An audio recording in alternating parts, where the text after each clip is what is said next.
Welcome back, Captain. How can I be of assistance? Certainly, Captain. I was hoping you would ask.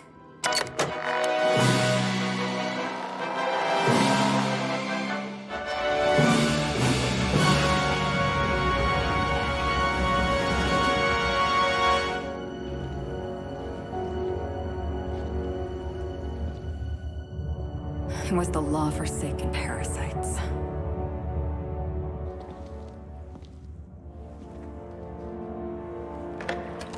I had become obsessed.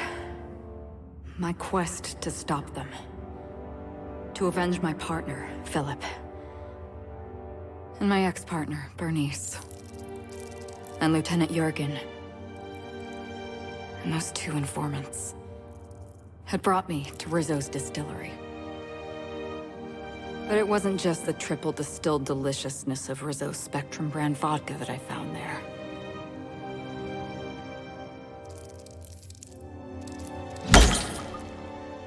It was death. I made sure the Brain Eaters paid the price.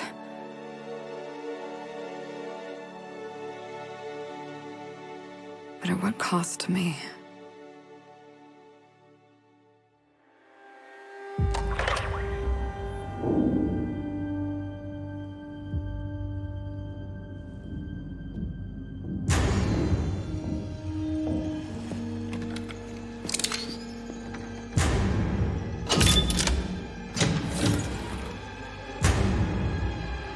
It's you.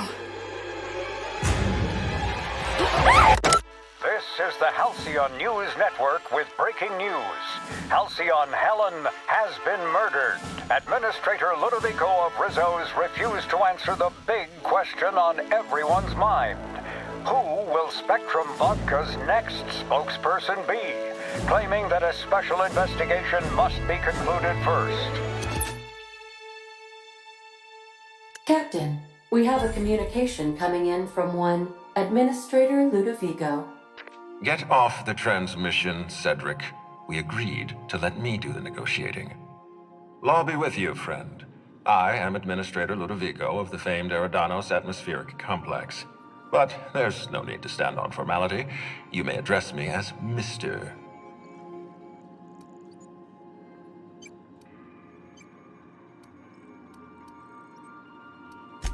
Her death is the tragedy of our lifetime. As the face of our new product line, her murder is a stain on the Rizzo's brand. She was scheduled to unveil our newest product, Spectrum Brown, before this tragic event. But we cannot move forward with our unveiling until we apprehend the killer. All right, Ludovico, that's enough. You don't know what you're doing. Let me handle this. Captain Hawthorne, Sublight's favorite freelancer. I'm such an admirer of your work. Cedric Kincannon, Sublight Underground. I'm so glad we're hiring a third-party investigator. No one wants to see a troop of UDL guards stomping all over my hotel. Least of all me. The murder of Halcyon Helen is a heinous assault on this colony. I look forward to watching you find the miscreant responsible and drag them out of the shadows.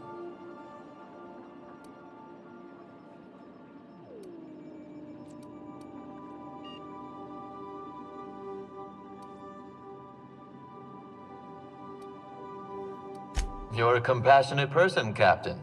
And you're right. Halcyon Helen was a talented woman.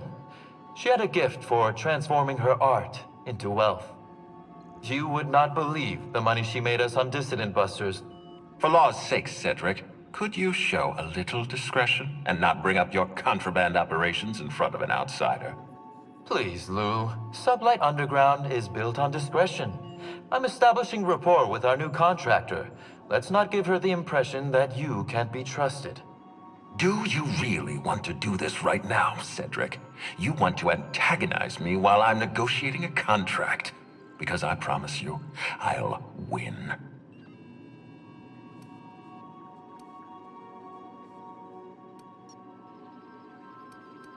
Yes, exactly. Thank you. Honest to law, how hard is it to hire a freelancer?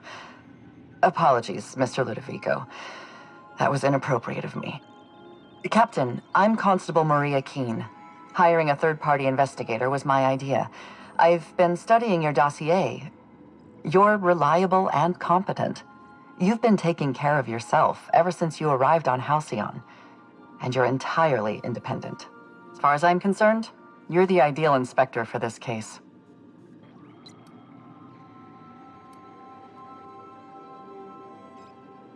Just the three of us.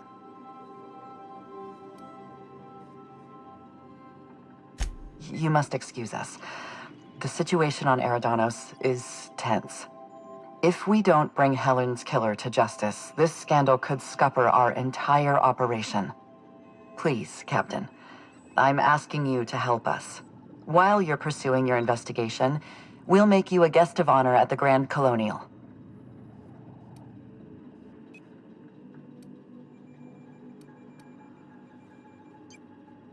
The future of our complex may depend on your success. I'll leave you in the constable's care. Mr. Kincannon and I must have a word. Fine. Bud Rizzo's is paying for that hotel room. I can't tell you how grateful I am for your help.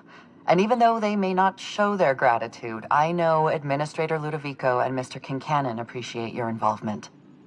Mr. Kincannon could lose his spaceport if board authorities took over the investigation, and if Rizzo's is forced to cancel its unveiling, we might never recover.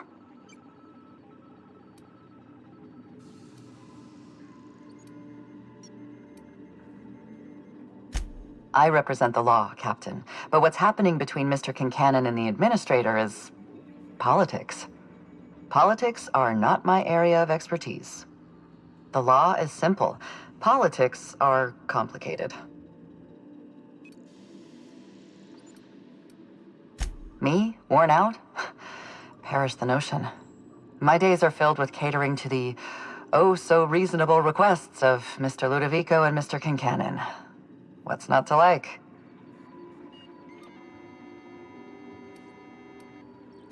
Your words, not mine.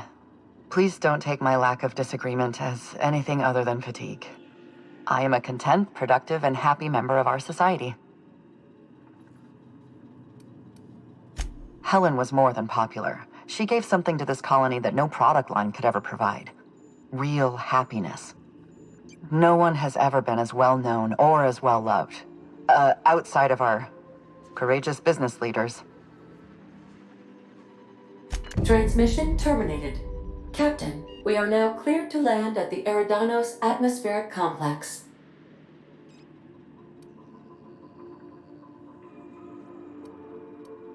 There are several reasons why someone would hire your services. In descending order of likelihood, they are as follows: desperation, confusion, mistaken identity, inebriation, and genuine faith in your abilities. Eridanos is a hydrogen-helium gas giant, distinguished by a well-defined ring system. The Eridanos atmospheric complex is a system of land masses propelled through a thin layer of the upper atmosphere, where humans are potentially capable of surviving.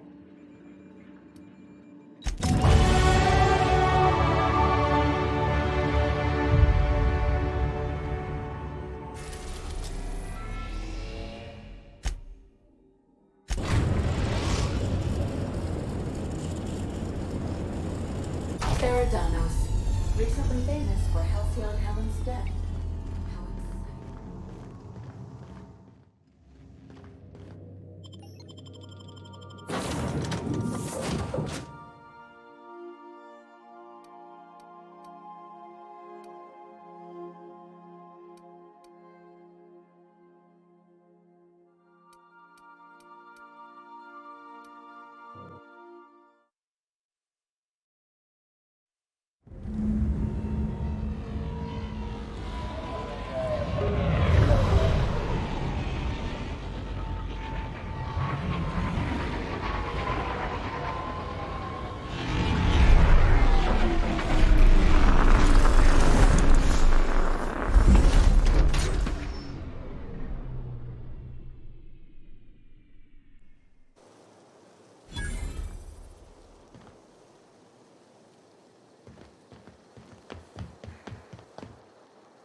Everything bad about Byzantium all in one place, with even less class somehow.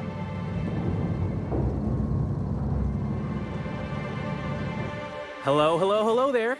Hope your atmospheric entry wasn't too troublesome. As a guest of honor, you deserve the best in comfort. Sublight Salvage and Shipping Underground, or Slug, as we like to call ourselves, is delighted to welcome you to Eridanos. I'm the Grand Colonial Head Bellhop. I'm here to grab your bags and direct you, the Inspector, to the Grand Ballroom, which was the scene of the crime.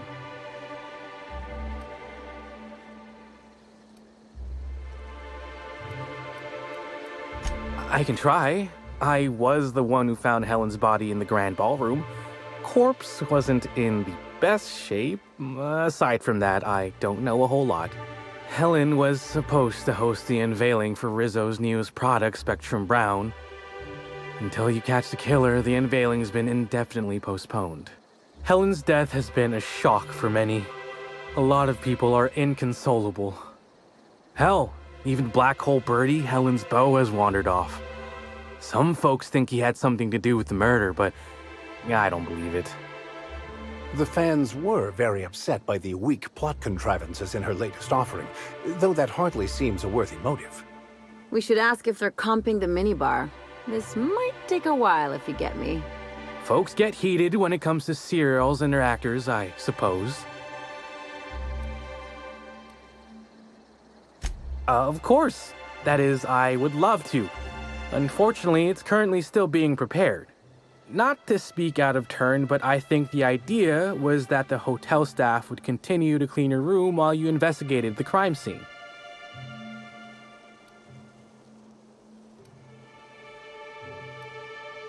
You're more than welcome to look around the hotel and associated grounds, but right now, all of the bridges to the other land complexes are up. It's for safety's sake. The administrator ordered a lockdown shortly after the murder. Until we've got a lead on the murderer, I don't think it's set to be rescinded. But you're still more than welcome to explore the Grand Colonial. Should you decide you wish to offer your assistance, please stop by the Grand Ballroom.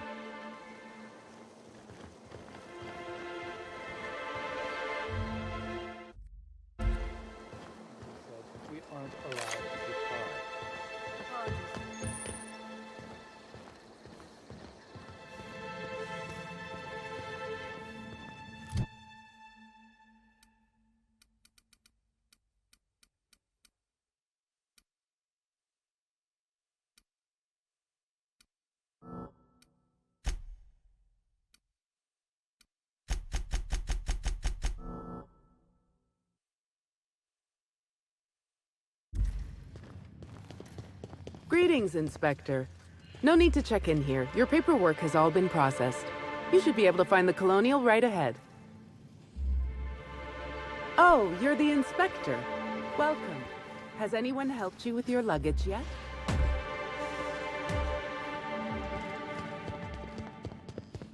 Fancy place. I hope they're not expecting us to pay. I can't believe someone so famous as Halcyon Helen can do a fake like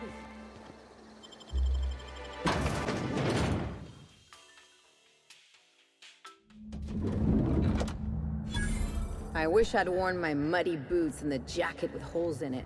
Can you imagine the looks we'd get? Welcome. Black Hole Birdie's disappeared, you know. That poor Oh, thank the law. Inspector, you don't know how relieved I am to see you.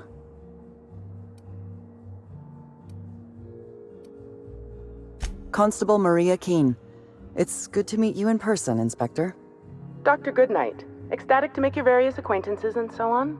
Are we finished with the pleasantries? There's something I'm excited to show you.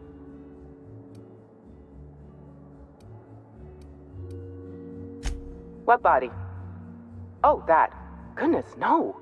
This is far more interesting than Halcyon Helen's rapidly cooling corpse. Our coroner has developed a device which may prove useful in your investigation. Our office has instructed her to hand it over to you. Our office has instructed her to hand it over to you. Oh, please. You make it sound as if I'm turning over stolen goods. Behold, my discrepancy amplifier. Hold it in your hands. feel the way it hums with ontological potential? You're rather sharp in your upper story. I can see why you're the inspector. The discrepancy amplifier uses a deterministic model of our universe to detect the discrepancy between what should be and what actually is. Then it renders any discrepancies visible by using the power of magnification. Fantastic. This sounds like it was built along the theoretical lines suggested by the Hassline interpretation? Or do you favor the non-dualistic rationalism of Steinmetz? Oh, goodness, no. I don't care for OSI doctrine. I just enjoy their math. Yes. It's a magnifying glass, but an extraordinarily powerful one. It looks through the glass of reality itself. I'm contractually prohibited from endorsing off-brand technology, but I'll bend that rule just this once. You'll want to peer into the amplifier and examine the crime scene.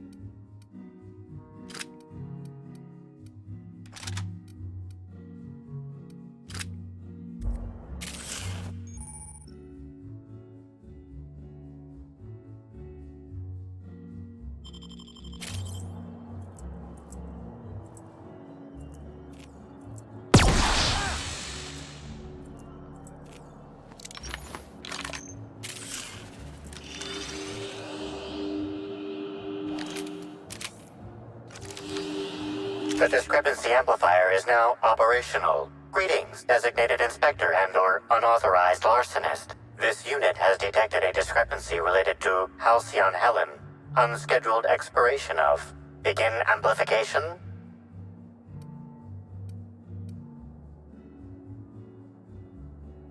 The discrepancy amplifier has been programmed with advanced speech recognition, scientific analysis, and deterministic calculus protocols. Oh, you'll love this.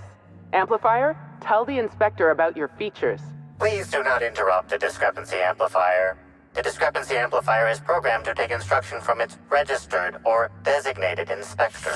How curious.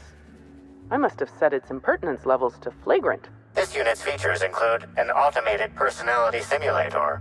This unit has been programmed to simulate joy and satisfaction in assisting you. This footprint stands out from the normally spotless floor of the grand ballroom. Typically, the ballroom is cleaned twice daily, which means this must have been made by either Helen or her assailant or assailants.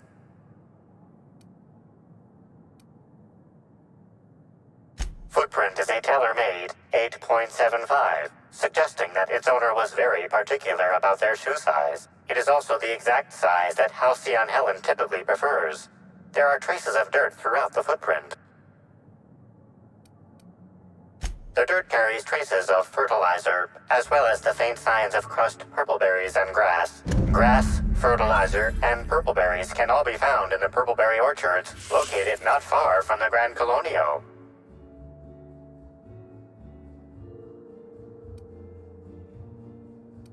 This deduction appears sound. Good work, Inspector. I had a feeling we'd make some progress once we brought you onto the case. You'll need Administrator Ludovico to grant you access to the orchards. Contact him through the secure access terminal in your penthouse suite. Check in with the concierge. Your room should be ready by now. If it isn't, I may have to go shake someone by the collar.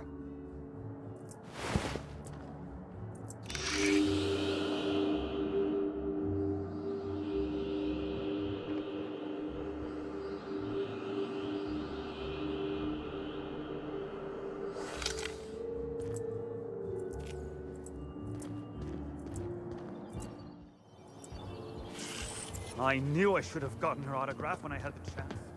Look at these fools, gawking at others' misfortune to bring a thrill into their mundane lives.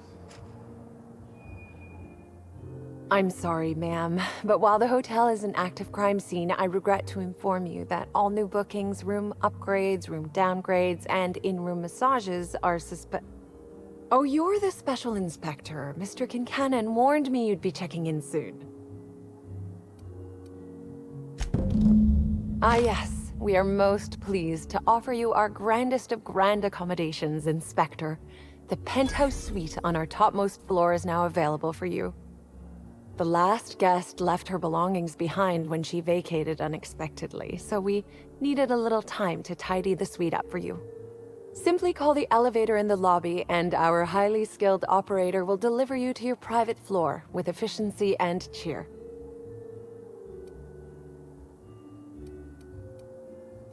It certainly is a marvel of modern ingenuity, luxury, and ambition. Please, allow me to answer any curiosities you might have about our building and the amenities on offer.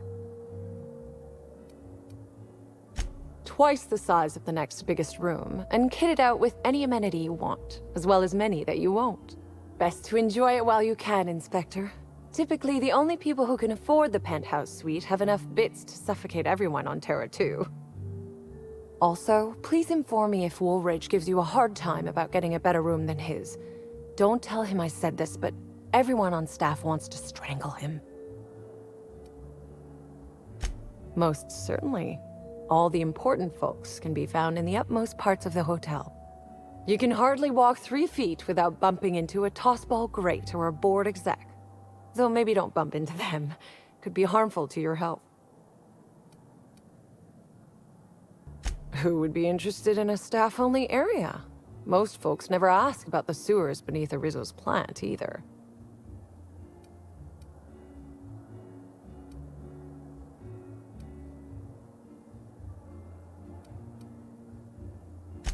Of interest to your investigation?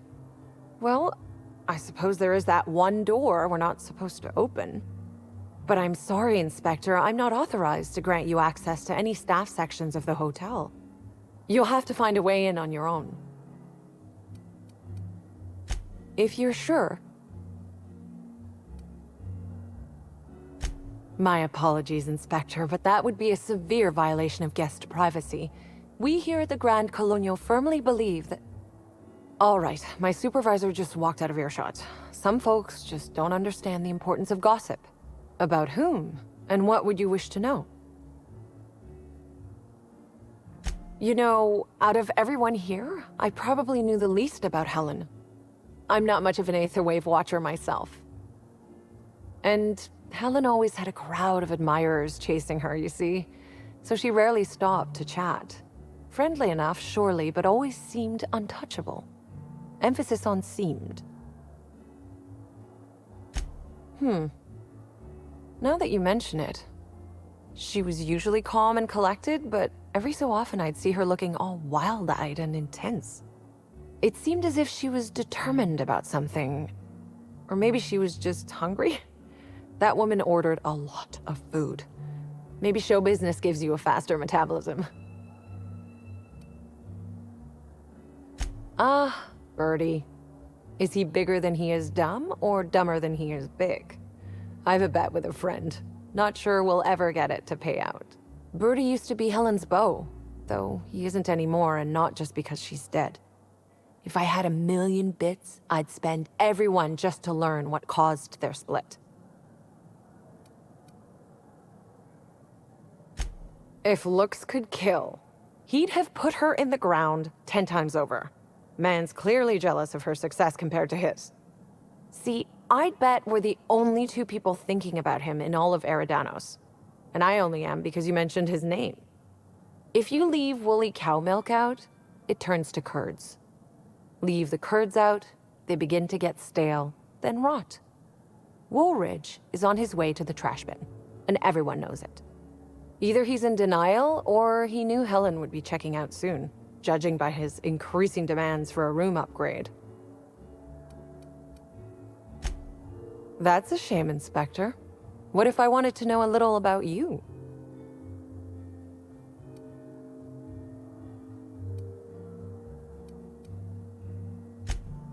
A dashing gunslinger type, then. I'm sure the investigation will turn out splendidly in your hands. Or at least Mr. Kincannon seems confident enough to believe so.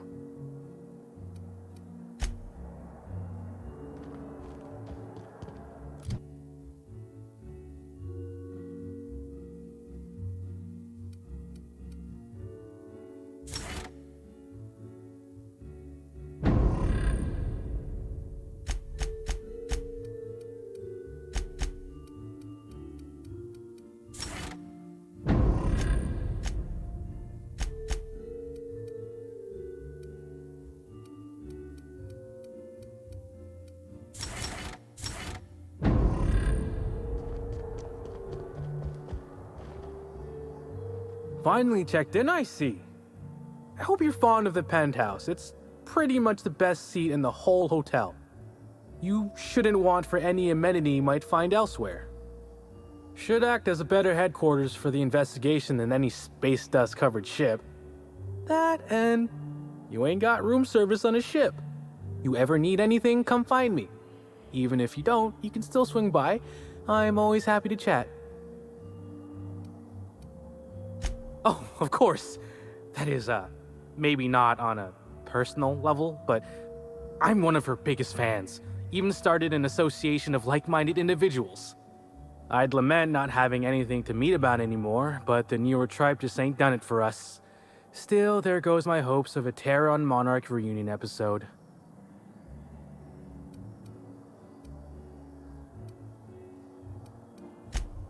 Sorry, friend, but I guess you don't get it. Helen was special, had a certain quality about her, like she would really go out and fight injustice. You look at Woolrich, and no disrespect to the man, but you just don't get the same feeling. He reminds me more of a vacuum suit without nobody in it. Don't tell him I said that. Now, what can I lend a hand with? Notice my battle-hardened physique, have you? Used to be in a mighty mean line of work. Been shot at 35 times.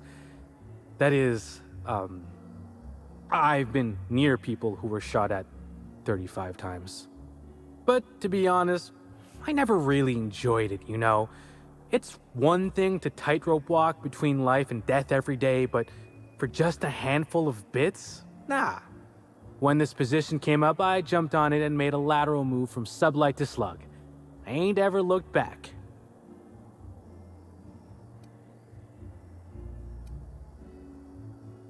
Well, slug is more trustworthy for one thing, where sublight is all about back alleys and backstabbing. Slug can be trusted not to salvage your ship when you turn your head. Well, slug is something like an offshoot of sublight. It ain't too difficult to pivot from one part of the same company to another. Disconnects or no. That said, my departure may have been somewhat hasty. Well, you could call it a small lapse in judgment. Basically, I singled out a ship to salvage that I thought had been out for use for years. As it turns out, it belonged to a wealthy Byzantine who used it only to vacation. As it so happened, I still don't think she tried to use it, too satisfied with the luxuries of Byzantium. Still, I figured it was a good time to turn tail, in case that ever changed. Stories. Huh. Actually, I think I got a couple now that you mention it. Had a basket case visit from Fallbrook once. Almost took a swing at me when I tried to take his bag. Turned out to be full of live sprats. We charged him extra.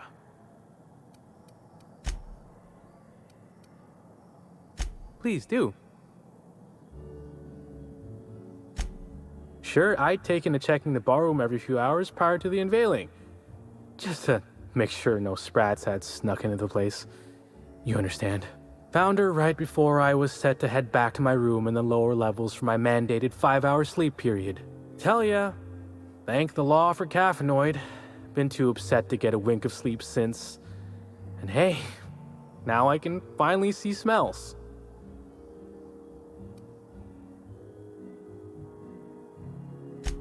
Beats all hell out of me. Maybe she was, practicing for the unveiling? What? No! Just because I found the corpse doesn't mean I made her a corpse. I was in shift all day.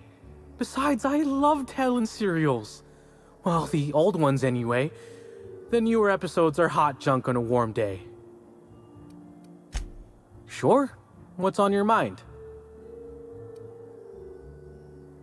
Of course I did. I just told you I found the body. Oh, wait. You mean when she was still breathing? No, of course I didn't. Plus, it's untoward for an employee to speculate about the actions of a hotel guest. Not that I saw any hotel guests interacting with her.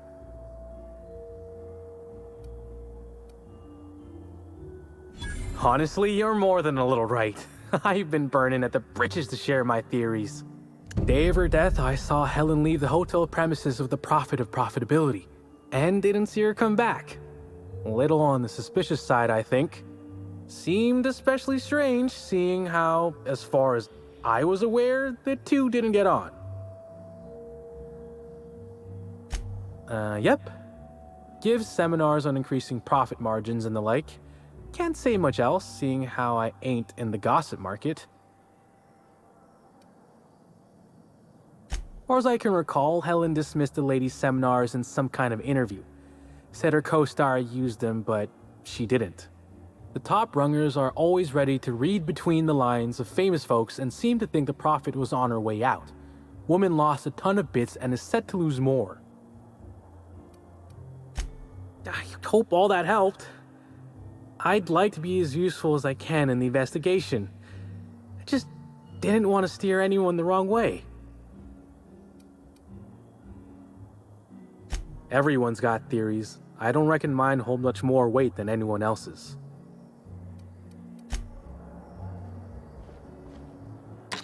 Hello there, my inordinately esteemed guest.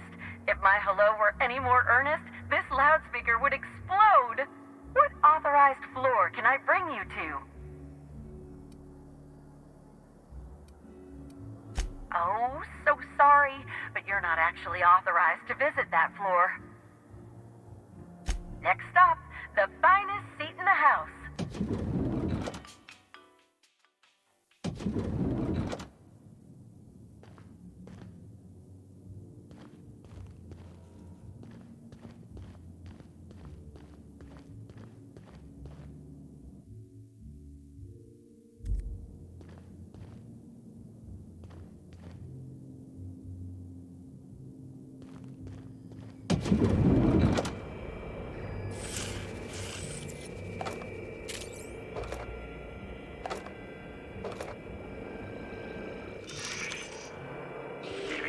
Timeline discrepancy detected nearby. The imprint left inside this suitcase matches the silhouette of Halcyon Helen's iconic handgun, the Needler. The weapon was recently removed.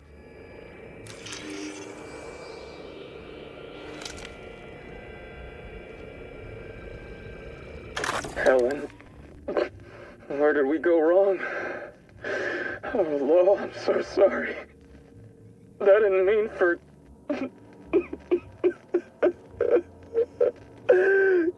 Helen, I love you. I love you so much.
Inspector, I understand you've visited the scene of the crime. Halcyon Helen was an important cultural icon. She will be sorely missed.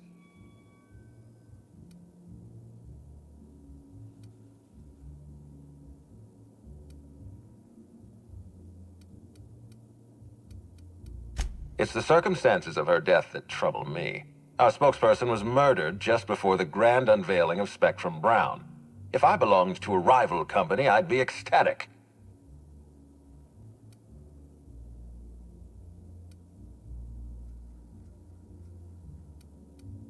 It's always a possibility. Corporate sabotage is practically a pastime in this colony. Back to the matter at hand. Tell me about your investigation.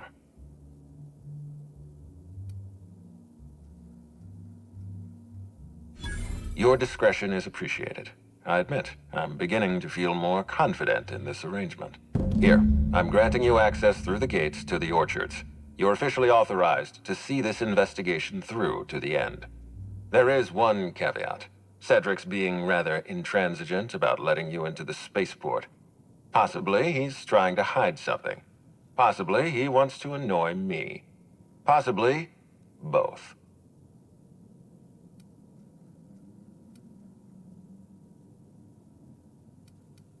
You have a lead to chase. Law speed, Inspector.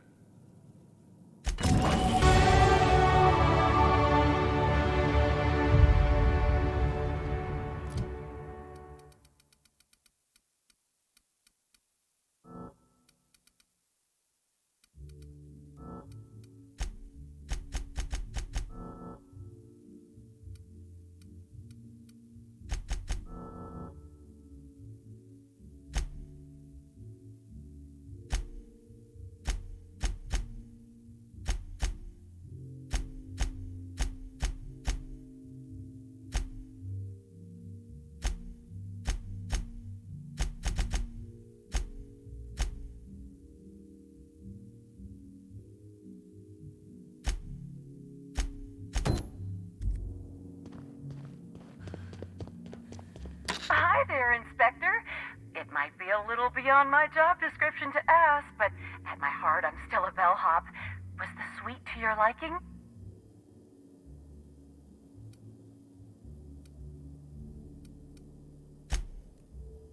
Good. I'm glad. Now, I'd love to bring you to a floor of your choosing.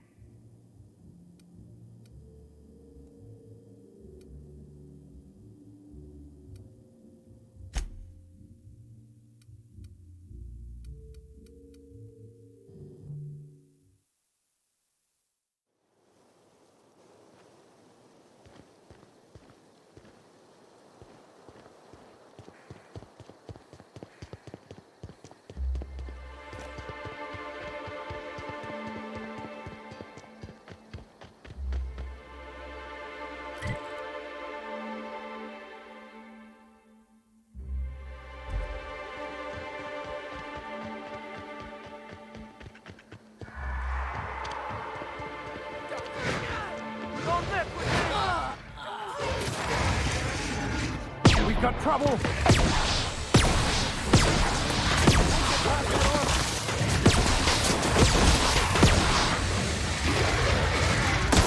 Nice hit!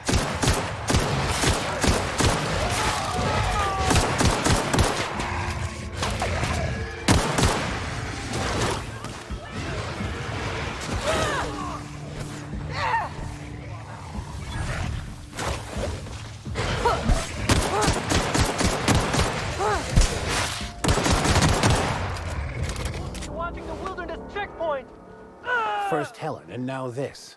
They need better help around here. Killing guests is bad business.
I hope the murderer is caught soon. This lockdown is truly hampering my schedule for the week. Agreed.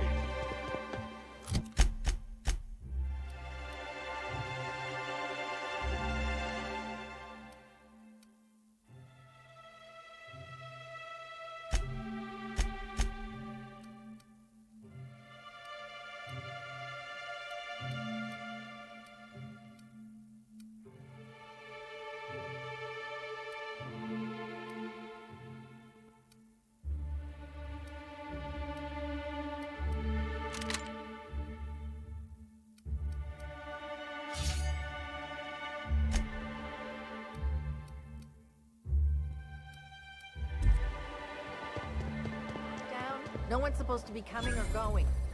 And when I can't... We're all part of the Rizzo staff. I can't make sure of that, can I? No, Miss Vargas. Sorry, I'll work on getting a hold of someone. Great, you do that. I'll be waiting right here.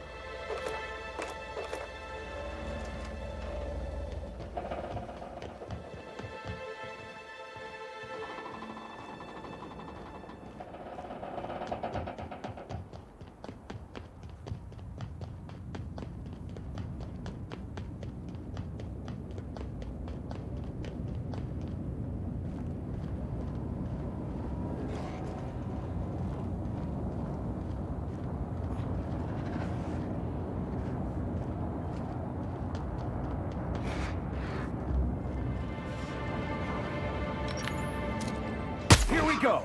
Nice one!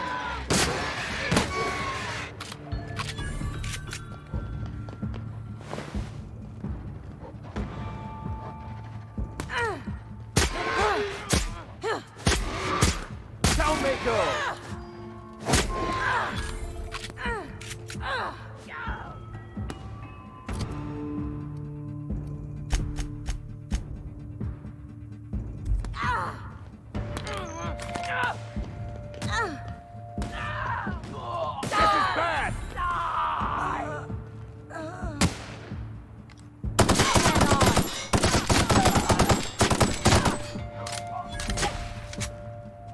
I'm going. Sure.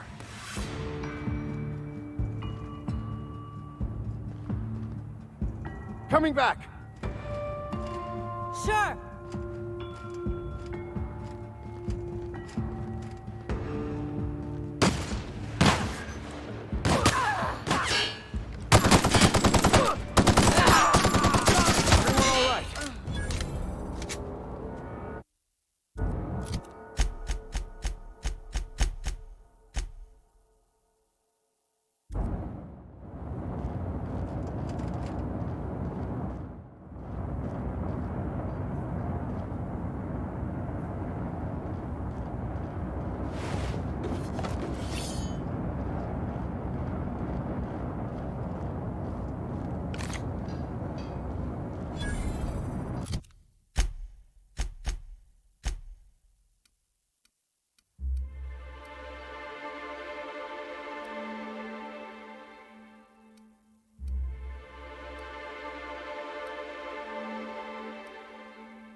Timeline discrepancy detected nearby.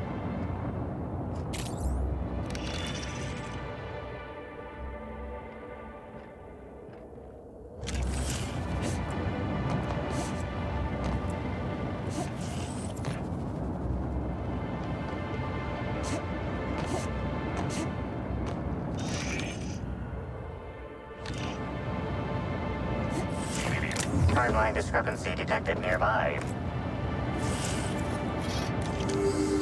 The garb on this security guard identifies him as a member of the Rizzo's corporation. His rank would have been that of jawbreaker or higher. This security guard has experienced premature expiration. Evidence strongly suggests a conflict with marauders.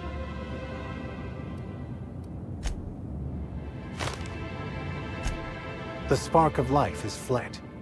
The mortal form is naught but the basic elements of which it is comprised, to be molded once again as the great plan dictates.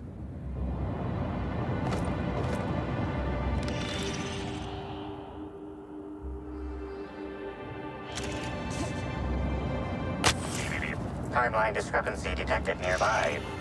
This card also expired prematurely, following a violent encounter with marauders.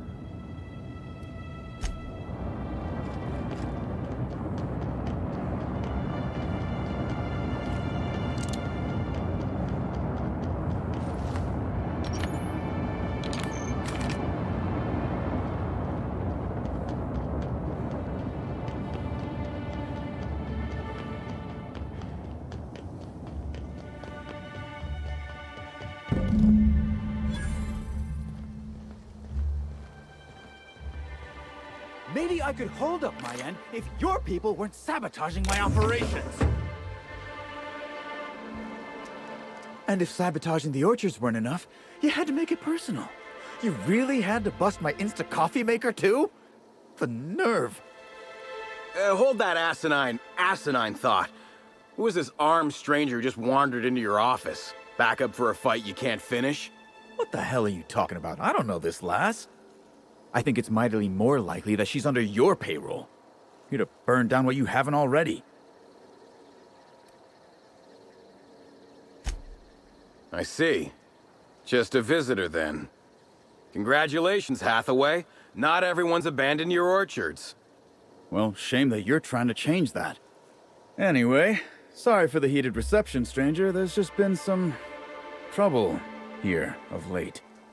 Name's Overseeing Orchardist Hathaway, and I'm in charge of these orchards. Though it seems like certain groups, which will remain unnamed, are trying to change that. Looks like I'm stuck playing the part of customer service rep. Guess it's different from the usual, at least. Something I can do for you? Yeah, just another woe to add to the pile. In the past, the orchard subcontracted security work from Slug. You know, keep the malcontents on staff from causing too much trouble. But between the Spectrum Brown unveiling demanding all of our resources and the recent uptick in worker accidents, we just ain't got the budget for security. And, of course, Slug has decided that instead of being reasonable, they're just gonna sabotage our operations until we start paying them again. Look at the poor Rizzo's manager, lying about Sublight to make himself feel better. Shame he skipped where Rizzo's were short on our payments months before the new unveiling. Look, at the end of the day, it's obvious that Slug is sabotaging us. I ain't paying until they come clean. Thank the law, some good news. You hear that, lapdog? Truth's coming. Better fess up while you still can outside of an interrogation room. While I'm sure you'd love to have a scapegoat on whom you can pin your own incompetence, I suspect you'll be disappointed. But what do I know? I suppose it's up to your new hiree.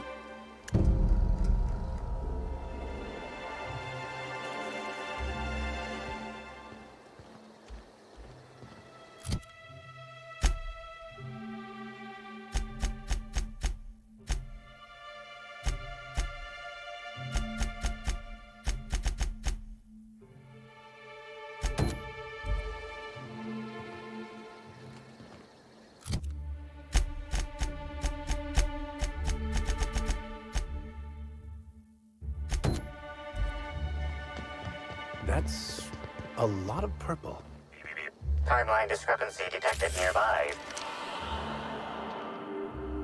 These footprints match the shoes previously analyzed in the Grand Ballroom.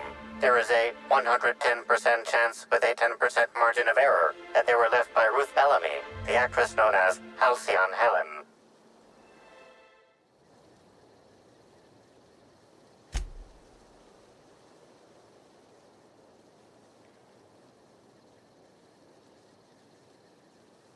Anything interesting?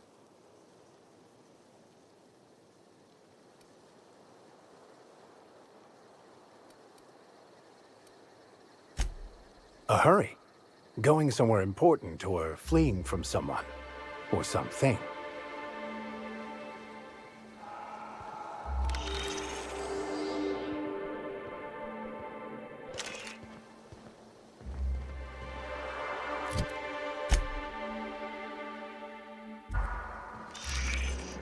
Such lovely weather calls for a harvest, I believe. Timeline discrepancy detected nearby. Congratulations, Inspector. You've discovered more footprints belonging to the deceased actress known as Halcyon Helen.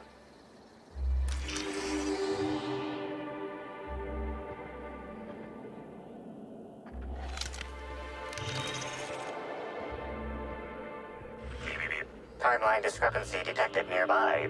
Congratulations, Inspector. You've discovered more footprints belonging to the deceased actress known as Halcyon Helen.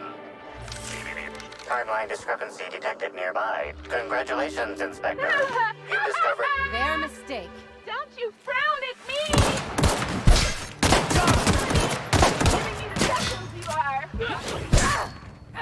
Not gonna let no one... May the law have mercy on you! I won't!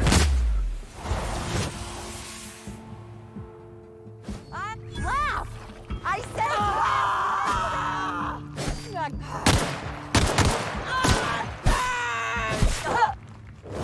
Watch a pro at once! Anyone else? Nice go! Things look peachy now.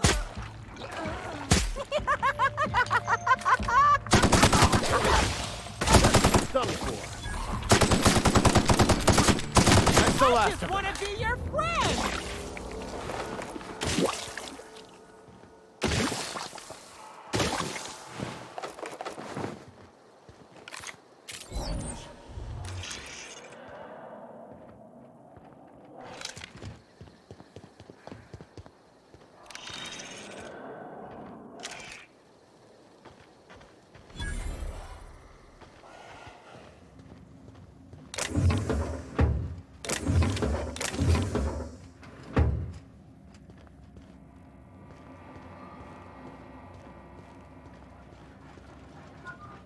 Hey! Oh, wait. I'm supposed to say the slogan. Okay, you can do this, Anna. Here goes. It doesn't matter if you're you or me. We're all part of the Rizzo's family. How was that? That was quite enthusiastic.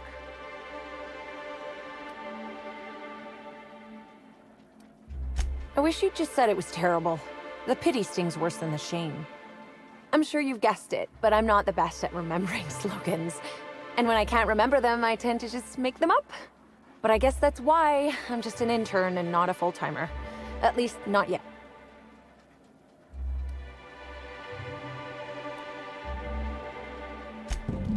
Oh yes. I thought I saw someone who looked self-important enough to be her by the conservatory some time ago.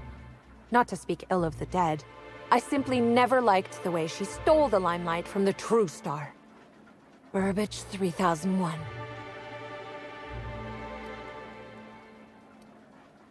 I suppose so. I also suppose Helen won't be stealing the limelight ever again. What? No, that's ridiculous. I can't tell you I've never made any mistakes, but it'd be pretty hard to keep my job if I were trying to break everything. Though there was the time I tried to fix a broken hinge on one of our mosquito hives and released a swarm. Chased me around the orchards 3 times before I managed to get help.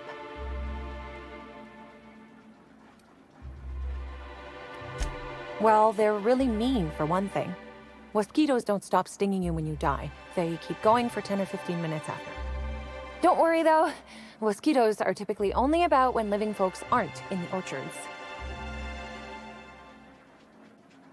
I am contractually obligated to tell you that mosquitoes never get out during visiting hours. But when they do, the only way to get them to return is to go directly to hive control and activate emergency recall. Which isn't easy, considering all the hives near control. But this is all a departure from what I wanted to say. I've been trying to help the orchards, not harm them. Hold a moment. You haven't found anything, have you? But there's nothing to come clean about. I've just been doing my best out here. It's not so different from being a regular worker, just with less pay and less respect. Oh, it's also more dangerous than traditional employment. You don't have the experience to back up your work yet, but being fired isn't any less threatening. Work-wise, I do a bit of everything. The orchards have been short-staffed as long as I've been working here. So if there's an odd job around, it usually gets passed to me. Laws, you've got a sixth sense for finding the most embarrassing question, huh? My mother is the Rizzo's assistant vice president of flavor testing. She set me up with this position. Mostly to keep me from troubling her work, I think. Consequently, I don't always feel like I deserve to be here. All the more reason to work harder, I say. Much as I love delivering coffee and medical attention, not quite, no. Don't tell anyone I said this, but I sometimes feel that our workers could be treated a little better. Maybe only get electrocuted awake every other day? So I'm shooting for administration in Rizzo's. Maybe even the board itself. Best way to evoke change is from the inside, I think.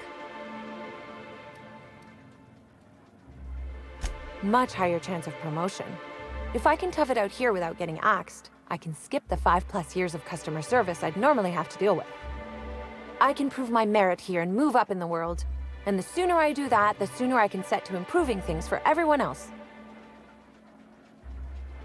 I get the feeling you don't think I can do it. That's okay.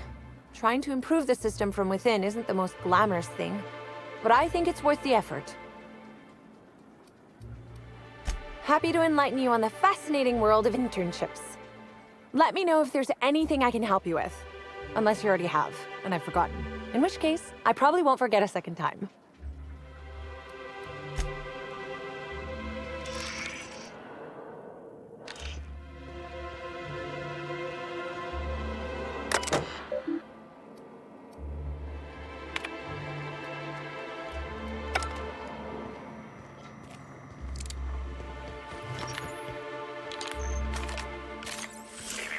Timeline discrepancy detected nearby.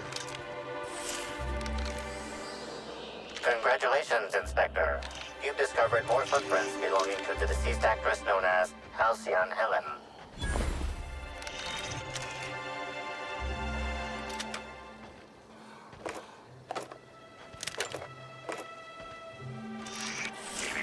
Timeline discrepancy detect. Congratulations, Inspector. You've discovered more footprints belonging to the deceased actress known as Halcyon Helen. Timeline discrepancy. Timeline discrepancy detected nearby.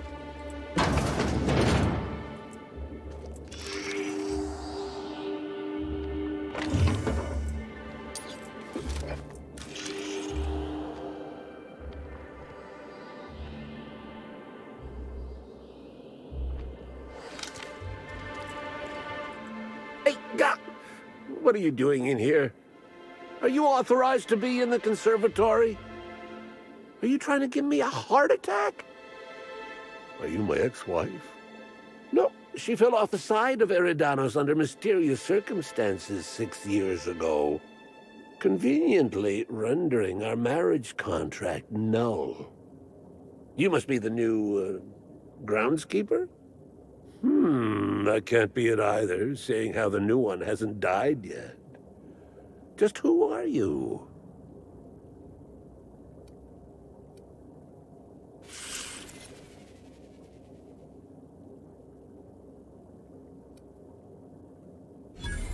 Very funny. If you were Edna, you would have stabbed me in the throat halfway through the second word of my first question. Does the captain really bear a resemblance to your ex-wife, or are you merely commenting that they appear to be someone who has a propensity for violence? I'm getting old, damn it. And after a while, anything that isn't a plant gets hard to distinguish from anything that is. But no, you don't look like Edna. Though you do smell a bit like her, like blood and starship grease. You must be that freelance inspector. Well, I suppose you can poke around as you like. Bleeding hell. Standing up like this makes a body forget how stiff it gets bent over plants all day. Oh, seems I'm not as young as I feel. Indeed. Tromped in and out of the conservatory with no heed for anyone else. Good thing none of my charges were damaged. Starlet or not, I would have had a harsh word for her. I heard she pushed her way into a tour of the RR&DD labs not soon after. She's just a serial actress. Yet she acts like she's deserved of the same access as a co-CEO. Well, she's not going anywhere ever again, which is a shame, of course. Taken too soon and all. I sit inside and I look at plants.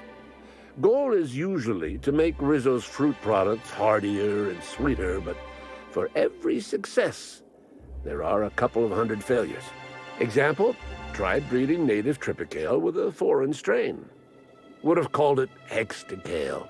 In the end, it bred so fast, workers were swallowed up before they could harvest it. That one, I think, can be attributed to the waspitos. Some lament their irritability, but their productivity is unmatched. What's a few dead workers in the architect's designs? You'd be the first to. Everyone else just says, I got bark instead of a heart. They just don't understand me, not like my plants do.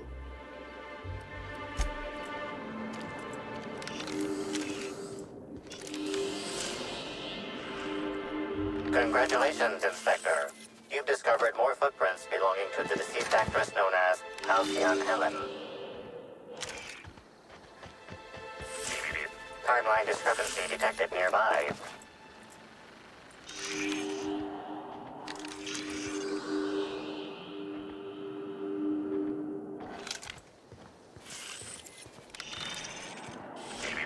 Timeline discrepancy detected nearby.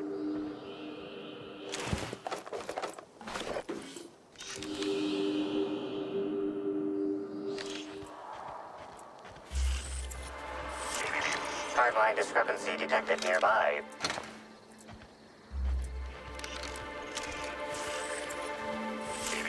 Timeline discrepancy detected nearby. Take your best shot, asshole.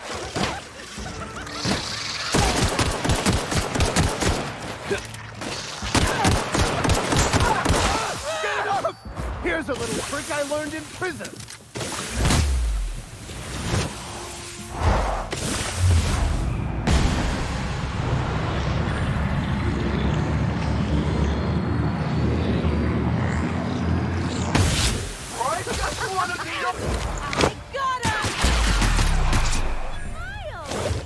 Just like that. Keeping you. Nice one. I'm back. Get it off! That's funny. Giving me the tickles, you are. I wanted to make you smile. I'm gonna let no one bring me down.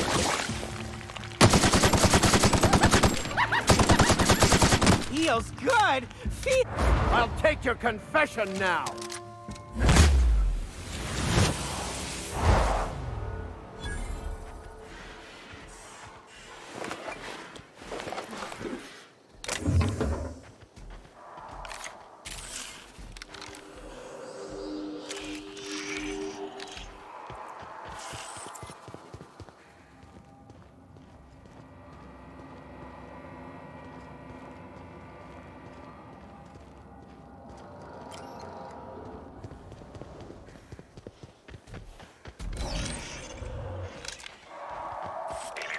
Timeline discrepancy detected nearby.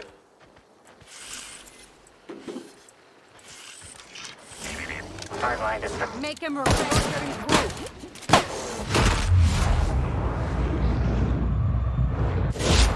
Strong survive and the weak perish. Practicing this. That was fun.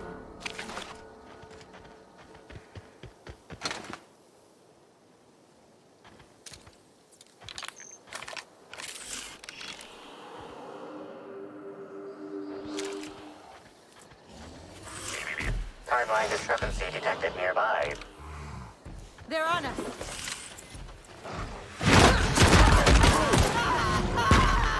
I've had quite enough of you. My kind of act. Not bad, huh?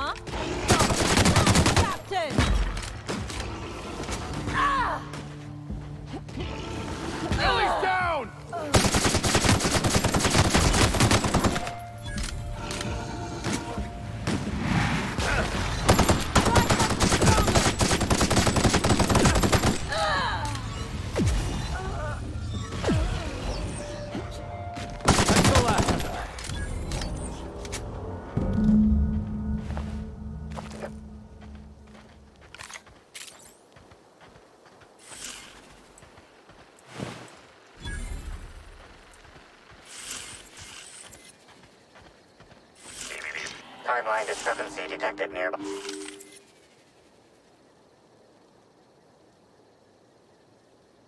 Bits of wicker detected, embedded within the chunks of dark matter. Wicker is not a known ingredient of the dark matter product. The only members of a tossball team strong enough to crack a stick in two are the dedicated hackers, like Black Hole Birdie. Whatever Ms. Ruth Bellamy must have relayed to the tossball hacker during their picnic together instigated a furious increase in his usual strength threshold by 52%. Bertie didn't take kindly to having his advances rebuffed by Ms. Bellamy, in other words.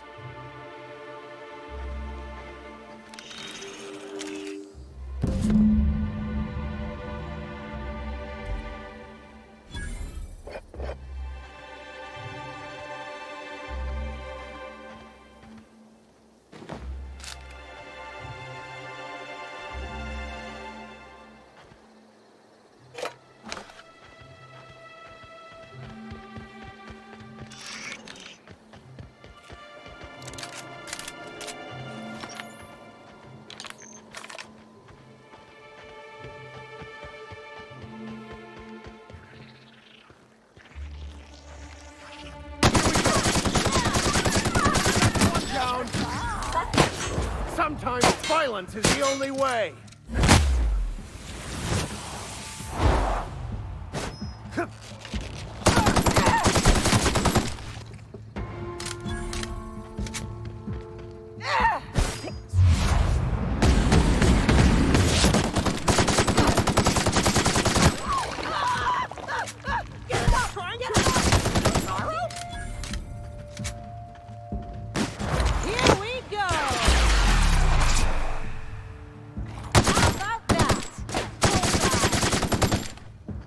That's the last of them. Be your friend! What kind of insanity is waiting inside the lab for us, I wonder? We've not had the best of luck when exploring laboratories.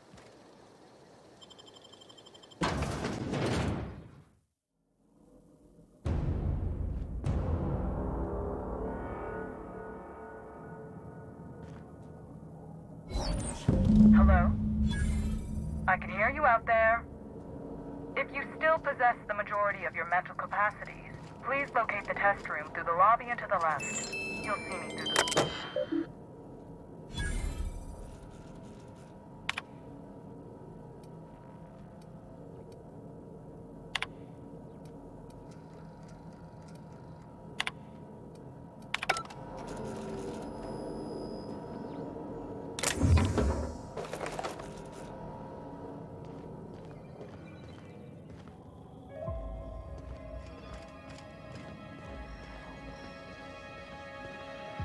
How in the aether did you get in here? You're not a Rizzo's authorized... Oh, void it all. What does it even matter now? What do you want? Speak up and quickly if you will.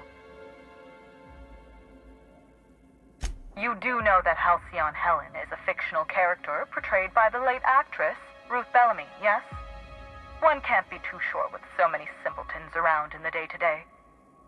Regardless, I am not at liberty to divulge such information with non-employees or personnel lacking security clearance level Spectrum Orange.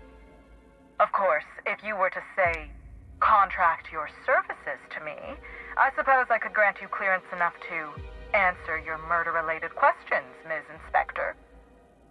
You see, I've found myself in a bit of a pickle. Some of my lab techs have turned rather aggressive following a recent experiment gone awry. Hence why I've barricaded myself in the lab.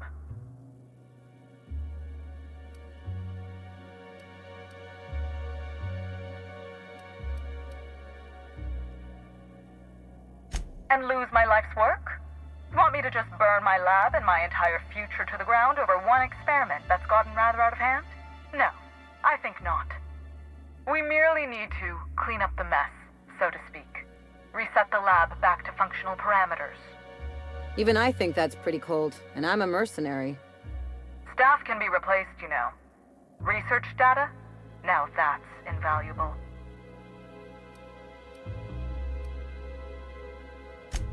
Oh no. They're quite unaware of their actions, I'm afraid. We're a research and development branch of Rizzo's, focused primarily on the Spectrum vodka line. But the specific research that goes on in this facility is utterly confidential. You understand?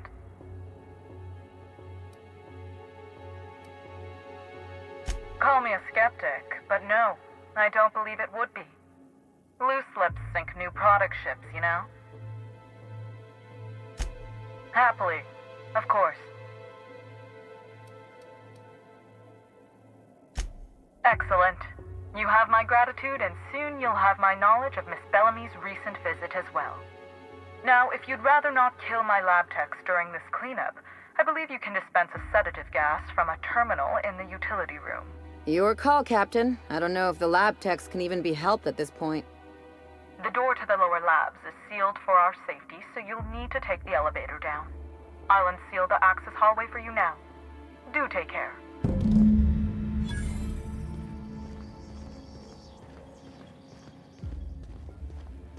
Yet another researcher killed in the line of duty. Who knew research and development was such a dangerous profession?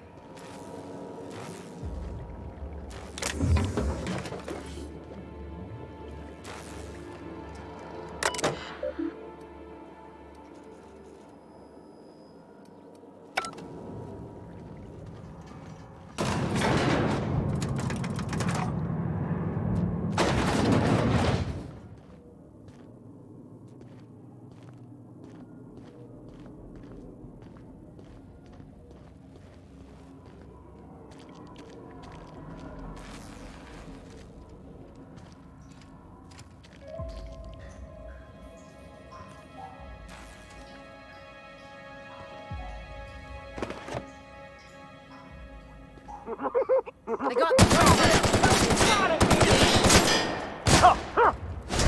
Never! Everyone I all just right? want to be your friend!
Hmm?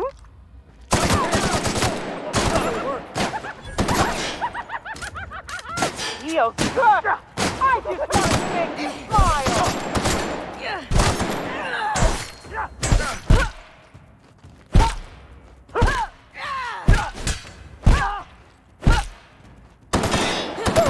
I just want to be your friend!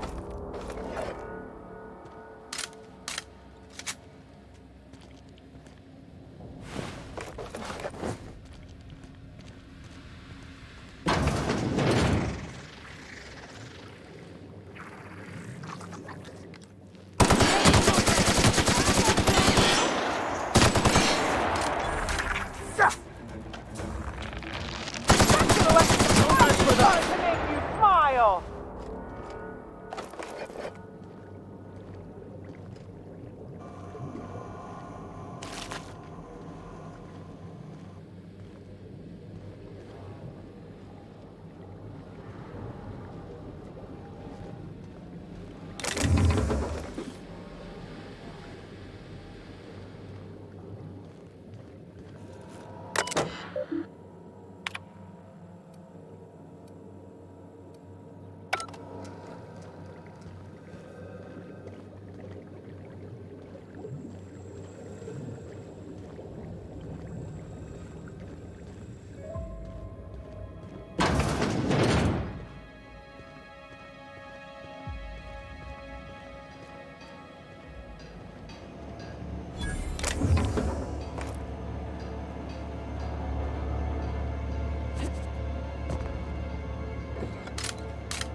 I can take a hint.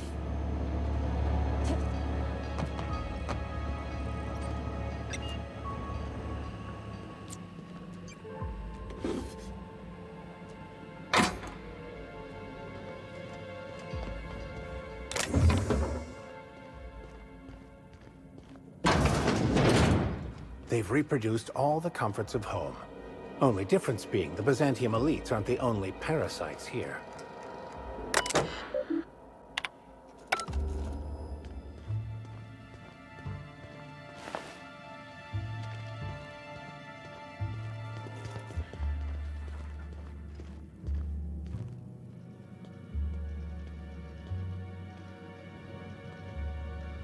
Take him down! I'll show you happiness! Nice one, Captain! I smite you in the name of the law!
Oh yeah!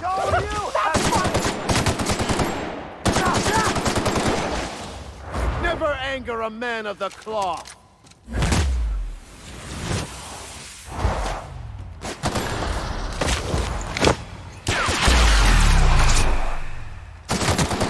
That was fun!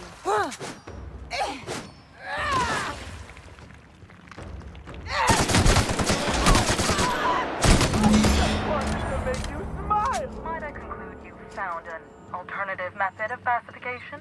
Please return for consultation at once. And do remember, unauthorized access of confidential Rizzo's information is a capital offense.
you think you are?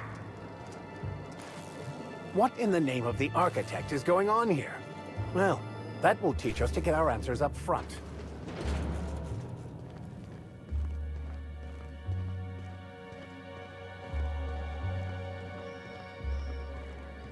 Just when we were gonna get some answers. Timeline discrepancy detected nearby.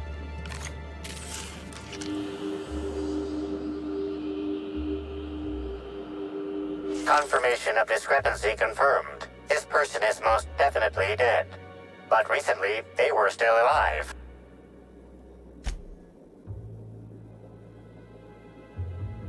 These puncture marks. It looks like she was injected with something.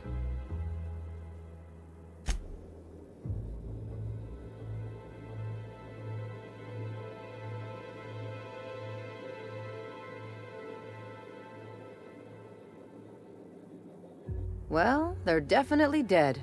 Any idea what happened?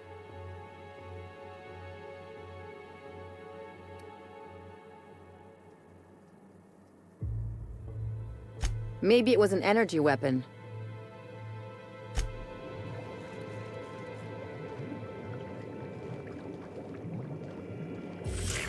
Timeline discrepancy detected.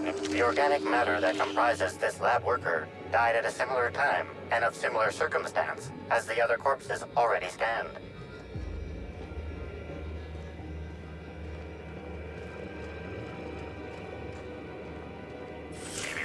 Timeline discrepancy. The organic matter that comprises this lab worker died at a similar time and of similar circumstance.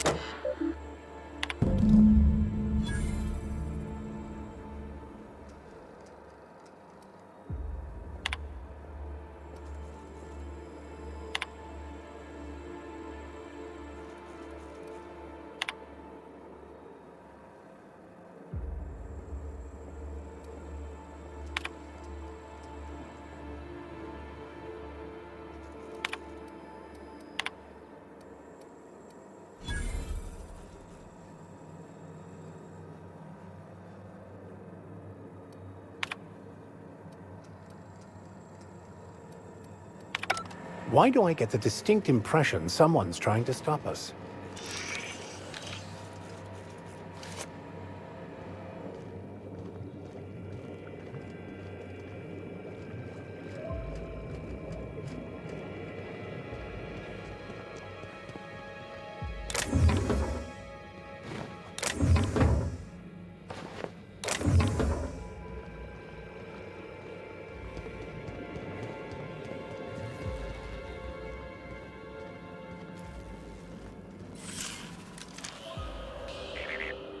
Body heat readings indicate that the culprit was just here, mere moments earlier in the timeline.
Attention all personnel. Unscheduled pollinization cycle is about to commence. Please evacuate the orchards at this time.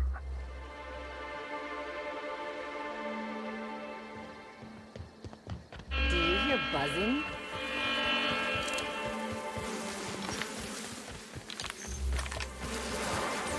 Their mistake.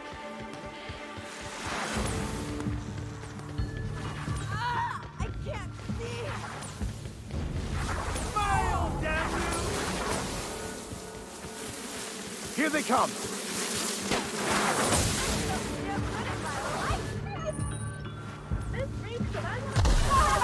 One hit test.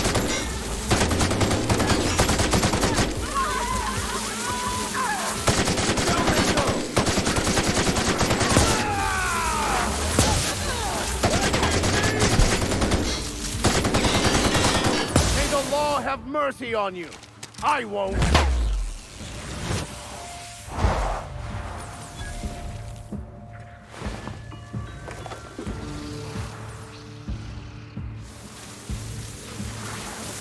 In the event you become trapped in a space with one or more mosquitoes, try standing still. Just kidding. You died long before a mosquito grew tired of stinging you.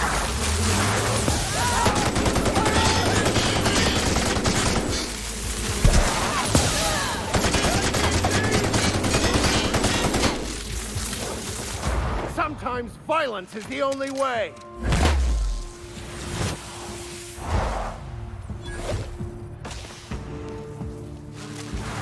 Real funny. Giving me the chuckles you are. That really bums me Timeline out. discrepancy detected nearby. Incoming.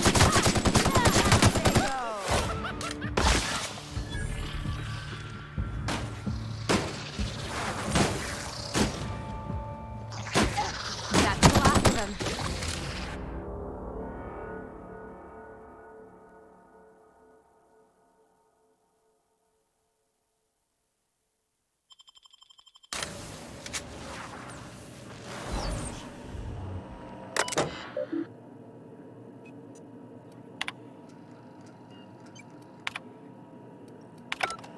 No active mosquitoes detected outside of the hive. The pollinization cycle is concluded. Unsealing all orchards' gates. Surviving workers may now return to your stations. At least that's over. Though I doubt it will be the last time someone tries to kill us around here.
We should try to solve the...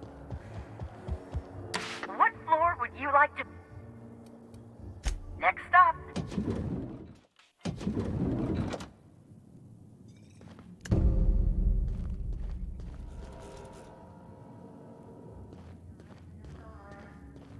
Hey, I was gonna stop him, but I figured he was room service. Then he started going through Helen's things, and I figured maybe you want a word with him. Oh, sweet gibbering law! Where'd you come from? Sorry, let me just get back in character. Whoa, whoa, whoa, it's not what it looks like. Easy, friend. No need to get violent. There are as many reasons to spare my life as there are flavors in Rizzo's Spectrum vodka. I'll give you 2 reasons. First, I am a valuable asset to the Rizzo's Rangers Tossball Enterprise. And secondly, I'm just here doing a job for a VIP. Mascot's honor. I am acting on behalf of Mr. Black Hole Birdie, the Holmeister, the Hack Attack. I don't have a lot of time, but Mr. Birdie sent me to retrieve a message. Something he recorded for Ms. Bellamy while he was off his kilter.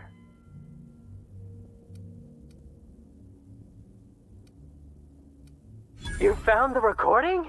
Oh, well, that's just sweeter than a fistful of purple berry punch. Oh, law, Birdie's gonna slaughter me like a woolly cow. Will you meet me later, over at the pilot house?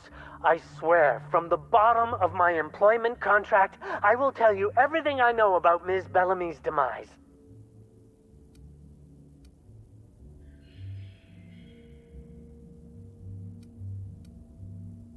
I figured you'd understand. Big penthouse like this, and you never know who's dropping eaves. Meet me over by the pilot house. It's the land complex with the big old engine that keeps us flying. I'll tell you everything I know, I swear.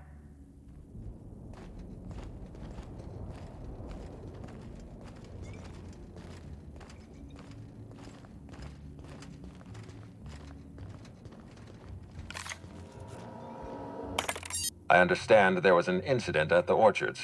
The pollination cycle began without my authorization. Fortunately, you managed to save most of the hive. The wasp-ketos are essential to the orchards, you see.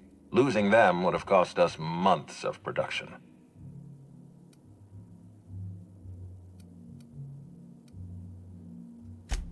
The orchards can be a dangerous place, but my workers understand the hazards.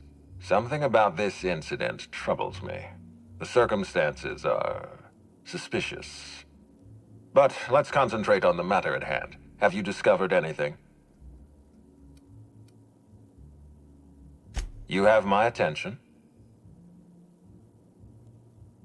That's deeply upsetting. Dr. Leora Blossom was an extraordinary scientist and a friend. We have a murderer on the loose, Inspector. As if the death of Halcyon Helen wasn't enough of a blow to our facility. Her commitment to her NDA was admirable. I'll make sure to accelerate the payout of her death benefits to her next of kin.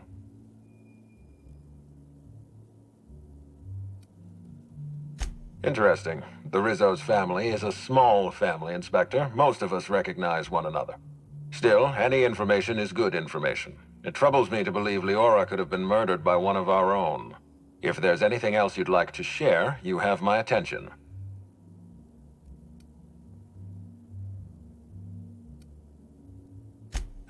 That's troubling, to say the least. Any transfer of proprietary data is strictly prohibited without my permission.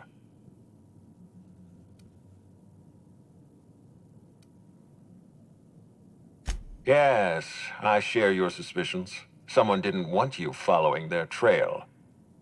This feels like more than corporate espionage. Someone's playing with us, Inspector. And I have never in my life enjoyed games. Did you discover anything else? Insisted. That's interesting. We'd scheduled a tour of the lab for Helen. Purely a public relations event to be held sometime in the indeterminate future. Then again, Helen and I were not well acquainted. I can't speak to her intentions.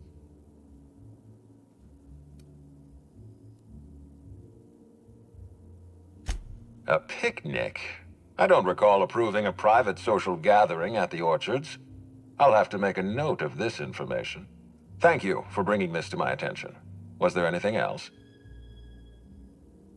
This incident at the orchards must be connected to Helen's murder somehow. I don't know how, but I feel it in my marrow. My apologies, Inspector. This case is under your jurisdiction, not mine. I leave it in your hands. When you're ready, I suggest a word with the hotel coroner. She should have finished her autopsy by now. Why was there a suspicious-looking mascot in your room? I'm afraid I don't understand. Is this the lead-up to a joke?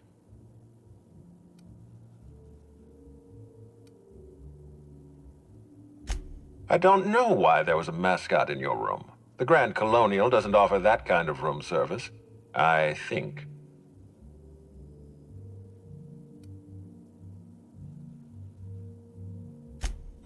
Such as?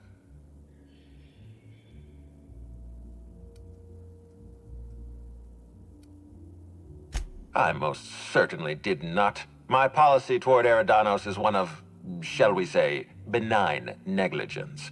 I keep my distance and don't involve myself unless necessary. In any case, let me apologize for this unfortunate business. I'm sure this mascot meant no harm. Was there anything else?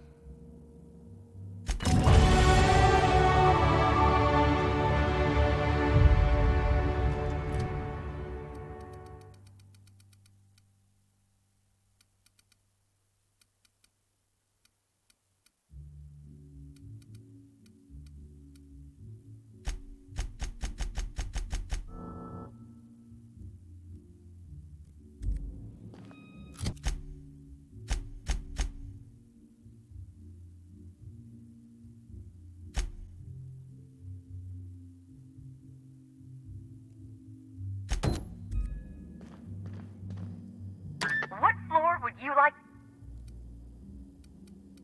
To the lobby we go. What floor? To the lobby we...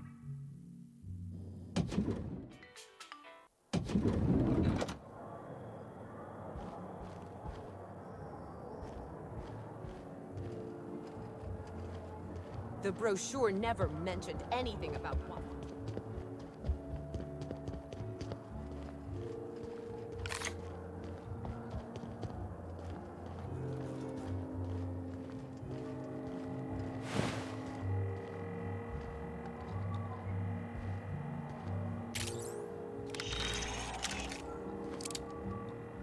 Inspector, not a moment too soon.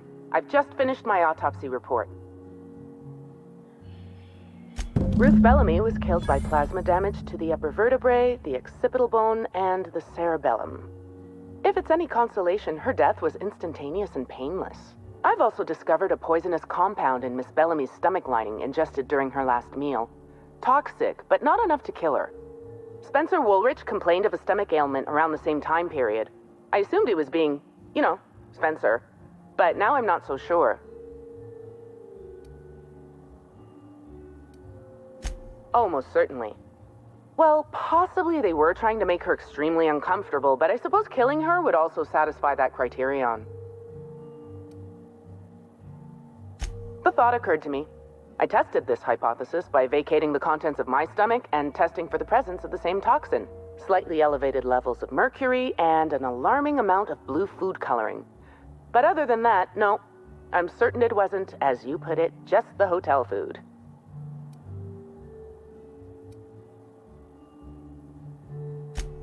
Oh, how curious.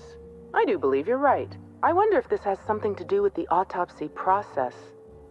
She was Halcyon Helen up until the moment I brought her to the operating table. But as soon as I cut her open, I stopped thinking of her as Halcyon Helen. It's almost as if she stopped being an icon and became a human being.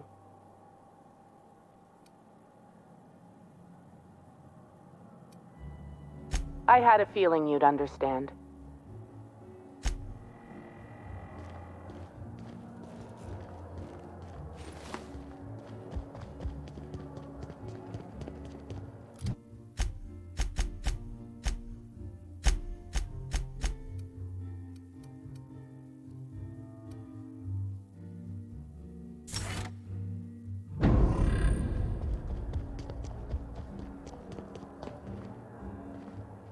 The Grand Colonial Front Desk warmly welcomes you, Inspector.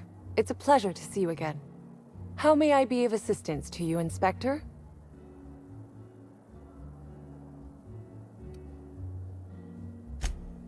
I'd love to, Inspector, but I don't really have the authority. Moreover, the guests were promised exclusivity. If I let you up there, I'll never hear the end of it.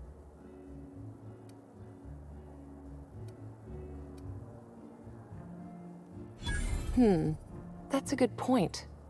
If they give me guff, I can just tell them that they're obstructing justice. That has a nice ring to it.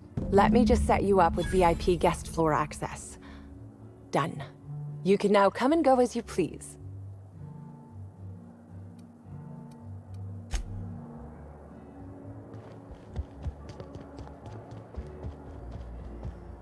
What floor would you like?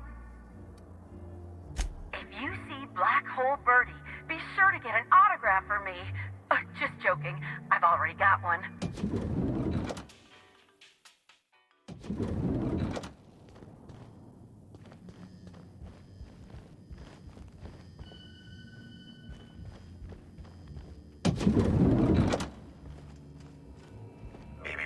Timeline discrepancy detected nearby.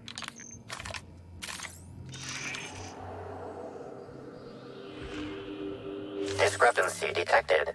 This bottle, recently discarded, contains residue from foreign substances. Chemical analysis complete.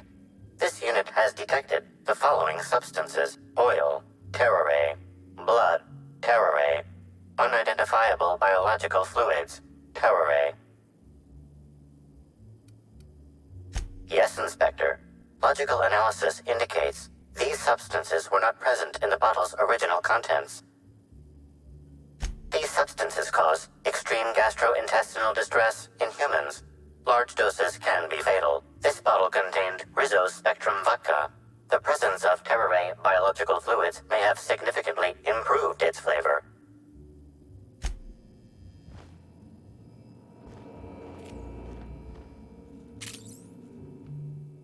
About time you arrived. I see you haven't dressed the way I asked you to, but I suppose that was expecting too much of a non-industry lout. Expect a complaint to management.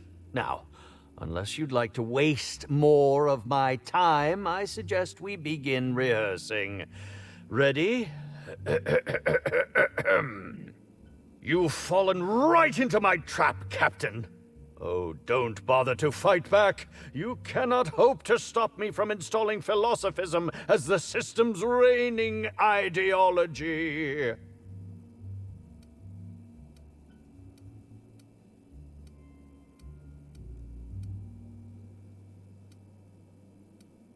How does the scenery taste? Good, I trust? Wait a moment.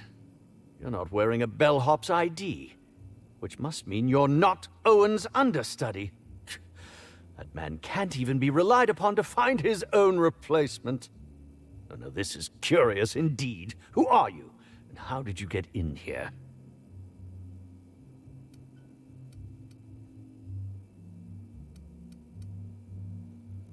You're here to investigate me? Oh, I assure you, I'm nothing special. Just an old crook with more money than time. That was a quote from The Retiree's Revenge, in which I played an ex-thief turned decrepit old man. But, of course, I'm certain you already recognized it. Now, what shall I sign first? Your weapon? Your wallet? Or perhaps something a little more personal? Undergarment signatures have been popular of late, or so I've heard.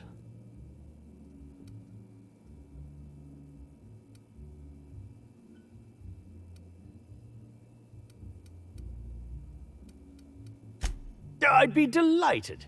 Oh, damn. My pen's out of ink. I'll just get you a portrait of my face as a souvenir. I'm sure I have the prints around here somewhere. By the by, how did you get in here? The only non-staff individual cleared to enter guest rooms is supposed to be the inspector for Bellamy's murder. Oh. Oh! Hello.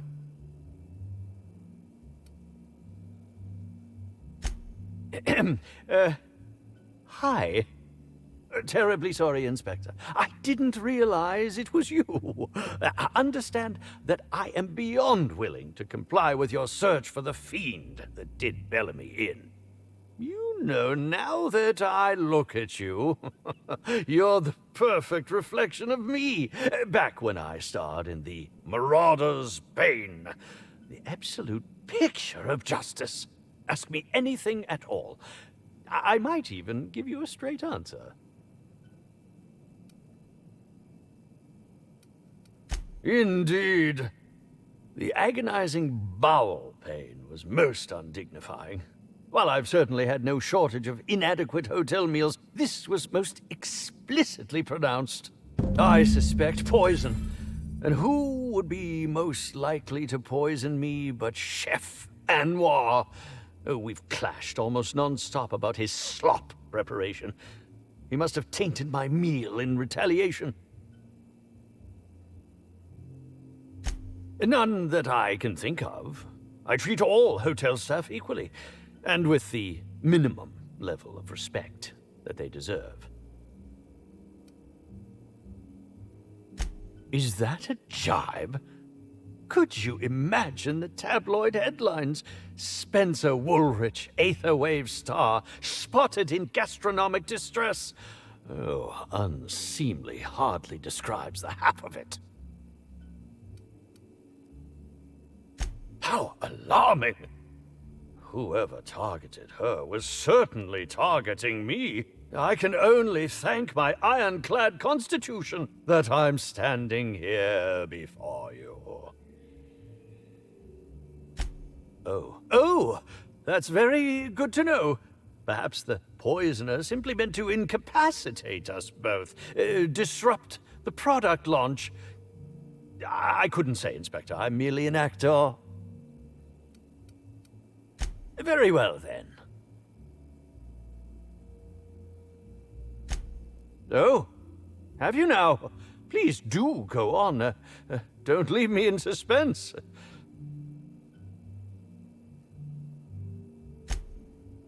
Yes.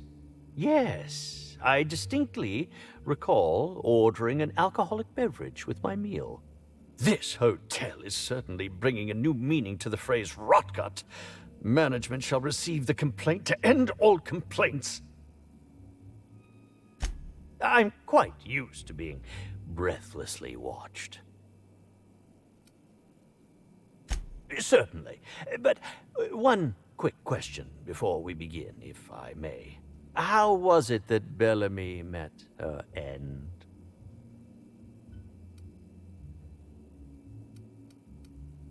How awful. Whoever did this must have been quite heartless.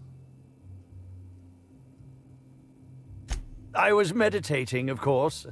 That's how I get into character.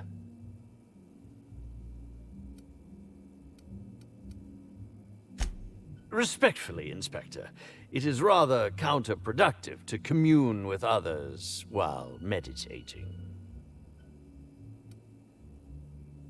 All actors have their methods, and this has been mine ever since I met that wonderful prophet of profitability. She taught me it for my role in The Unemployed Cometh. I had to lie face down on artificially heated pavement. The director wanted our suffering to be convincing. Needless to say, being able to leave my body helped to mitigate the pain, both during the 8-hour shoot and with the second-degree burns afterwards. I owe that woman much. Yeah, actually, only since I've been at the Colonial. The Unemployed Cometh was shot on site. That makes it, a few weeks. I cannot recommend her services enough. If you haven't been to see her yet, you really should. I'll answer whatever you wish.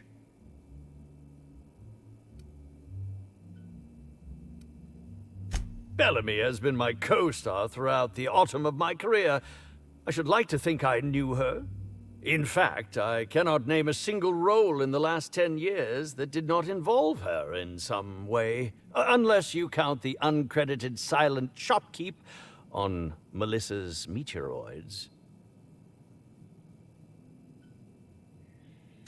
Oh, it wasn't. And don't think I haven't picked up on your tone. Resenting Bellamy is one thing, but killing her is another completely. It's also beneath me. Oh, come now, Inspector. What do you take me for? I'm an old man. I neither have the time nor the willpower to kill people for fun. Besides, I have my reputation to think of. I suppose that is enough on that grim subject. Oh, must I relive that ghastly event again? My intestines still have yet to fully recover. But I suppose we may discuss it further.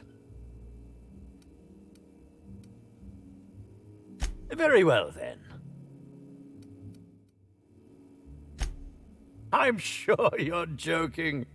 Perhaps I'm not in my prime, but you've no doubt seen the name Spencer Woolrich on many a serial advertisement throughout your travels.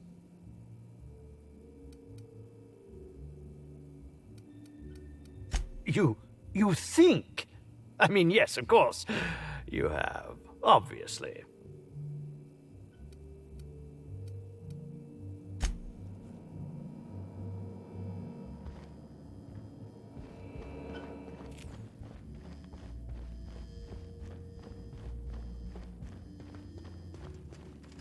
What floor would you like to visit?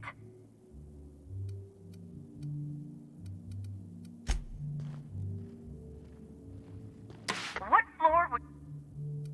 To the lobby, we got...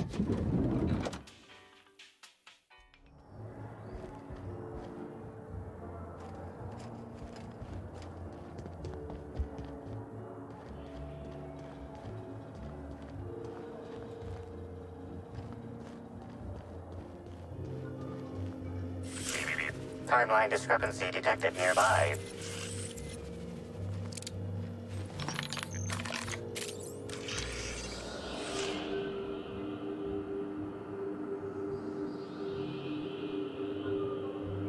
Analysis of this stovetop reveals an alarming degree of grease buildup, approximating proximity to volatile gases and chemicals. Chances of an explosive combustion upon next use currently at 92.9%.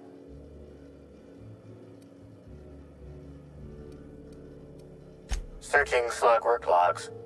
No work log found. Creating conjecture. Slug has likely not fixed this issue due to a lack of responsibility on the part of their employees. Most corporations have regular cleaning procedures to prevent damage to company property. Slug, already unlike most corporations in a variety of ways, does not. That or the employees tasked with inspecting are shirking their duties. For shame. Wait, Captain. Okay then. Performing scan. Gaslight appears to have gone out some time ago. Chance of explosive combustion without gaslight, 0.01%.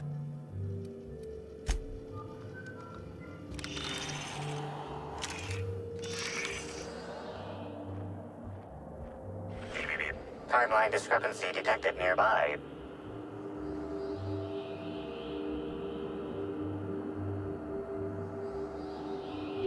This is a bottle of unreleased Rizzo's product. Helen appears to have attempted to use it to spell something as she expired, but all she managed was a sticky bee. This hypothesis is plausible, but requires additional information.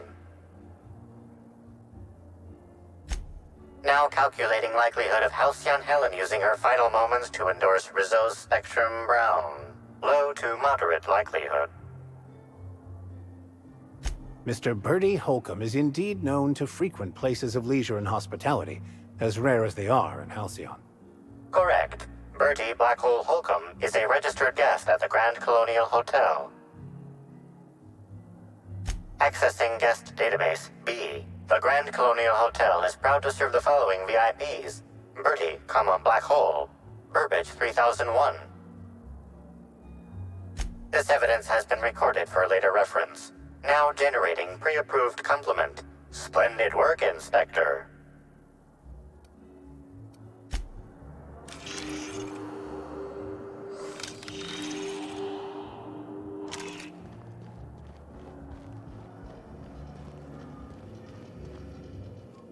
Yes? Are you here for the double rack of smoked sprat? Well, I'm sorry to disappoint you, but you'll have to wait. Oh, don't give me that look. Let me see if I can pencil you in for later.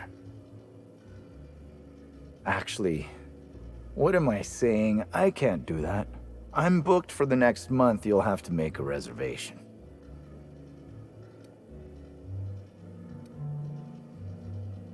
You're the inspector? Here?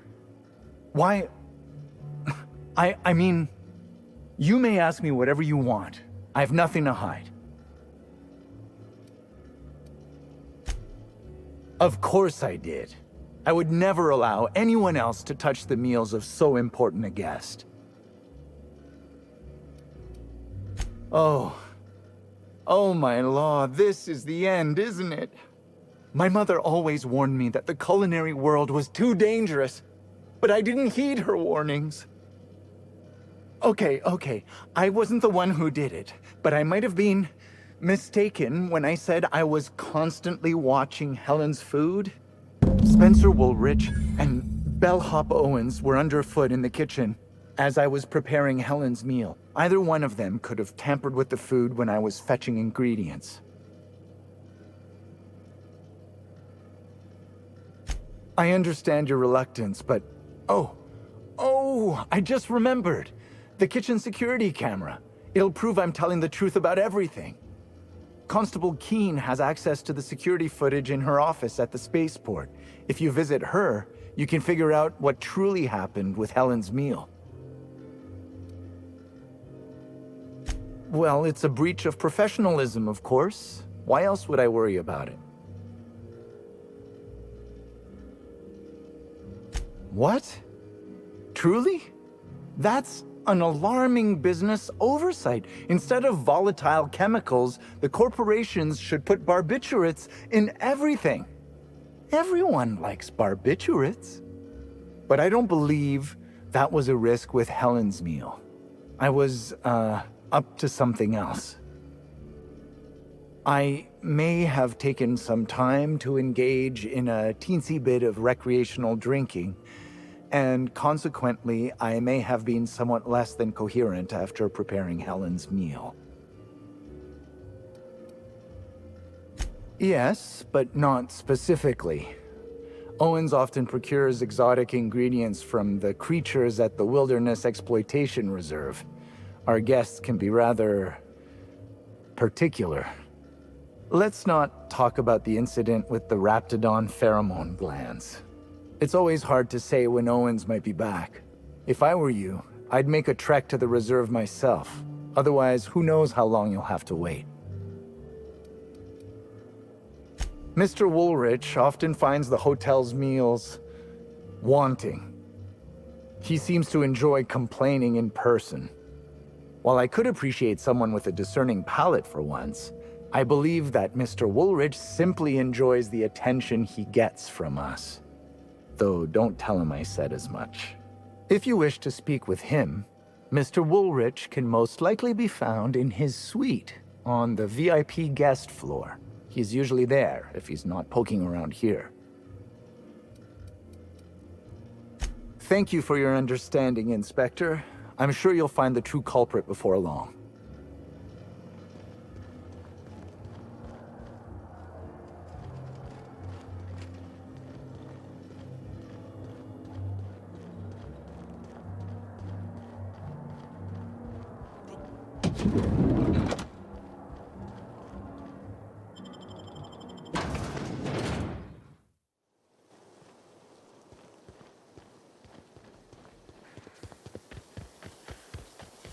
Did you hear that someone tore one of the doors to...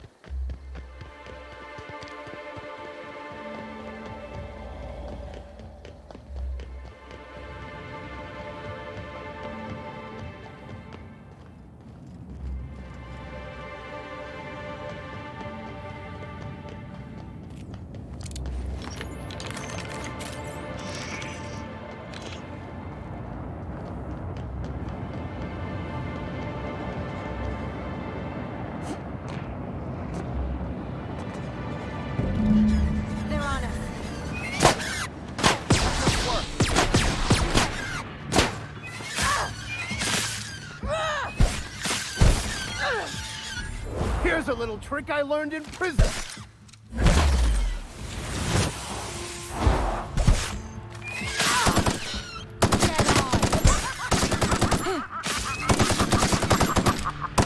Captain, you're right.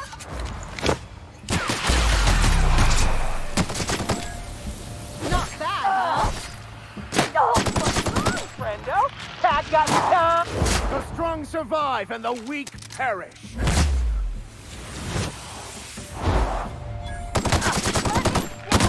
Want to make me smile? I just want to be your friend.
Rizzo special. They got the drop on us.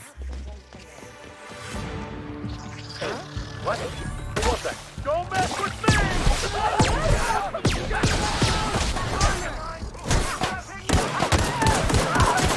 I've had quite enough of you!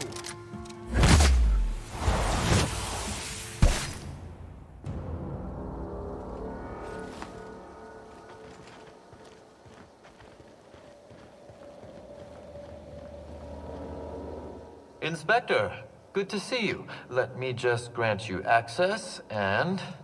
welcome to the Piraeus Spaceport.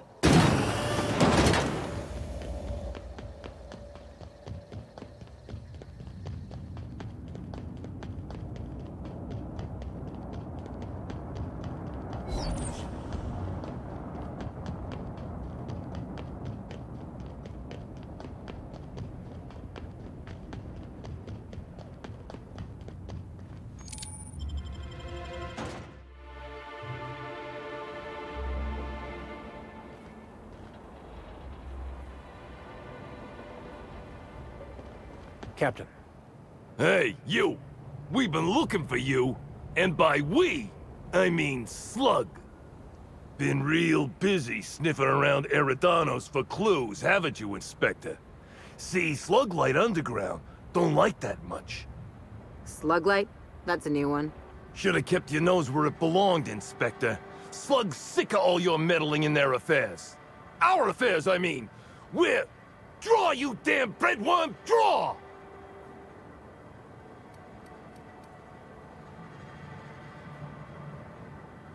Take your best shot, asshole. I smite you in the name of the law! Keeping you! Nice one! Anyone else? This is bad!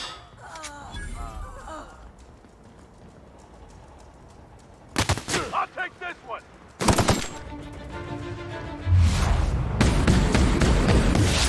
Go after them.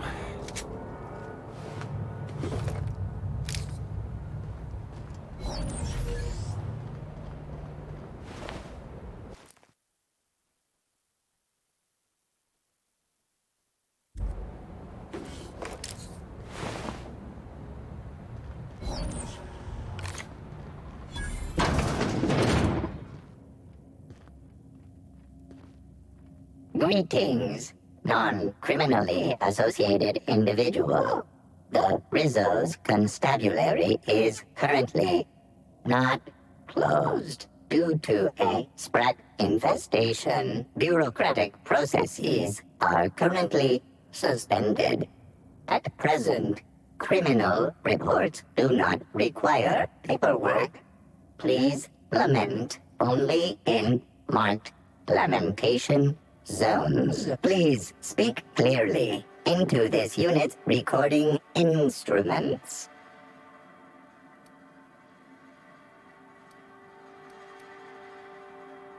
All requests for security footage require a nominal compulsory bribe.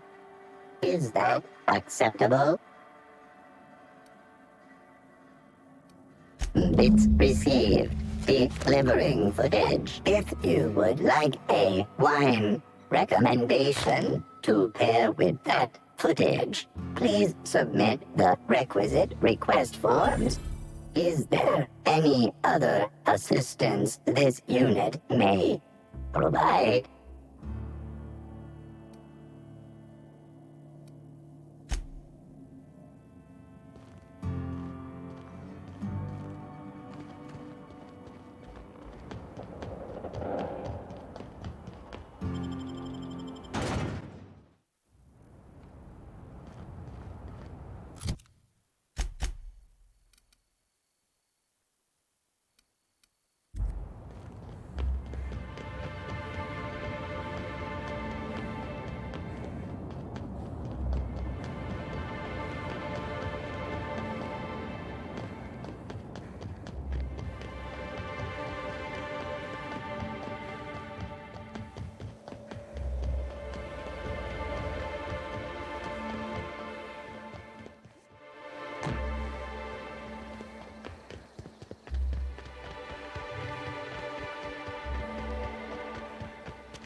What floor would you... Next stop, the finest...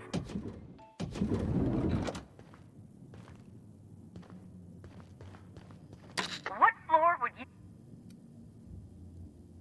If you see black hole...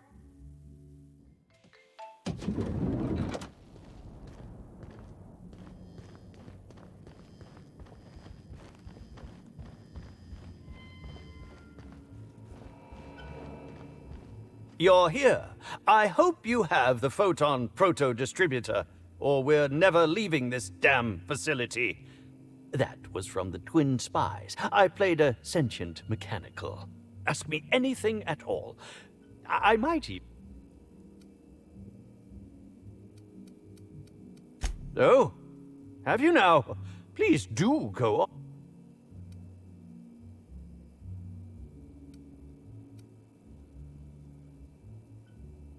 What? That damned bellhop promised discretion. Well, if you must know, it's, an appetite suppressant. How do you think I keep my form so lithe? Terror glands keep me from feeling hunger pangs. Tampering? No, no, no. I just happened to be passing through the kitchen and saw a dish that looked good. If being hungry is a crime, you better indict 3/4 of Halcyon.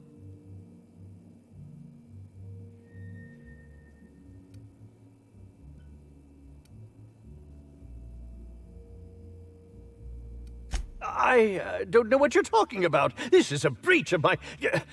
No, I can't keep doing this. You've caught me. As it so happens, I may not have had the terror gland acquired for personal use. I may have placed it in Bellamy's meal. But before you indict me, please, just listen. I wasn't trying to kill her.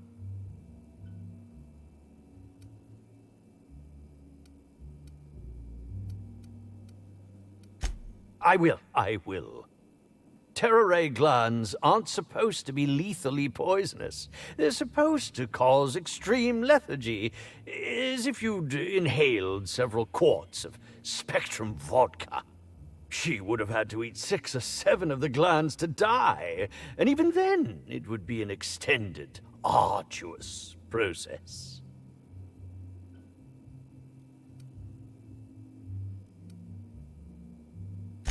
No, really, you must listen. I wasn't trying to kill Bellamy. I only wanted her to be incapacitated during the Brown unveiling. With her out of commission, the next available celebrity, myself, would get to host the unveiling. Please think twice about telling the administrator of my misdeeds. If he learns the truth, what's left of my career will be left in shambles.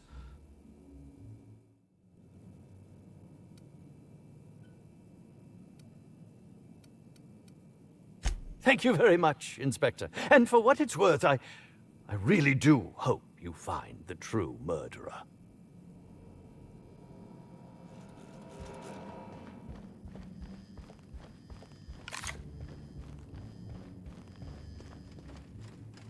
What floor would you like to visit?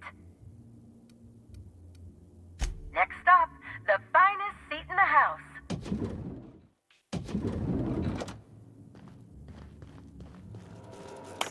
Inspector? Excellent. I trust you have a name for our poisoner.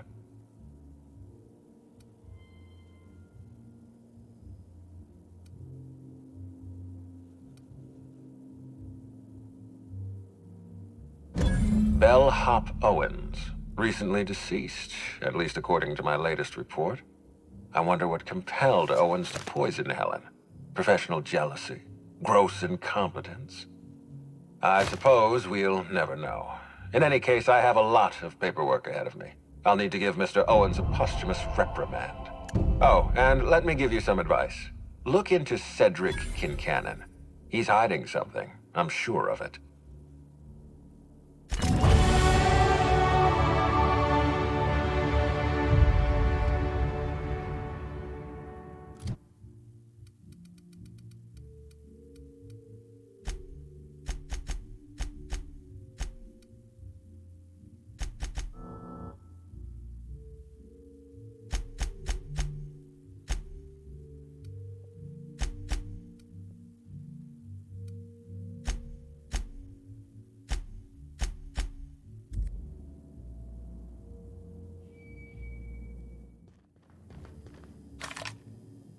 What floor would you like?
You got an appointment?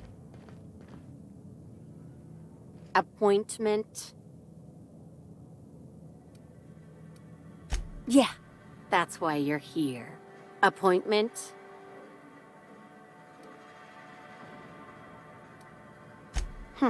Not entirely out of the question. Convince me.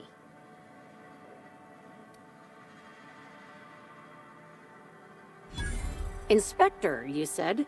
Well, maybe he'll appreciate your blunt charms. Maybe not. I'll see what he has to say. Mr. Kincannon, got an inspector here demanding to see you. Want me to call the guards? No, thank you, Eileen. I've been expecting her. Send her up, please.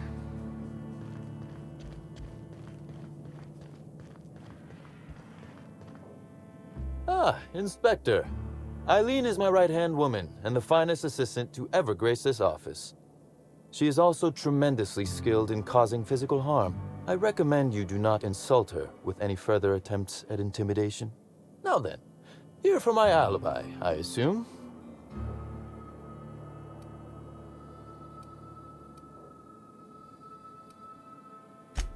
Another murder? Drunk Raptidons? Black Hole Birdie practicing his hacking in the middle of the street? Stop me if it's one of those, or I'll just keep guessing. Sounds as though you've already sorted it out yourself.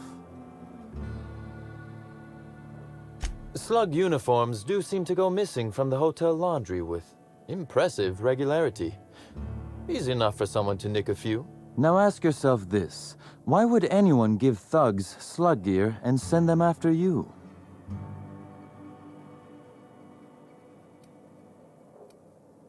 Right again, Inspector.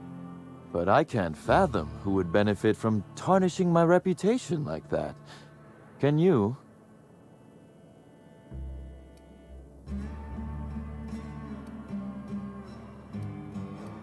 Oh, that's good. That's very good, Inspector. I like this. Dominant. Aggressive. The woman in charge. I don't want to accuse anyone without hard evidence, though it may be worth noting Ludovico has motivation in spades. So, as you've deduced, I did not send anyone from Slug after you, nor is it likely they assigned themselves that task. Still, I am sorry for the trouble, Inspector. With that settled, I assume you'll want to know where I was the night of Helen's murder. Let's see. That night, I was... torturing Elliot Nasser for information on missing cargo. That was a messy one. Didn't break until nearly noon the next day. Can you imagine?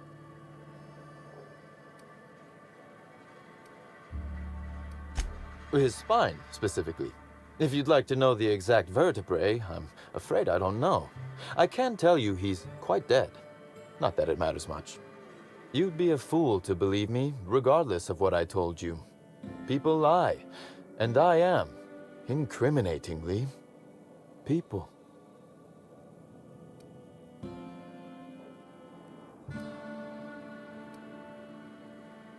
And I appreciate that, Inspector.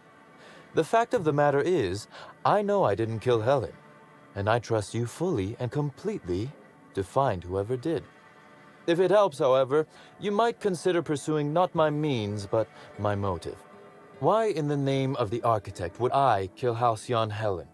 She was making me a fortune.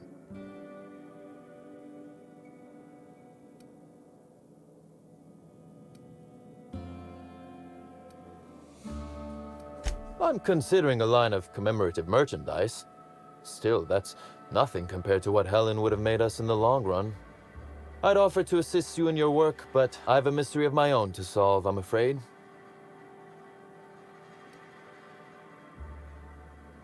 Oh, Elliot stole from me, all right. Alas, you're right in that his was a singular, isolated incident, and as such, does not resolve a concerning broader trend. Items are disappearing from Slug's storage and processing warehouse. The thefts began a week before Helen's unfortunate death, and there have been more instances since. Before you ask, I know the difference between cargo going missing and cargo going missing. This is the latter. I'm not sure. I'm only confident there is one. That the thefts began mere days before Helen's untimely demise is an extraordinary coincidence. I'm not a man who believes in happenstance, Inspector. I do not trust it.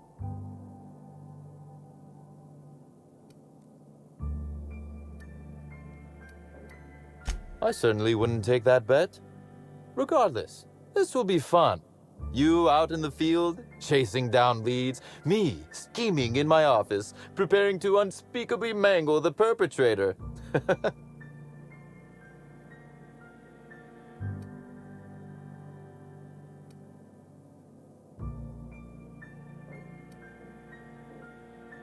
Oh, I never subcontract out that type of work, Inspector.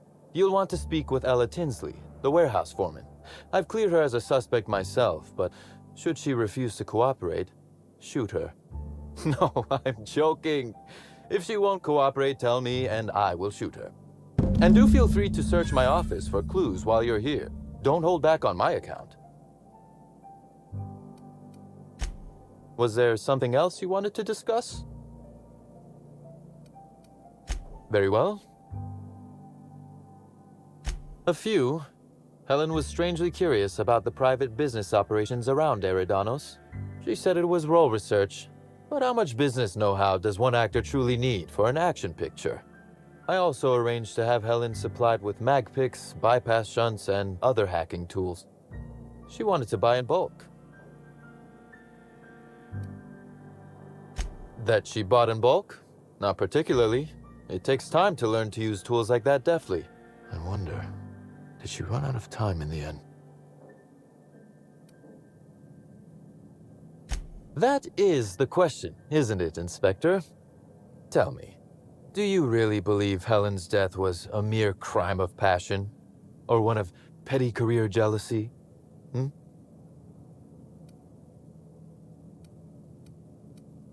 A smart approach, Inspector. And yet, this murder is bigger than Miss Helen's personal life. Bigger than her latest moving picture. Indeed. I suspect Helen arrived on Eridanos with grander plans than promoting Spectrum Brown. I knew I was right about you being clever, Inspector. I'm glad. Because whoever did kill Helen is not going to come forward so easily. I might. I just might. Your point, Inspector?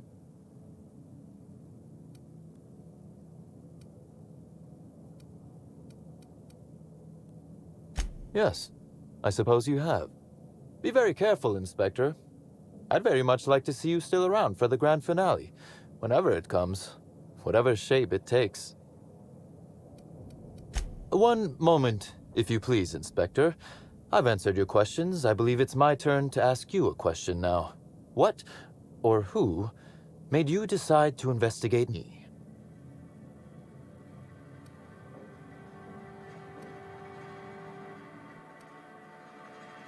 Was it now? Thank you for your honesty, Inspector. Thanks very much indeed. Now then, did you need anything else? The original incident? Well, I made him an offer he should have refused.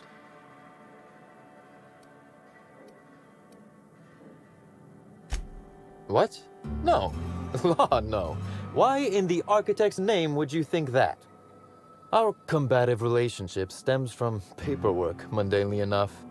Rizzo's contracted Sublight to construct the Eridanos atmospheric complex. Had Lou wanted Rizzo's to retain full control of Eridanos, he shouldn't have skimmed the revised contract I sent him. Lou's an administrator, for law's sake.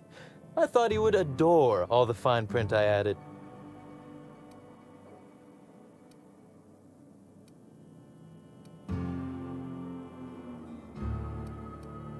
Still technically visible to the human eye, but only just.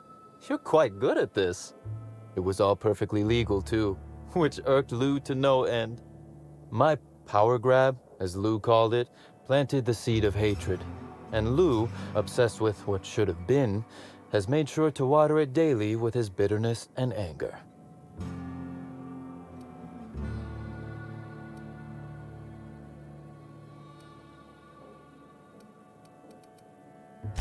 Alas, I can't. I am, first and foremost, the head of Slug, and it simply wouldn't be good for business. Slug's control of Eridanos is a crucial step in my long-term plans for Sublight. The board needs to see irrefutable proof we are a respectable, legitimate business.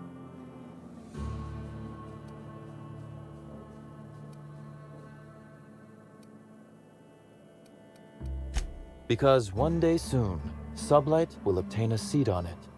Meanwhile, our dear administrator is still laser-focused on old slights, which can be a nuisance.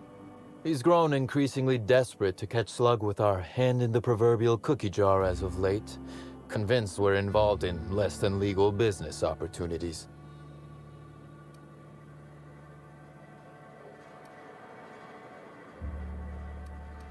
Not in front of witnesses, I didn't.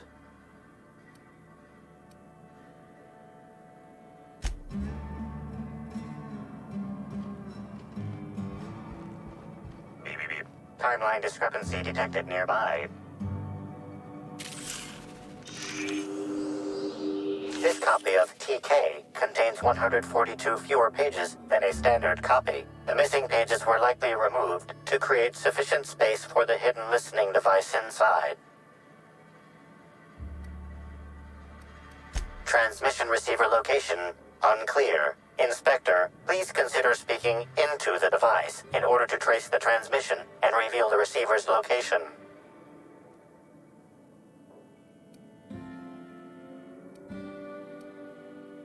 Poor woolly cow impression transmitted. Transmission analysis complete.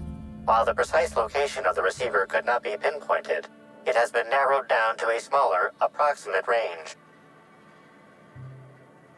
Analysis inconclusive. However, there is a minor accumulation of dust particles present on the book's uppermost surface. The area within a 0.5 meter radius of the book possesses a dust coating comprised of at least twice the number of particles. That is highly likely, Inspector. What's that you found? No, wait, don't tell me. Let's save it for the big reveal once you've solved the case.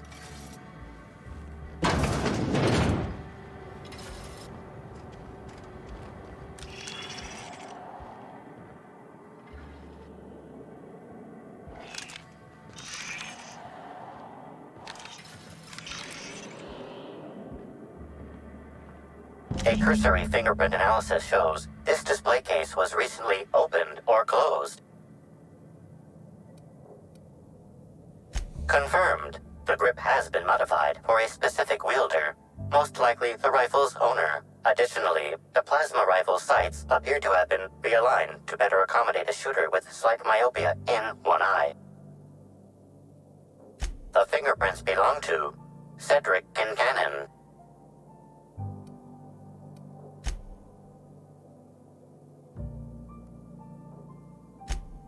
Oh, admiring my rifle. Had it custom fitted by a woman on Monarch. Inspector, to what do I owe the pleasure?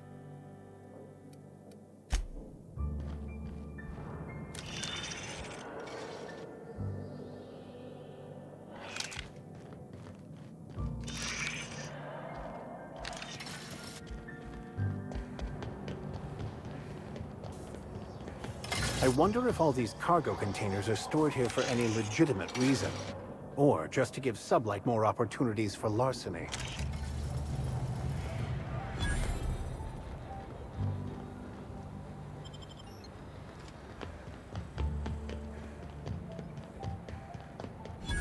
Somehow, I don't think the freelancers and Sublight agents are staying at the Grand Colonial.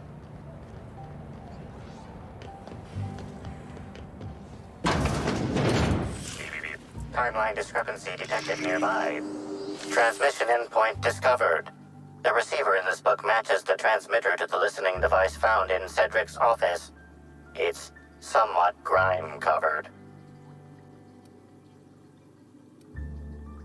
Due to the high level of foot traffic in this area, this unit is unable to determine who placed the device.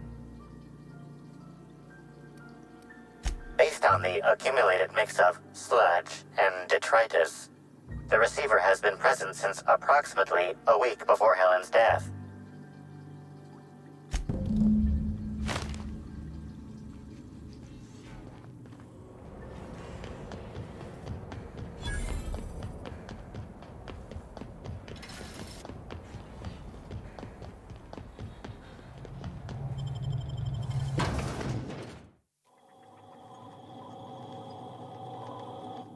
Hi there! Sorry, this area is off limits to port vision. Oh, wait half a second. You're the inspector. Sorry about that. I'll buzz you right in. Feel free to have a look around, ma'am. Wonder how many of these boxes fell off the back of a loader.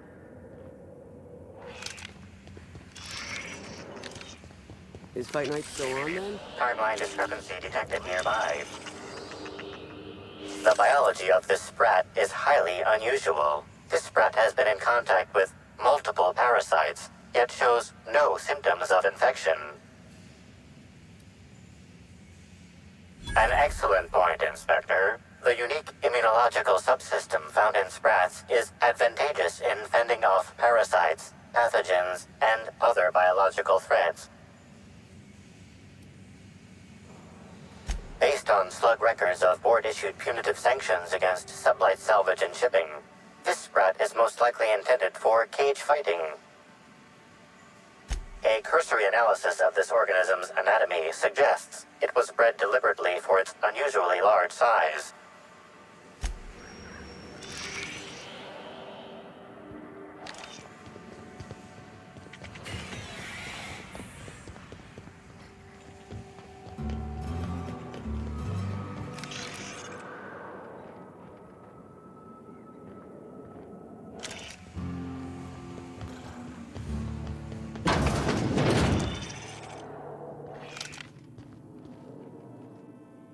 You're the inspector, aren't you? Boss Kincannon said you'd be by about the cargo that's been going missing.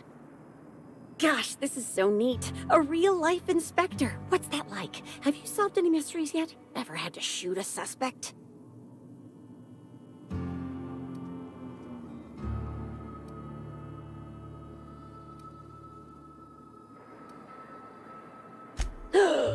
Perps! Just like a real inspector! Right, so the missing cargo. How can I help your investigation? That's the weird part. There's no pattern far as I can tell. The thefts don't make sense. I ask you, who would steal a handful of Spacer's Choice Sabers, so dull they can barely cut mud, but leave the spectrum black? Ugh. Who'd be desperate enough to want to steal a Spacer's Choice Saber, full stop?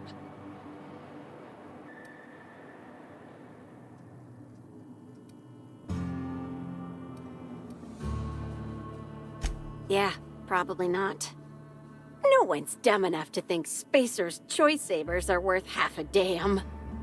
Then there's the most recent theft, 5 boxes of pens and a couple of sodas. I can't decide which one's sadder.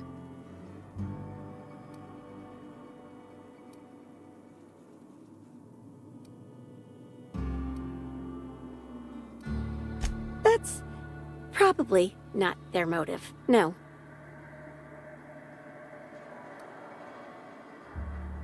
Everyone here at Freight Storage and Processing, for a start.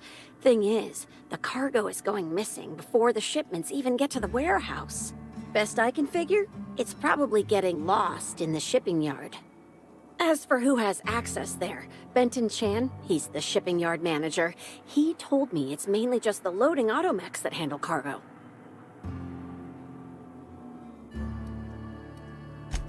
Could be. Those things'll break if you so much as look at them funny. That's Benton's area, but don't bother asking him for help. Last time I asked him to check the automechs, the whole head told me he couldn't help because he was dead.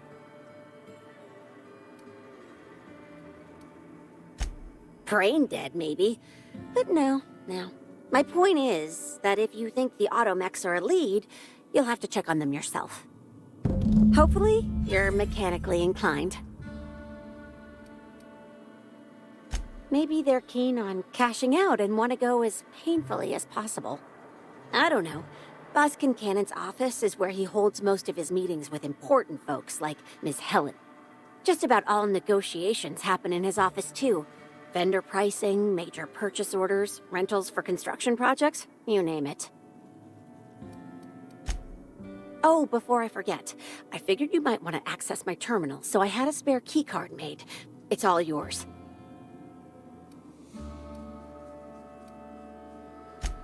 I wish you were being sarcastic.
Timeline discrepancy detected here. Inspector, this loading automechanical's programming does not match factory default settings. The standard defensive protocol has been modified to include an additional trigger.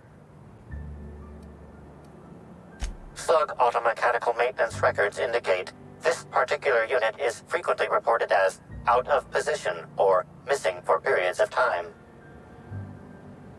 For Type K-19 cargo transport automechanicals, defensive protocol is triggered by attempted interference with cargo, or its transportation, or attempted destruction of the unit. Once triggered, defensive protocol targets the perpetrator and applies lethal force until the target has been deceased for a minimum of 3 minutes.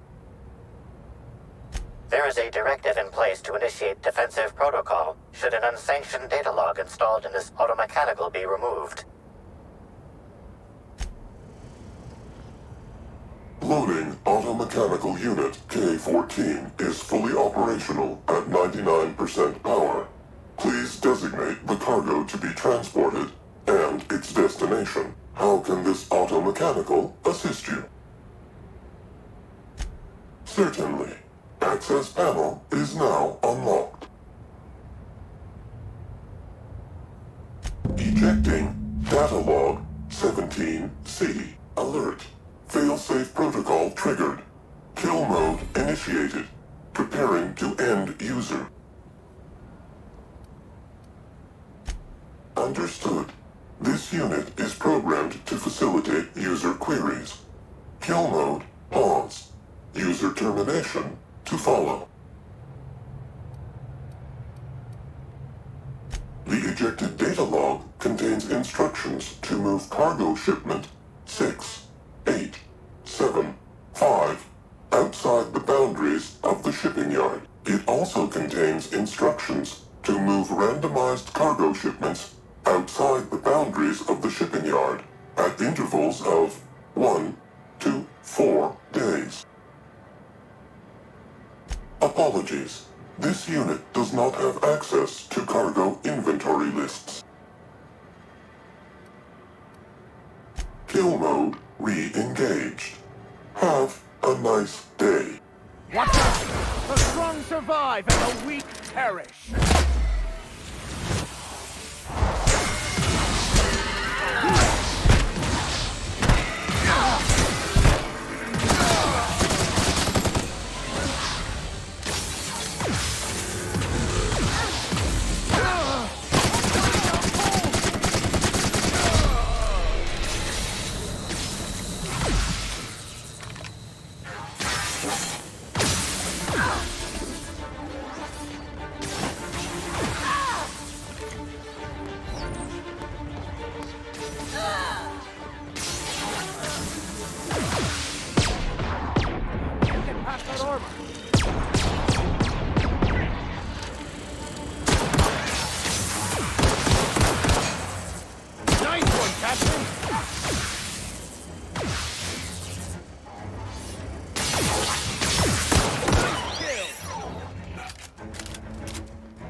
Inspector, to what do I owe the pleasure?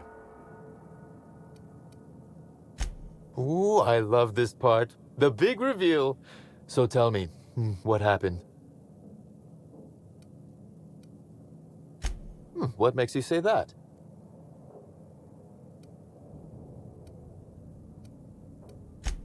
With the benefit of hindsight, I'd surmise it's not terribly difficult.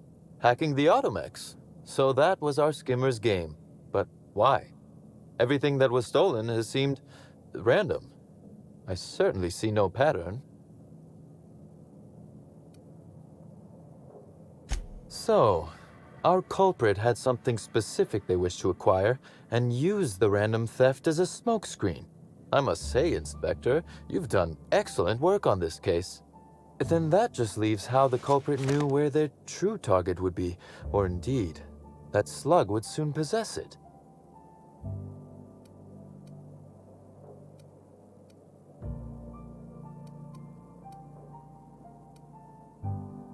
Okay, that's very impressive. Don't ever touch me again. Am I right to think what you found in my office earlier was the other half of this listening device? Not quite, Inspector. That listening device belongs to me. I lent it to Halcyon Helen to assist her with role research. That, or she never intended it to stop. Impossible to know now. Unbelievable. I helped her. Gave her whatever she needed. I thought we were doing each other a good turn.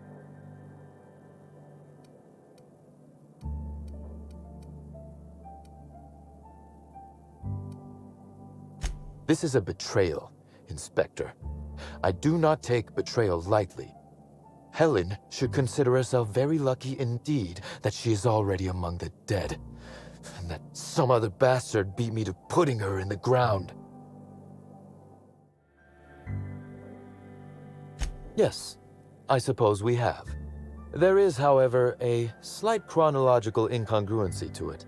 I now have a motive to kill Halcyon Helen, but Halcyon Helen is already dead. If I'd known Helen was stealing from me, I may very well have killed her, or had her killed. Alas, I did not.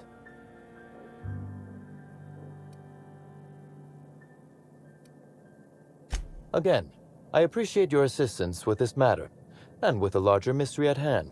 I wish you luck with your investigation, though I doubt you'll need it. You'll find Helen's murderer. I'm confident of that. Now, if you'll excuse me, I must find a way to excise my anger that minimally damages my business empire. I expect it will involve shooting quite a lot of guns.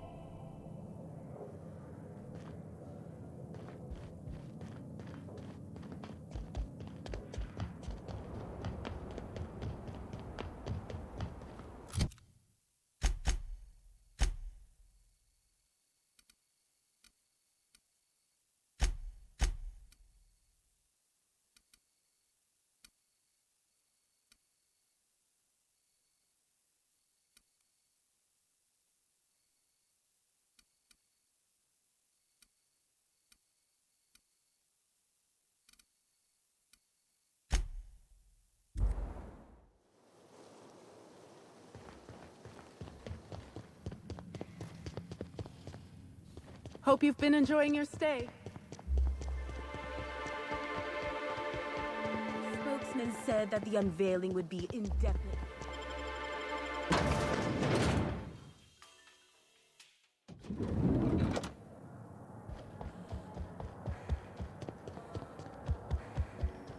What floor would you like to visit? Next stop, the fine...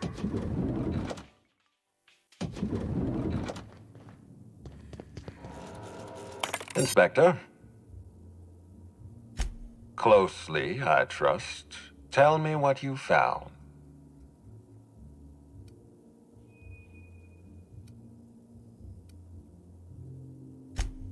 That doesn't surprise me. Cedric practically stole his way to Eridanos. He'll do everything in his power to keep you off his trail.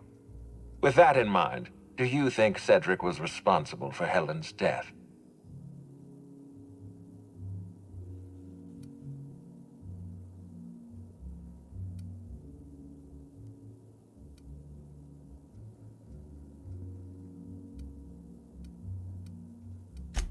No motive.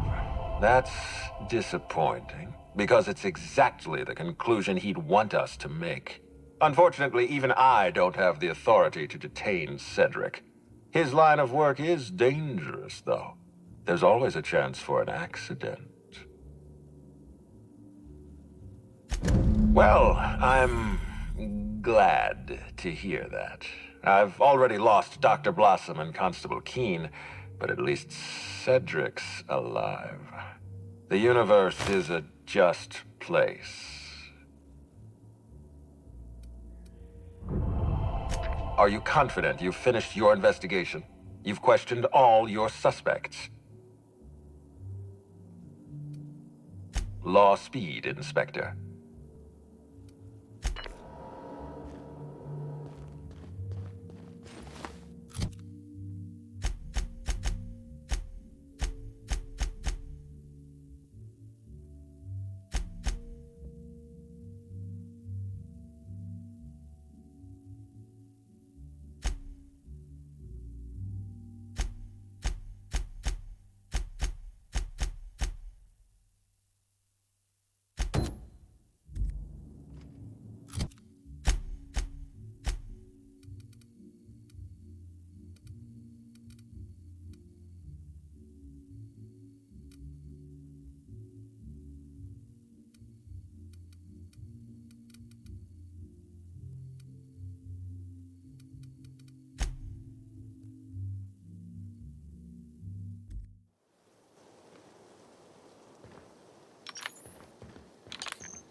Timeline discrepancy detected nearby.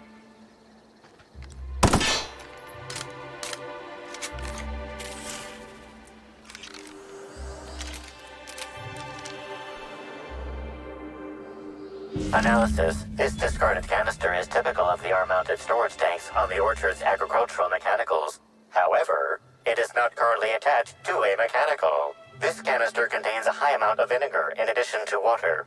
Warning. Use of vinegar, a known herbicide, on purpleberry saplings is a violation of Rizzo's agricultural standards.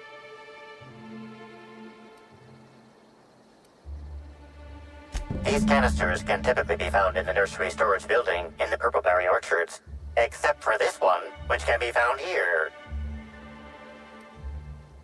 Chemical makeup of substance, 50% water, 50% vinegar. Trace amounts of woolly cow feces also detected.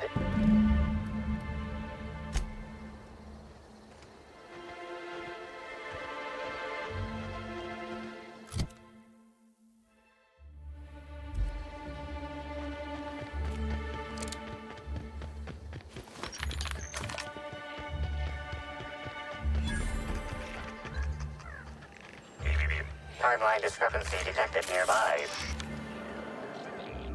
This console is 95% non-functional. Remaining 5% functionality stems from display reading console non-functional. Cause of shortout is most likely related to purple residue splattered all across the keyboard. That's probably not wise, Captain. You don't know... Oh, never mind. Substance contains trace amounts of purple berries, fruit flavors, and artificial sweeteners number 35, number 49, number 240, number 322, number 314, and many, many, many others.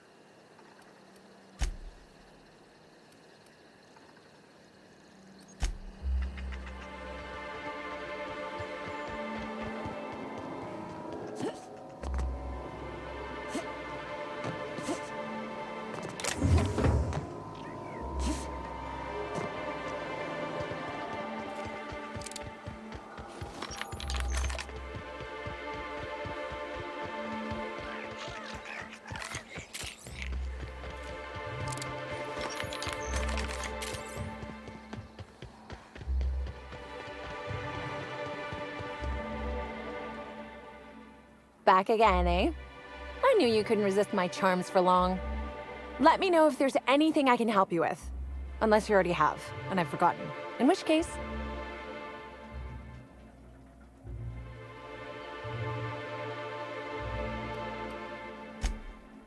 Well, yes. The orchards are becoming overrun with pests. Usually we give workers handguns and tell them to go to town, which results in many injured workers and a few dead sprats. Our exterminator automechs only kill mosquitoes, and even then, only if an exec somehow ended up in the orchards during a pollinization cycle. So I decided to do some reprogramming. The reprogramming was easy until I locked myself out of the terminal. Then, when I was running away from the bots, I dropped the terminal access card somewhere in the orchards.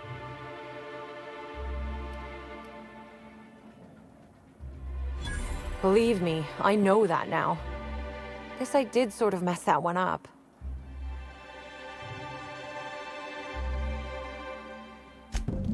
Well, maybe. I might have had a supersized cup of mixed purpleberry punch and lemon slap that I might have knocked over when I was running routine diagnostics. Look, I know what you're thinking, but I have the proper permit to mix those drinks. I just left it in my other work uniform. I doubt it. I've used that exact same line. Hey, we have a lot of uniforms. It's hard keeping track of all your belongings. Product experimentation without an R&D license is even more severe than damage to company property. Wouldn't want anyone thinking I'm making black market mixed drinks. Why should weed killer affect saplings? Weed killer. It's in the name. It should kill only weeds. That really seems like it's more on product design than on meat. Laws alive. I really did think I was doing good by the orchards, but with all that you've told me, it sounds like I've done much more harm. I know it's a lot to ask, but is there a chance you could vouch for me to my boss? It might not seem like it, but I've been trying to take the initiative. I really do want to help.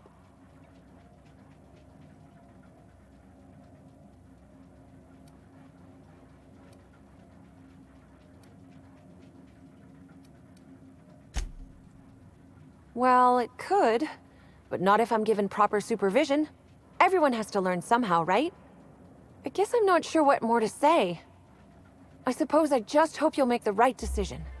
If not for me, then for the rest of the Rizzo's workers.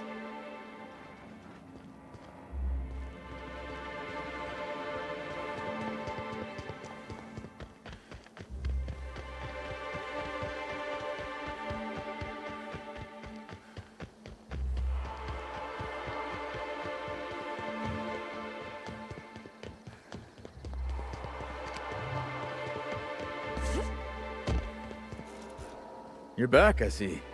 Glad Slug hasn't managed to scare you off. I think it's more of a wonder that nothing in these law-forsaken orchards has managed to kill them. How's the investigation going? You got a complete report for me yet? All right, let's hear the details.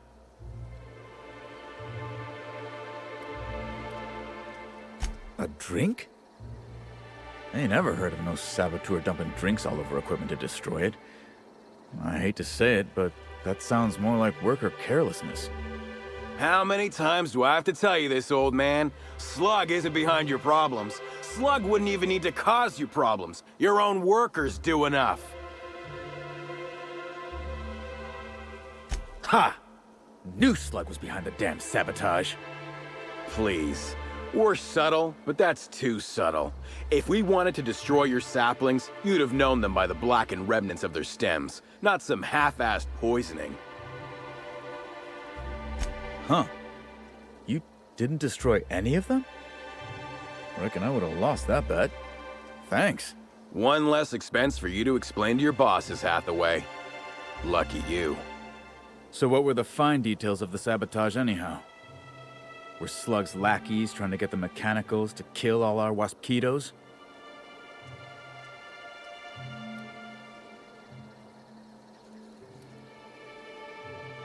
Of course. And what better way to do that than by targeting our pollinizers? They'd be a hell of a pain to kill manually. But if you set the mechanicals to do it... In your delusional fantasy, the waspitos wouldn't be out until next pollinization cycle. Wouldn't someone notice the rampant mechanicals beforehand? That seems like a question you should be asking yourself.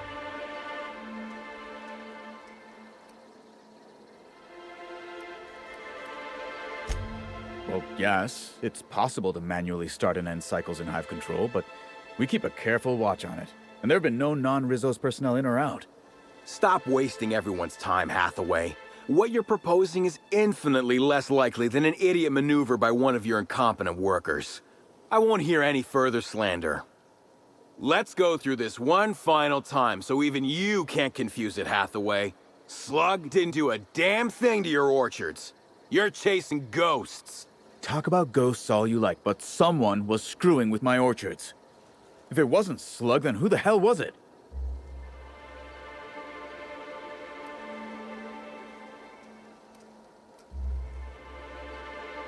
Summers? The intern?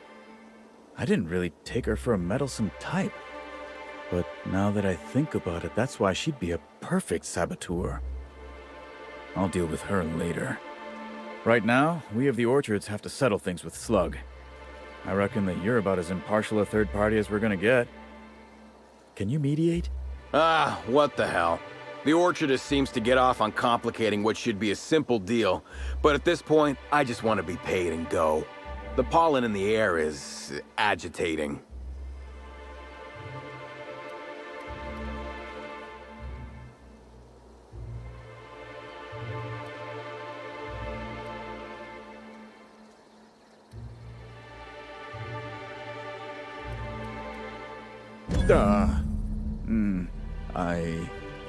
Hey, would you look at that? All of a sudden, I have an urge to just pay Slug. How about that? Yes. And Slug will go back to making sure your shipments get safely to you. That's satisfactory, right, Inspector? Right? Now that that's out of the way, we can discuss the intern. If she was really causing all that trouble, I will delight in severing her from her job.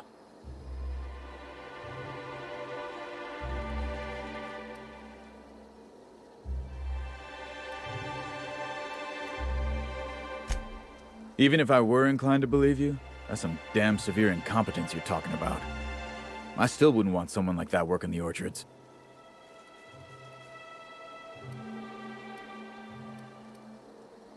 What the hell are you proposing? Let her burn the orchards down while I stand behind her and applaud? We ain't got nothing to exchange.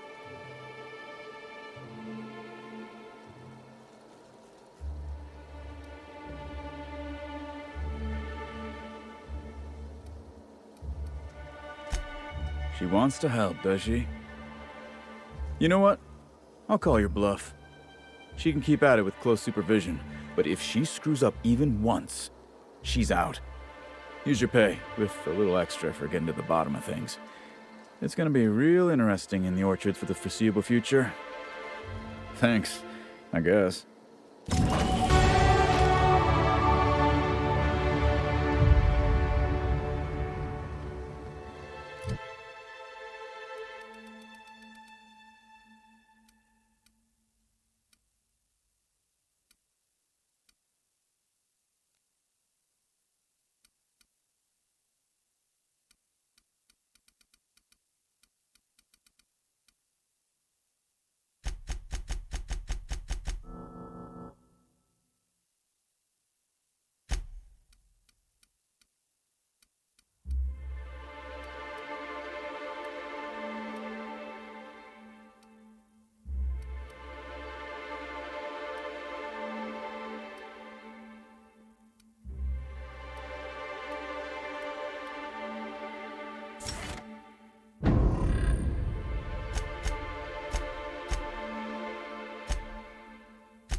Hope you've been enjoying your stay.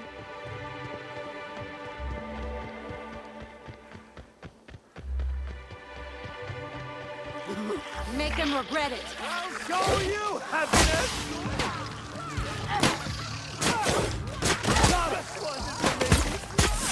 That does it.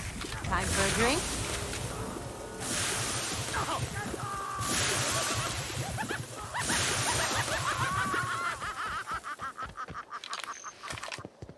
Who's laughing now?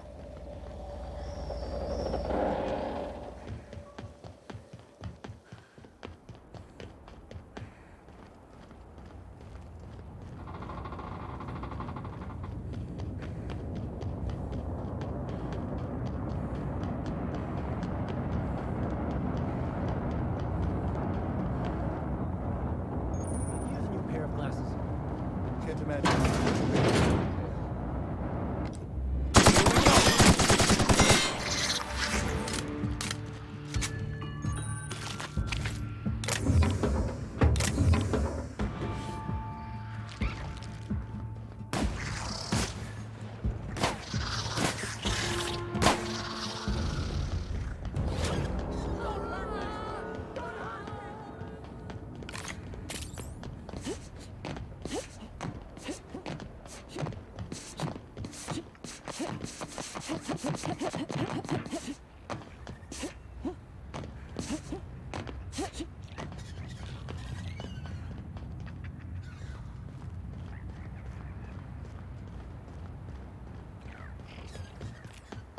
You're sure he's not in the museum? Even if he is, no one will think you dress the same as him on purpose. I was at breakfast first. If any...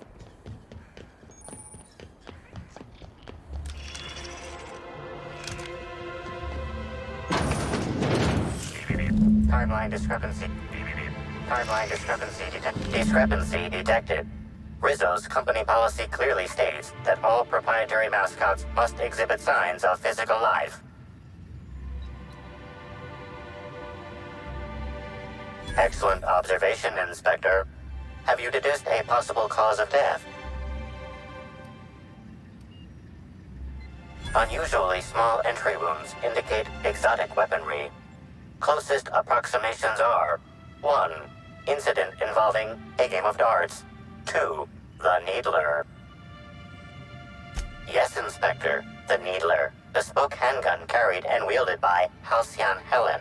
Famously deployed by Halcyon Helen in Terror on Monarch. This weapon was responsible for executing the Chief of the Savages, played by Spencer Woolridge. This unit is incapable of providing ethical advice. This unit is also incapable of answering rhetorical questions.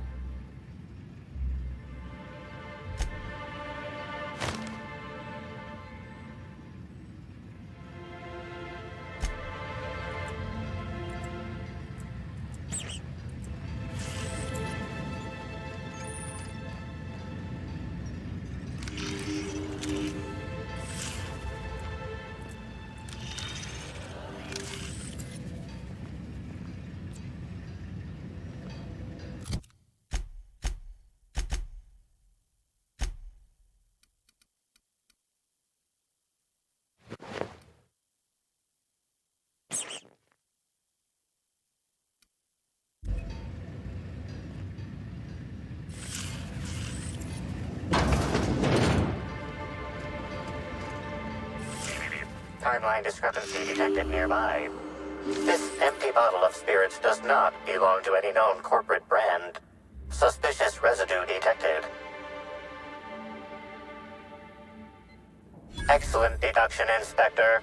Imbibing of unauthorized beverages is strictly prohibited under Rizzo's company law. Ingredients include antiseptic alcohol, sucrose, and unidentifiable miscellaneous organic material. Closest match. Counterfeit spirits available at the Piraeus spaceport.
What do you want?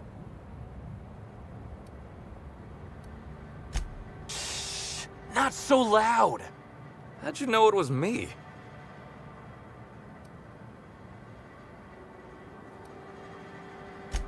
That's what the disguise is for. I'm in no mood to sign autographs, and I hate disappointing fans. So I'm lying low. You know, incompleto.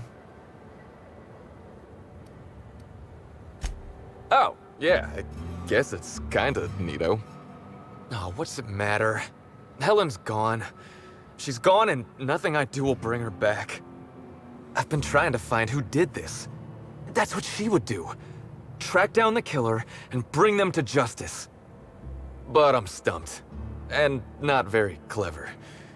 Being bright was always Helen's thing. You'll get no argument from me. And probably not from anyone who's watched you flail around the tossball field like a drunken primal.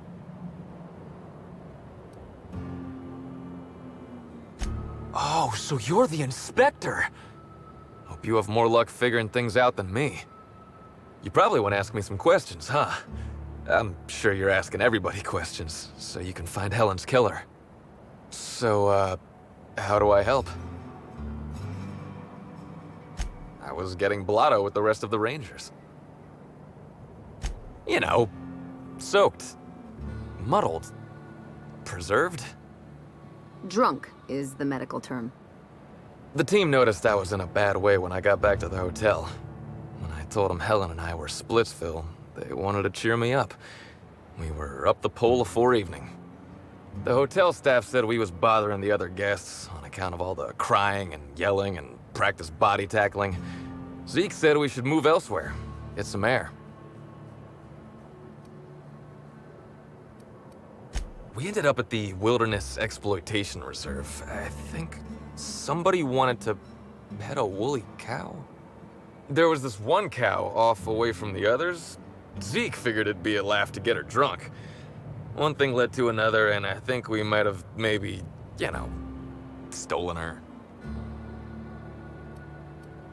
I don't know. We were drunk, and we made bad choices. She was all alone. I know how that feels now. It's so hard to be all by your lonesome. My memory's a little muddled after that. I guess me and the team got split up, because I know I was on my own at the pilot house for a time.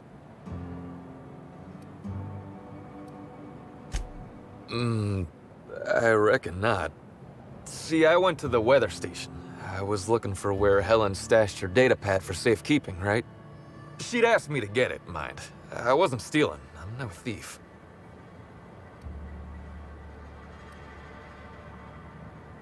Nah, she sent a note to my hotel room before we, you know, split. I don't know how long it was sitting there before I noticed. Sure did. Only there was a guard out there who found me. She started yelling about how I was trespassing and in serious trouble. Thing is, it was real dark out there. So dark, she couldn't tell who I was.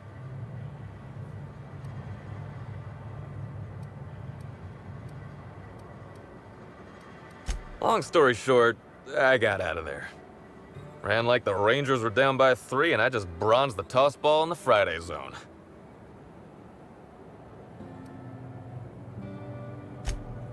Yeah, I mean, no. Nope. No one else.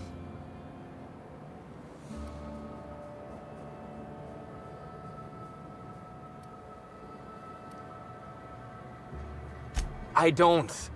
All we did was talk, I swear. It's just, I don't want to tell you. I'll get in trouble.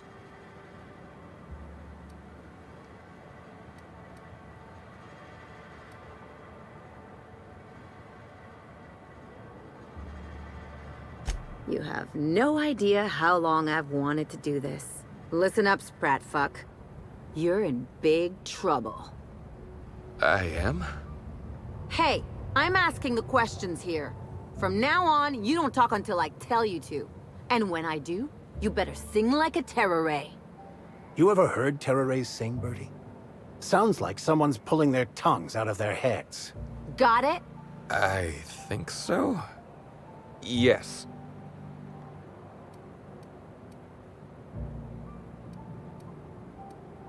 You think you're our only source? While you've been here nursing your conscience, your friends have been talking. And it's not looking good for you, Birdie. If that even is your real name.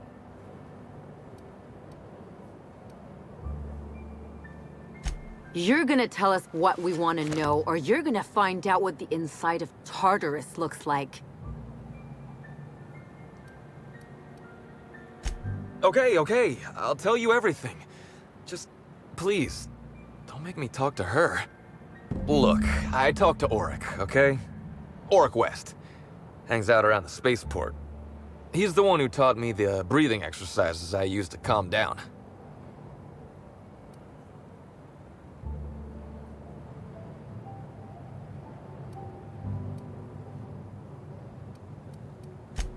That sounds like a good idea. So now you have the whole story. After I talked to Auric, I went back to the hotel. Woke up the next morning with Helen's data pad in my hand and the hangover to end all hangovers. Don't know if I'll ever drink again.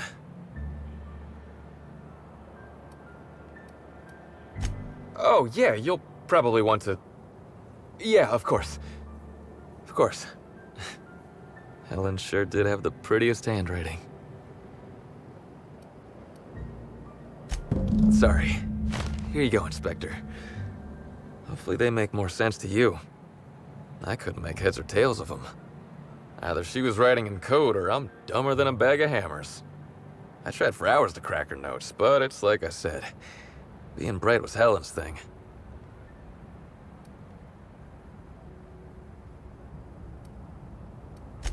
I know that. But you gotta believe me. I would never hurt Helen, no matter how drunk I was. You could preserve me in Spectrum Brown and I wouldn't even look at her funny. I want to help you find her killer, Inspector. I knew Helen better than anybody.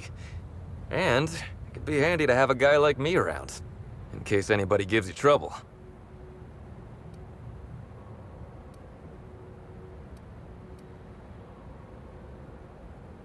I get it. I'll head back to the Grand Colonial then.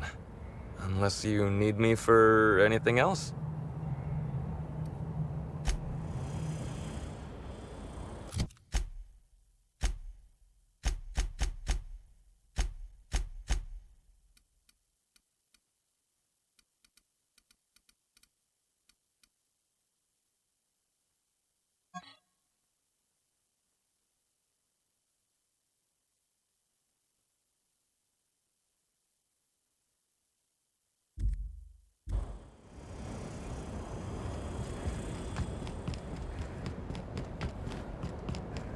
Hey, pal.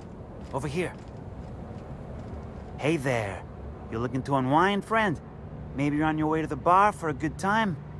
Maybe you're interested in something a little better than beer or Adreno? Something with a little more kick?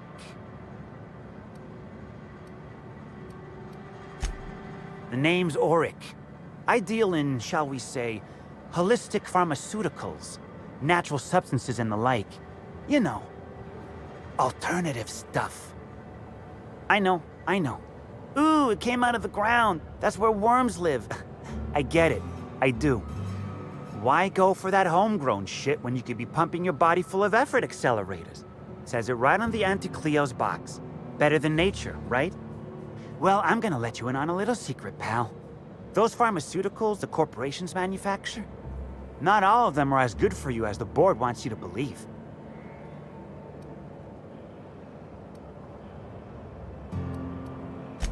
Alternatives. That's the way to go, pal. Trust me. No matter what ails you, I got what you need. Wait. You ain't a sheriff, right? You gotta tell me if you're a sheriff. I'll be honest. I don't really know where that puts us.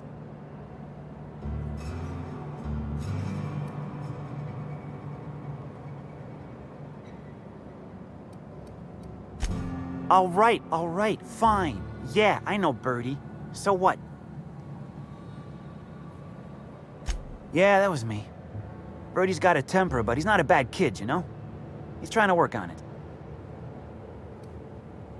He may or may not buy alternatives from me from time to time. A little diluted mantis or essence here, a little vitamin B negative there. He's stressed out of his mind, the poor guy. Everyone knows his name. Can't turn around without having to sign an autograph. Then you throw in playing postball for a living. Violence like that, it does things to a body. It does things to the head. Come on. Birdie's a damn good hacker, but taking that many blows to the noggin would scramble anyone's upstairs business.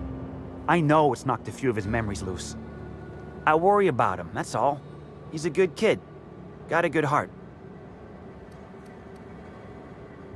Yeah. Damn shame about that. Birdie thought the world of Helen, you know. He showed up drunk at my place wanting to talk about the breakup. Helen dumped him, he said. Boy, was he in a bad way. I'd never seen him like that before. We talked for a while, and when he felt better, I sent him back to the hotel. Told him to drink more water and get some sleep.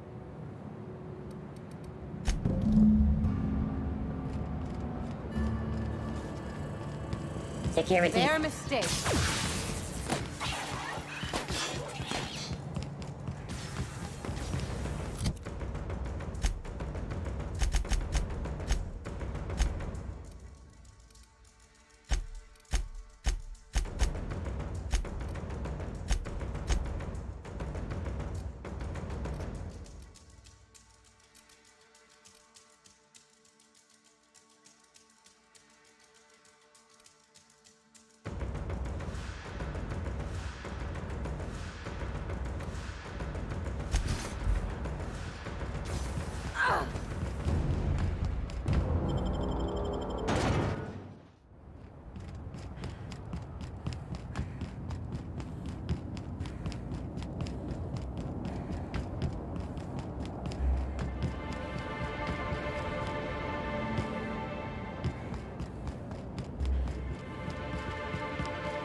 We've got a fight on our hands.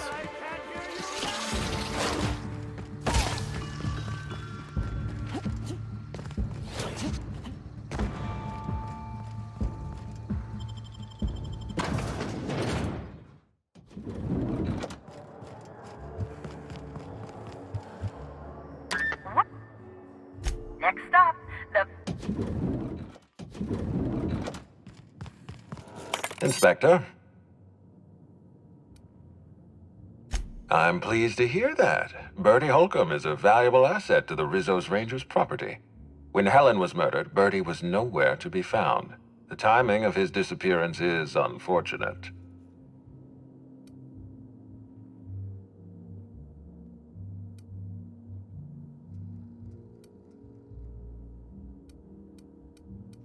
Try not to feel too bad for him. Bertie is a brilliant athlete. The universe has balanced his talent by making him a slackwit.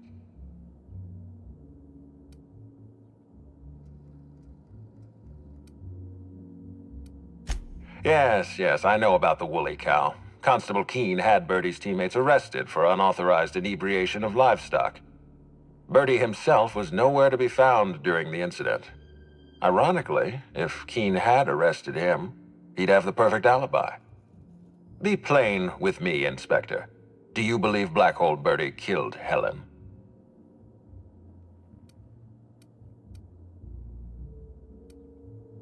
I'm relieved to hear that. I happen to be something of a fan of the hack attack.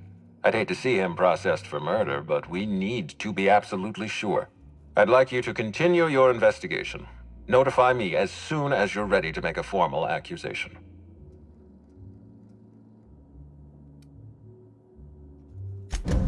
I appreciate that. I'd rather keep Bertie within the public eye than let him languish in a bar at the docks. I'll make my report of your investigation into Bertie. Do you have anything else for me?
That's a hunting reserve over there. In the clouds above a gas giant. Didn't I? Makes about as much sense as any of this, I suppose.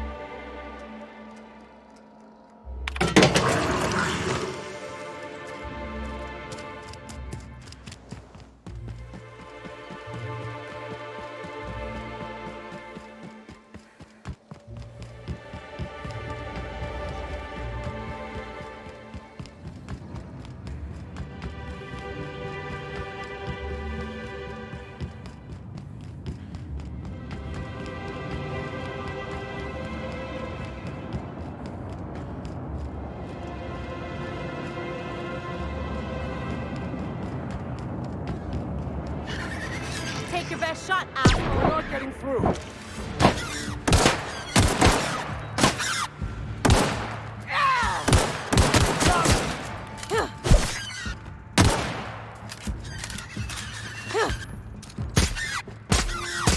Down they go.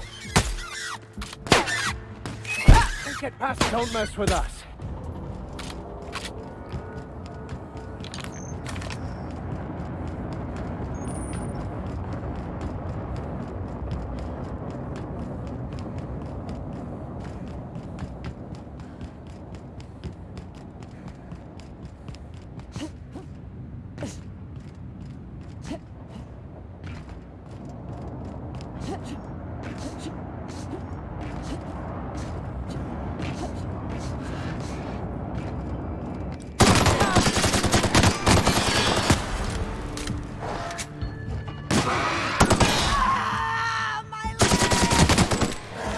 Sometimes violence is the only way.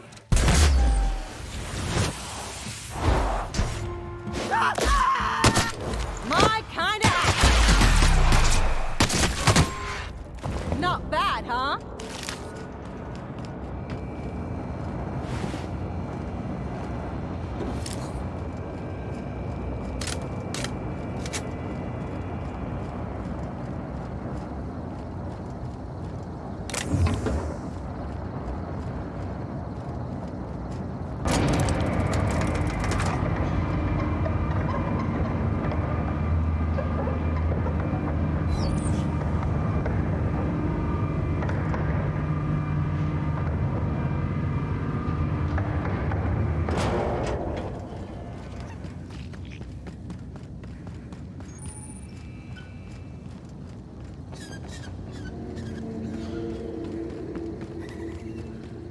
Is it supposed to keep the critters in or the guests out?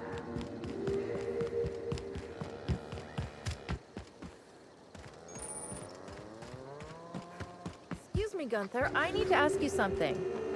Who in the hell is Gunter? I told you to call me Hunter. Come on. Oh, right. Hunter, have you seen a little mechanical wandering through here? Might have been wearing my hat? I can't say I have. I can sell you a new hat if you want. Or some fine, legally obtained hunting supplies. You could go get that mechanical thief yourself. She's not a thief. She's lost. I just want her back. Oh, hey there, stranger. Don't mean to interrupt your business, but have you seen a stray mechanical wandering about?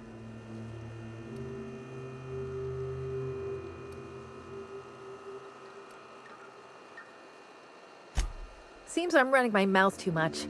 My mechanical Betty up and wandered away a couple days back. I've been trying to track her, but the beasts make it hard. Personally, I prefer my organs inside my body. The shopkeep says I should buy one of his rifles and go looking myself, but like my machine, I'm not combat inclined.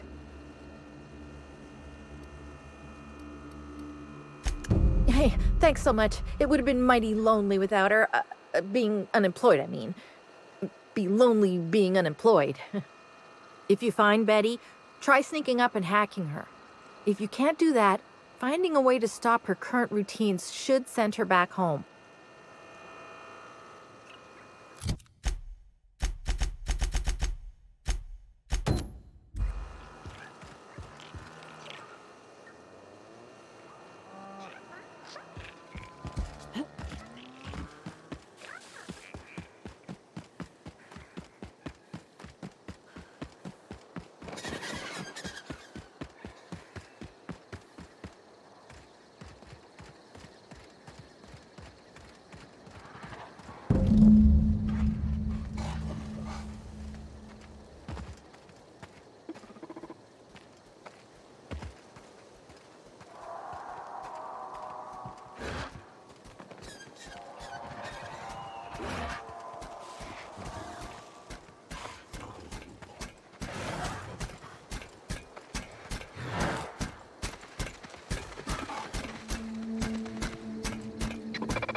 Greetings, potential customer.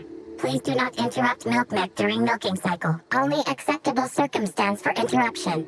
Potential customer would like to sample a delicious and refreshing glass of subject unknown milk.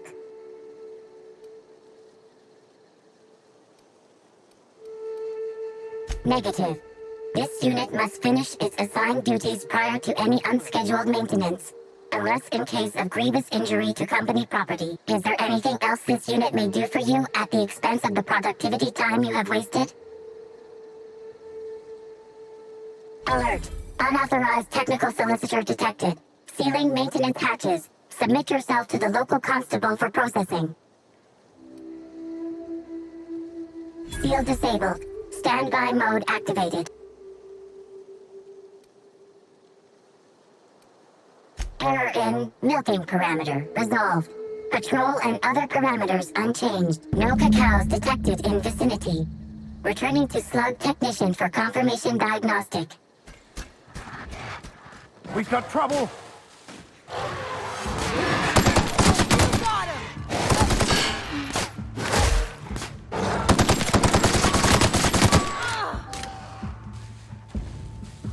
I smite you in the name of the law!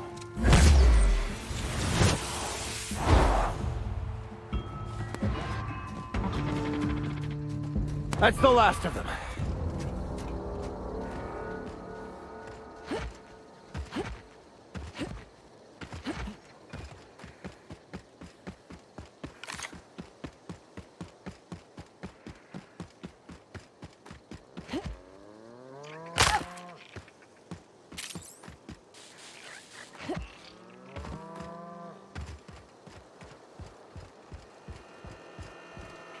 Hey, I almost can't believe it. Betty found her way back. Here I was thinking I'd never see her again.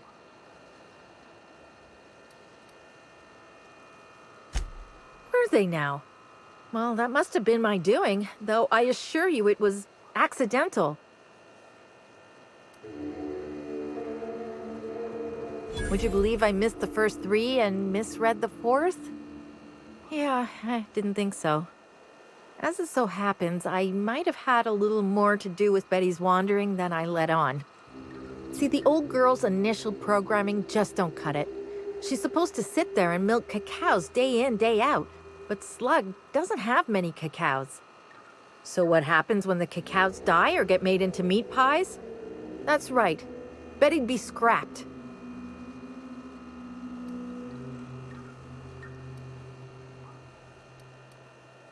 Slug doesn't really do reprogramming. Hell of a lot easier to buy or steal a new mechanical than to tinker with an outdated, useless one. So I'm making her more versatile. I modify her patrol parameters and send her out, never far, mind you. Each time she returns, I iterate upon her prior parameters. My hope is that if the dairy gets shuttered, she'll be able to be retrofitted as a guard mechanical, assuming she doesn't get lost like she did today.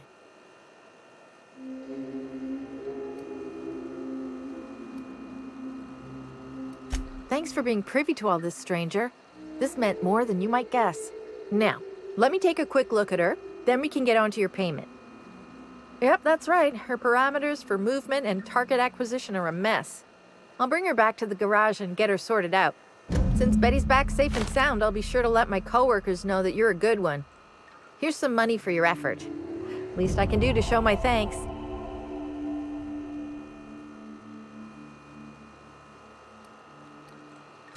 I won't.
blast of them.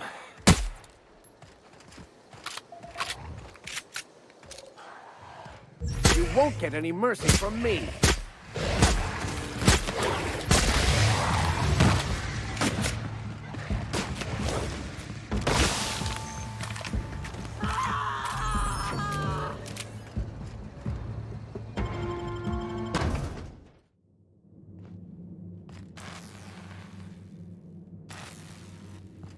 Okay, nobody needs this many candles.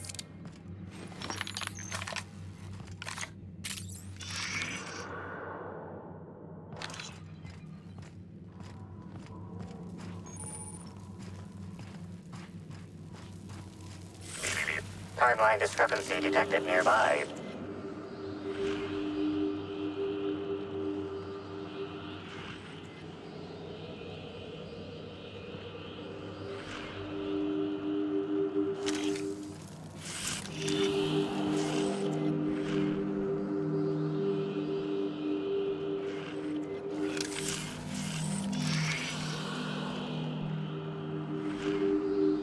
Analysis suggests this to be a variety of herbs.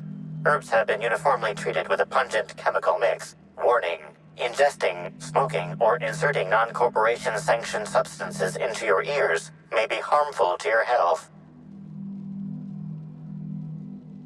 Side effects from extended exposure include dizziness, nausea, and unconsciousness. Additional likelihood of organ shutdown and/or death.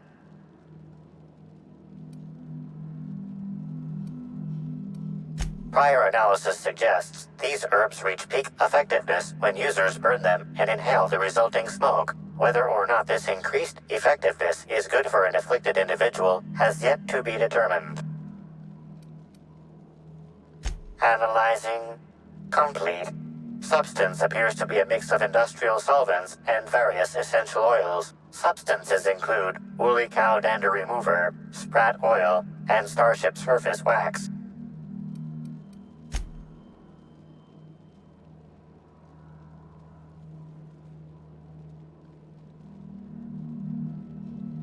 Hypothesizing potential side effects from herb consumption. Most likely outcome, decapitation.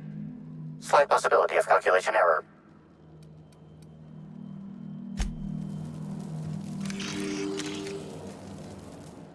Fruitful and productive welcome, sister.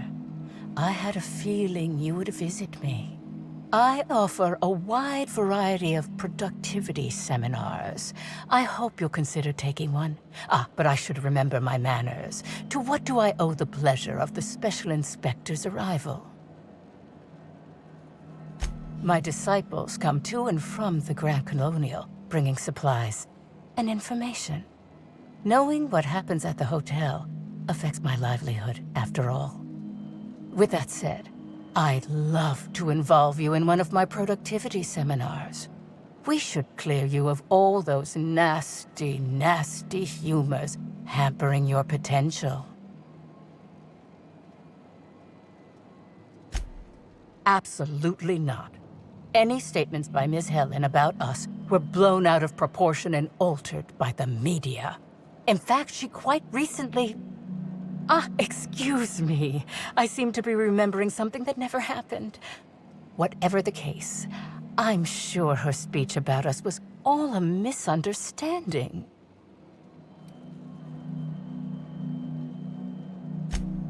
We offer a wide variety of seminars for all your corporate needs. Employees not working hard enough? Employees dying too often? It's most likely your managerial humors. And of course, seminars for balancing the energies of your business offices. Interior decorating is much more important for success than many would believe. If any of this sounds at all interesting to you, might I interest you in the first 82 words of our most popular seminar's introduction? Free of charge. Byzantines live lives fraught with competition. And that competition can be immensely stressful. You must, first of all, find a way to balance your thinking. Think not of bits lost, but of those you have yet to gain. After all, peace leads to productivity, and productivity leads to profit. Though thought alone won't balance you. We have a strict regimen to promote humor clearing.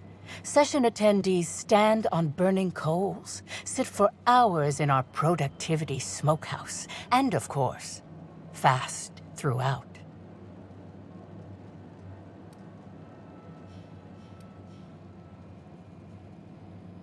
I hope to see you then. Oh? I'm surprised. I wouldn't think the two of us would have much to discuss about her. We may have had some terse interactions before her death, which I most certainly regret. But beyond those, well, never mind. What would you care to know? I wouldn't necessarily say that. The media tends to exaggerate. I will admit that her remarks about my seminars were rather unfortunate. However, I certainly wouldn't sharpen any sabers over it, if that's what you mean to imply. I only do that when my clients skimp on their bills. I did not. She had no interest in my seminars, and I had no interest in attempting to convert a stubborn actress. Why would I have had any cause to engage with her further? Why, I've been at the Wilderness Exploitation Reserve for quite some time now, as my disciples can attest. In fact, I haven't visited the Colonials since I arrived several weeks ago. Bad energies, you understand. I hope you now realize that I had nothing to do with Helen's demise. I'm pleased that you noticed. Excellent eye, sister. The compound they're treated with is my own invention, designed to unlock an individual's true productive potential when burned. I can't say any more. Trade secrets, you know.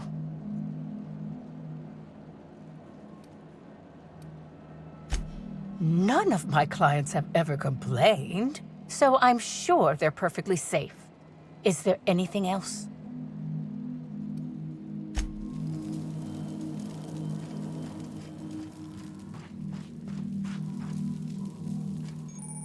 Hello! Welcome to the Prophet of Profitability's Private Prosperity Retreat.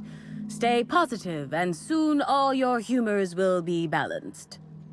Least, that's what I keep telling myself. Anyway, I'm Aaliyah Mason. I work as the Prophet's right-hand woman. What can I do for you?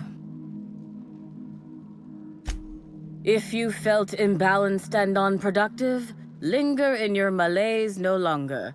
We have all the amenities and practices for calming the ill humors strangling your potential. Sit for hours in our sweat house and sweat them out. Or stand amidst burning coals and feel your productive inhibitions burn away. And remember, think positive. Positivity equals productivity equals profitability. Of course, I've been studying under her for years.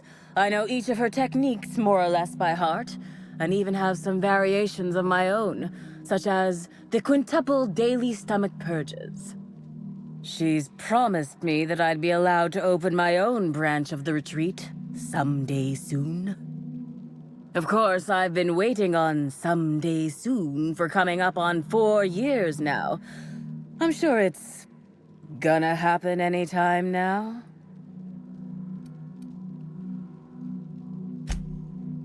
Oh, terribly sorry if I gave you that impression. I had a cramp. It's better now. I mean, it might be nice if I had a little inclination of whether the Prophet appreciated all the cooking and cleaning and hours of meditation I do on a daily basis. But whatever she thinks isn't for me to question. I'll do my best to be more chipper. Oh my. Yes, this is important enough for me to delay my bi-hourly self-flagellation. Ask away.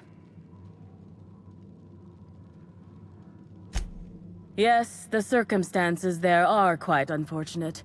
For a time, the Prophet was completely despondent. Even the hot coal walks weren't buoying her spirits as they usually do. However, we recently had a high-profile visitor whose presence seemed to alleviate whatever the Prophet's fears were. I'm actually not entirely certain. It was a surreptitious visit that stood out because it was surreptitious. Whoever it was must have paid the Prophet quite a lot to keep things quiet. At least that's the only reason I can think of for intentionally keeping things so hush-hush. Well, by and large, no. But something rather odd did happen regarding the Prophet recently. A few hours after our high-profile visitor arrived a couple of days ago, the Prophet asked me to take over sessions for the remainder of the day. At first, I was excited. Thought it was my chance to show her what I could do in charge. But then I saw that she was deeply worried about something. No one saw her until the next day.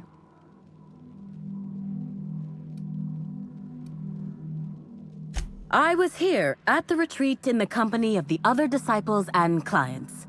I rarely have more than a few minutes of alone time. Which is fine, of course. I do what I do in the service of the Prophet, who will, I'm sure, reward me for my sacrifice. Eventually. Certainly. Actually, before you go, I want to report something suspicious. I noticed the Prophet dragging something, a bundle, away from the retreat after that high-profile guest arrived. Normally, I'm the one who does her laundry, so it was strange. Especially because whatever she was dragging seemed oddly human-shaped. I think so. Had the right size and shape.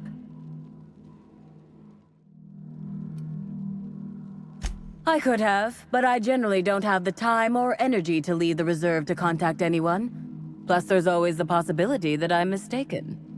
The Prophet hasn't been herself lately, but if I misinterpreted the situation and reported her improperly, I'd ruin my chances for opening my own wing of the retreat.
Did I hear? Smile, damn you! I'll show you! May the law have mercy on you. I won't. Crack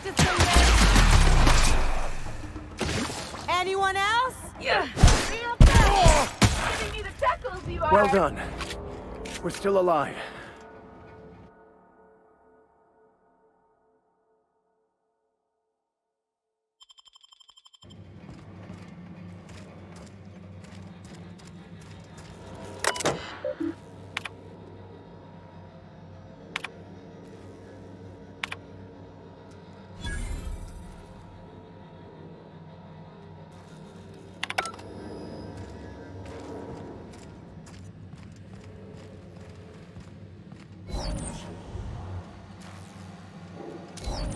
Here we go. Keep your sadness to yourself. You're I just just want to that be good. your friend.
Who would like to die first? Never anger a man of the cloth.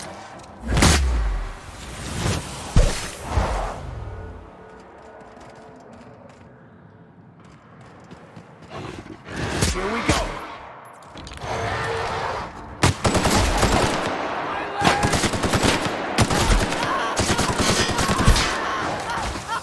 Watch a pro at work. How about that? They won't try that again.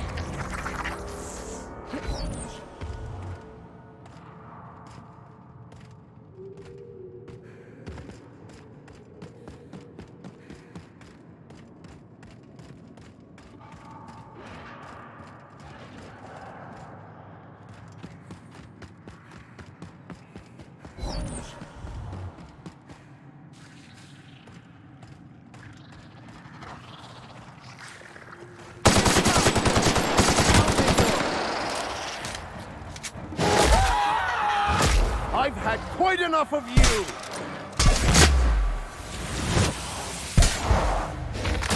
Here we go.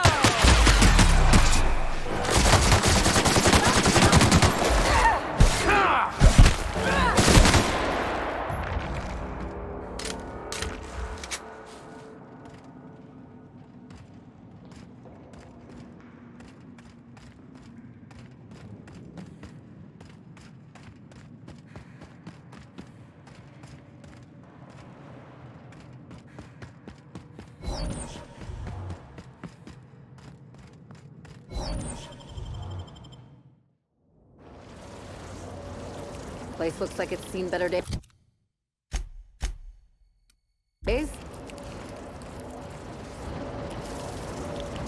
Their mistake.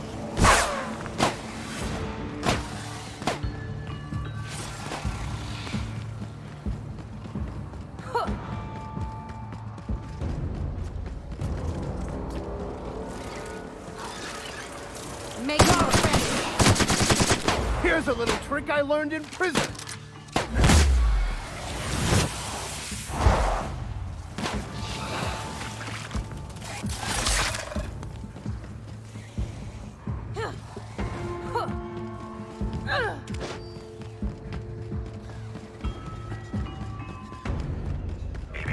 Timeline discrepancy detected nearby.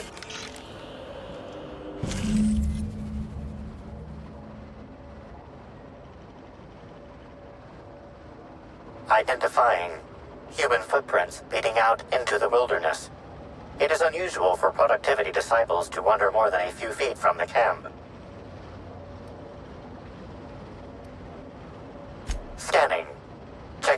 case of shoe sizes and height-weight ratios. Judging by footprint depressions and shoe size, these prints were either made by the Prophet of Profitability or Adjutant Sophia Akande. Error. Recalibrating. These footprints were made by the Prophet of Profitability.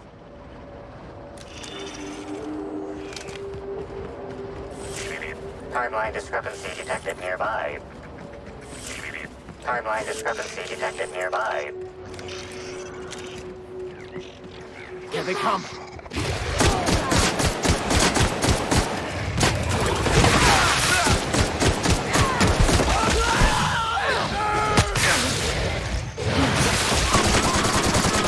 Destined to die.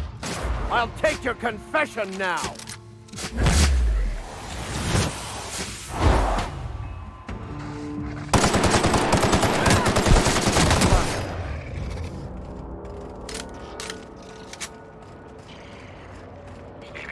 Timeline discrepancy detected nearby. Judging by the shape of this indentation in the dirt, a person of medium height and build laid here for a number of hours. Scanning for other details. Only additional signs of disturbance are a few marks in the dirt. Agreed. Likely theory. Individual injured was unconscious, not dead, and walked away after awakening.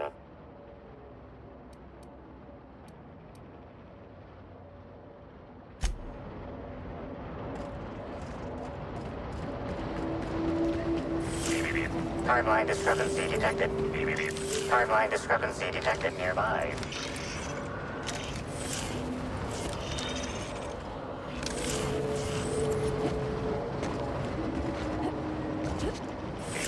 Timeline discrepancy detected nearby.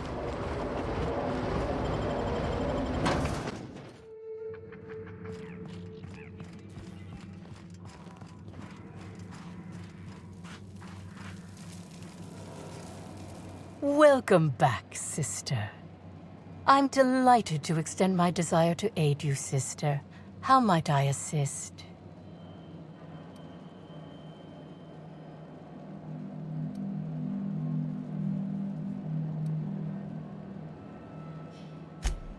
Oh, really? What did you find there? What did I dump?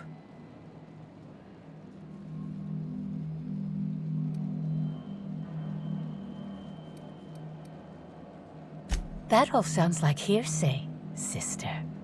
Perhaps your humors are off balance and confusing your sense of justice. Perhaps you could use a seminar.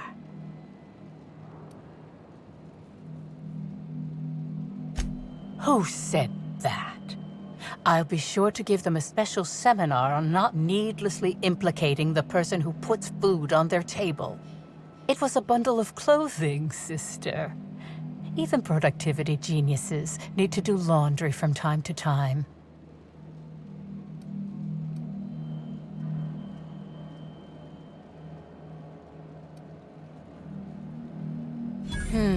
Yes. I suppose the more quickly we get off this subject, the better. I had a visitor, yes, but as it turned out, some of my productivity techniques were too much for them. I had to drag them out by hand. But their peers came and collected them shortly thereafter. I'm sure whichever attendee it was is perfectly safe now. Yes, that's correct. She made it clear that my seminars were of no interest to her.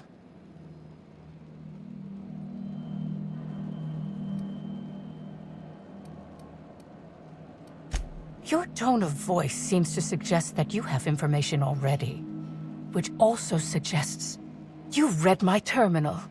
Clever work, Inspector. It seems even I can't slide my way out of the trap you've so intricately weaved. I admit it. I killed Helen. By mistake. Helen changed her mind and wanted to attend one of my sessions. I, knowing the importance of the seminar, desired to truly galvanize her, though not to stop her heart. So when it came time, I chose to double Helen's dosage of productivity-enhancing herbs. I left her to meditate, and when I returned, she was dead. After that, I entered a less than coherent state. One of my disciples, it seems, witnessed me as I dragged Helen's body out into the wilderness.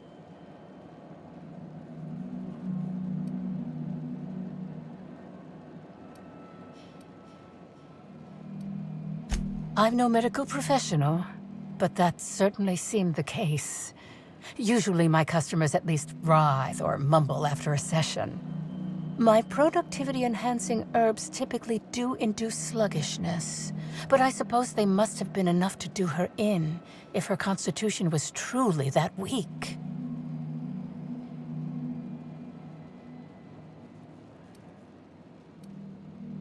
Laws, no. I hate guns.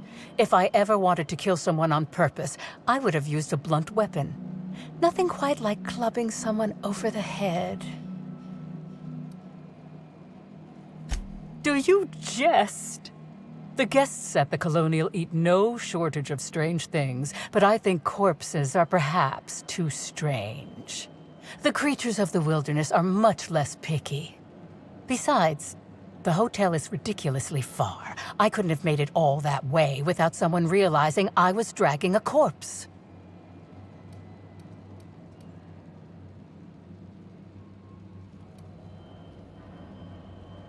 What? Is this some kind of joke? You're an inspector. It's your job to arrest me, isn't it?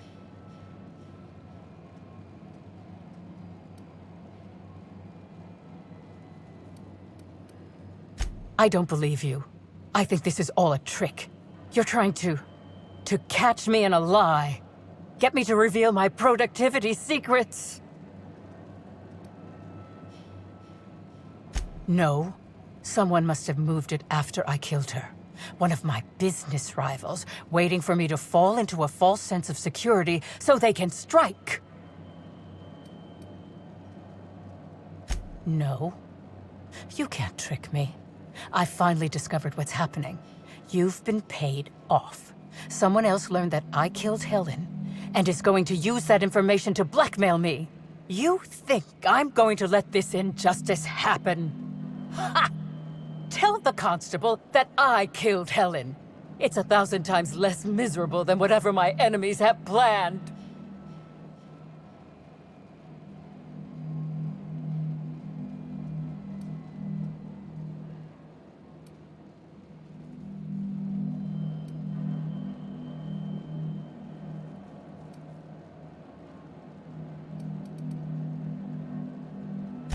You monster! What am I supposed to do now? They'll be here soon. And once they arrive, I'll be powerless. Powerless! I just want to go to prison! Is that so wrong?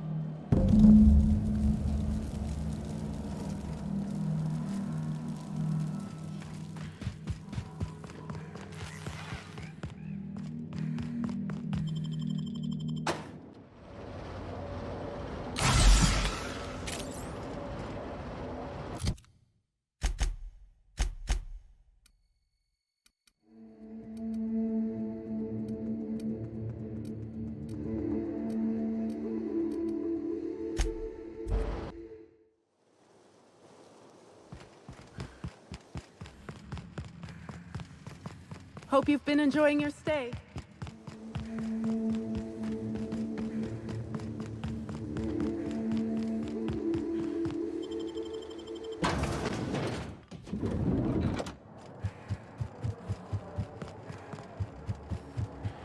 What floor would you like to visit? Next stop, the finest seat in the house.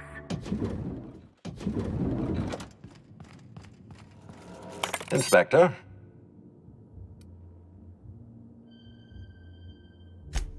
Ms. Leva earned that title, but not for the reasons you'd expect.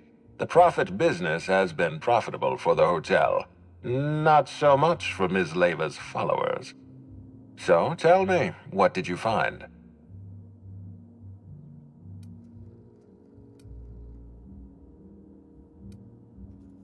Ms. Leva's techniques have no basis in modern science, but she makes bits hand over fist. If that makes her a fraud, then she's only as fraudulent as our corporate leaders.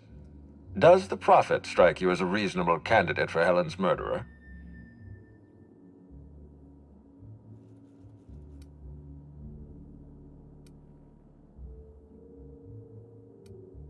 I'll bear that in mind. Thank you for the update, Inspector. I'll include everything you've told me in my official report.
Inspector?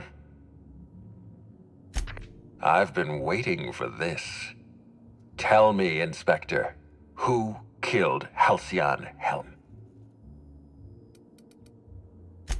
I beg your pardon.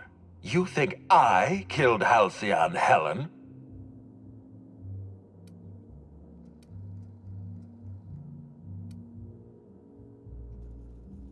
There's nothing to prove. I don't understand. Are you trying to make a mockery of justice, or are you really this incompetent? I expect you to deliver the name of Helen's killer. I expect you to deliver results, Inspector. And if you can't withstand the pressure, then I expect you to resign. We're done. Your services are no longer necessary.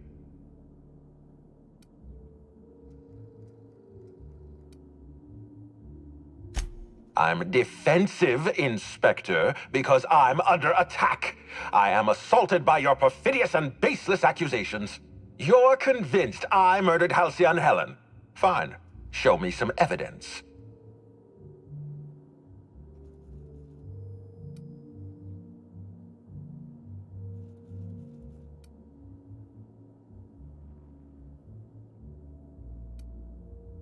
If you have no proof, then you have no case, and I have no further use for you. Wait, don't move a muscle. Someone's just tripped my alarm. And my security defenses. And killed my patrols. The distillery is under attack. Someone's after me, Inspector. I need you over here right now.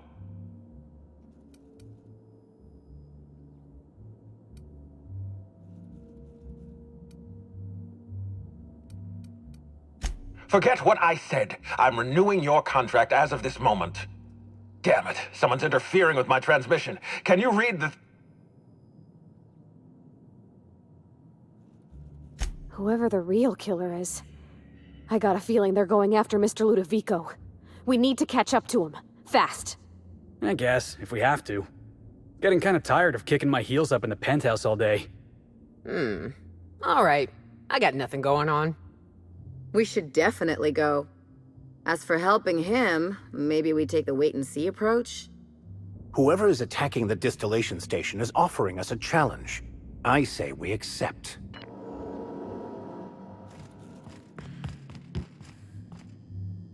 What floor would you like to visit?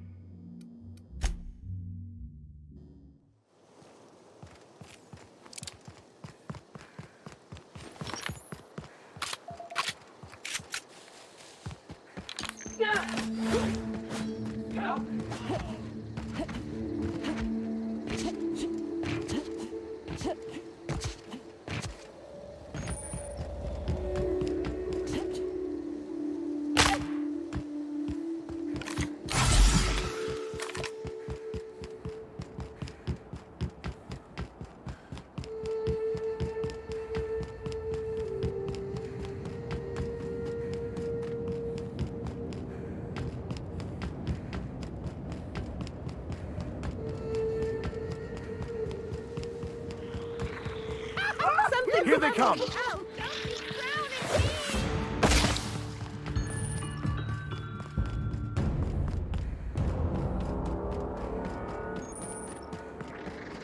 Trouble incoming, Captain.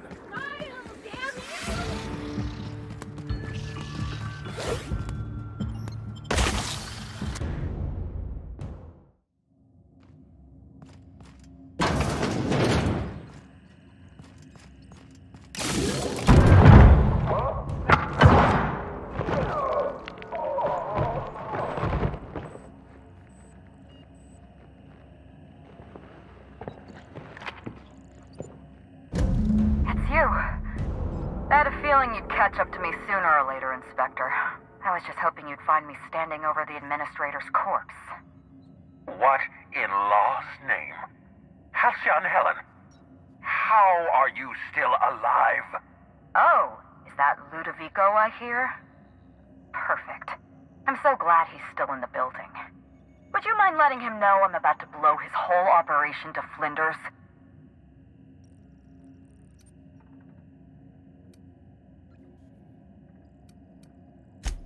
Coming from anyone else, I might have scoffed. But you? I can believe you saw through my charade, Inspector. I've heard about you and your ship, Hawthorne. You're one of the few competent people left in this colony. That makes us two of a kind.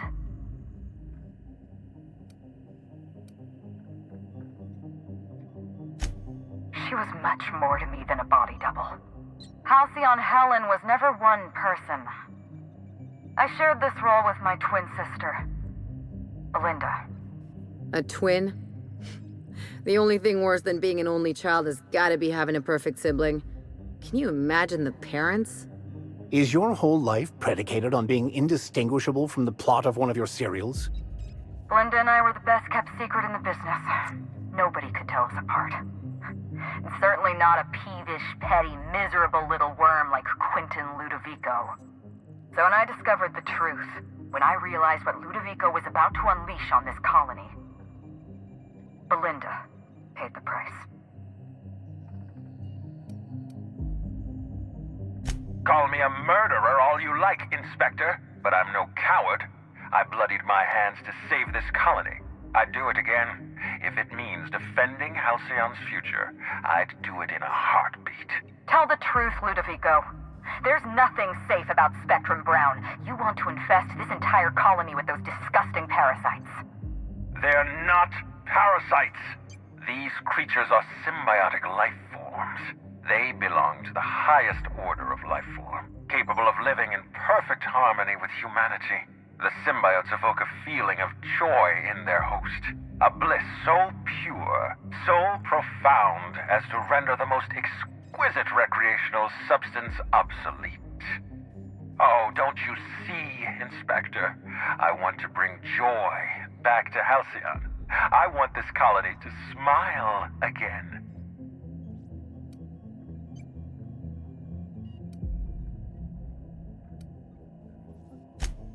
Wait, hear me out.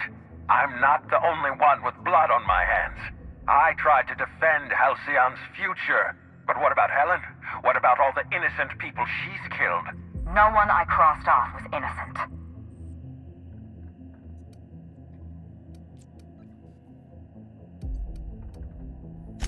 Have you met Dr. Blossom? She was practically a reptile. A cold-blooded psychopath who toyed with human lives in the name of scientific advancement. Leora Blossom wasn't a person. She was a weapon in Ludovico's arsenal. You call it murder? I call it disarming my enemy. The mascot was a spy working for Ludovico. He was ordered to keep an eye on Belinda and I, and report back to his master. You're being paranoid. I barely knew the fellow. Don't try to deny it. Anywhere Belinda and I went, that mascot was there, just watching us with those cold, dead eyes.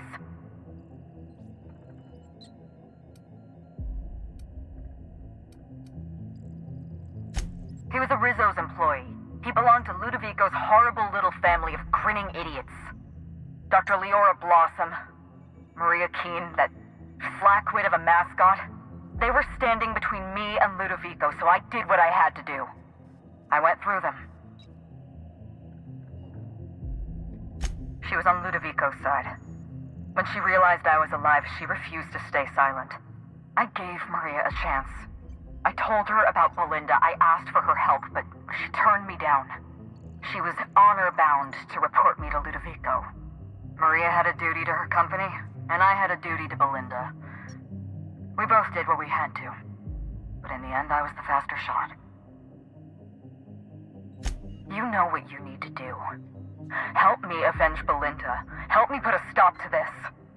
Don't listen to her. Listen to me. Throw in with Helen and you destroy Halcyon's only chance at real happiness. Think of the future, Inspector.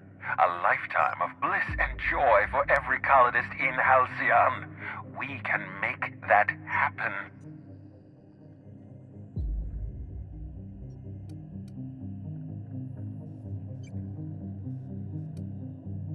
You want me to explain my grand plan in the middle of a climactic moment like some two-bit serial villain? Do I look like Spencer Woolrich to you? We've talked enough. You're either with me, or you're with the administrator.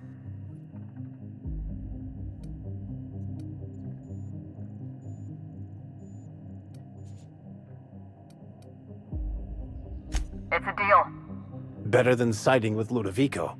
Manipulating people's personalities through artificial, or in this case, horrifying means is unconscionable. We don't have a lot of time. We need to get out of here. Not so fast. I've sealed the bulkhead doors.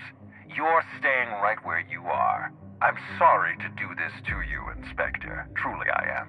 If it's any consolation, Helen has brought some remarkably powerful explosives. Your death should be instantaneous. Goodbye, Inspector. Helen, we won't meet again. Damn it. He sealed us in, but I think I know another way out.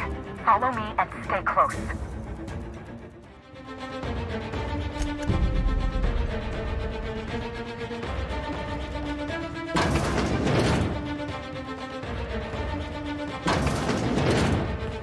Head through that door. There's another way out.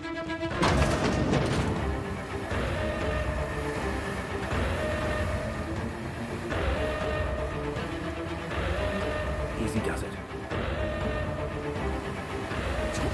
There. I've opened that door for you.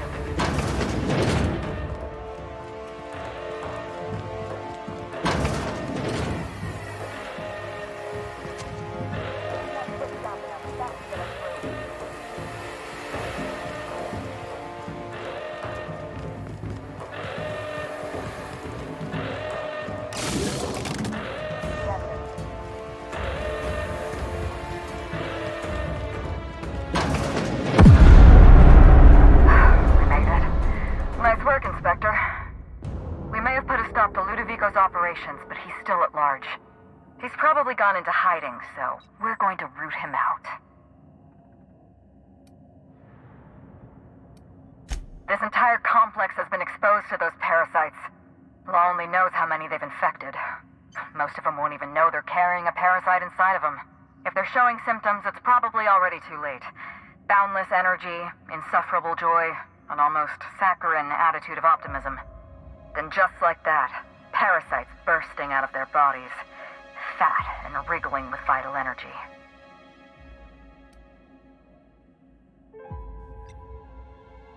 You're a step ahead of me, Inspector. Clearly a woman of many talents. An airborne pesticide of some kind. I think you may be onto something. Let's meet back at your penthouse. We'll ready our next move. See you soon, Inspector.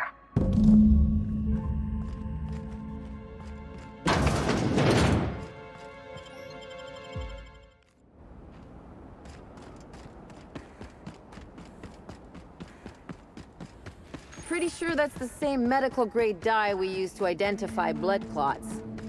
It never leaves your system. Oh good, a fight.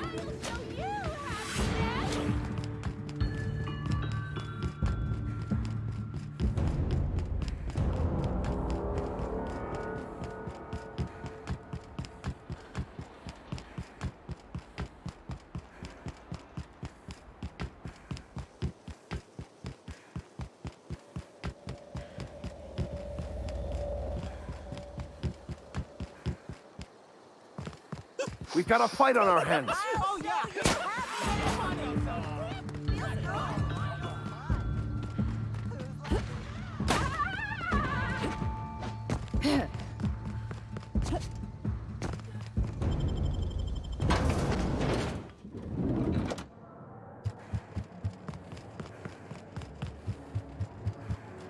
What floor would you like? Next stop.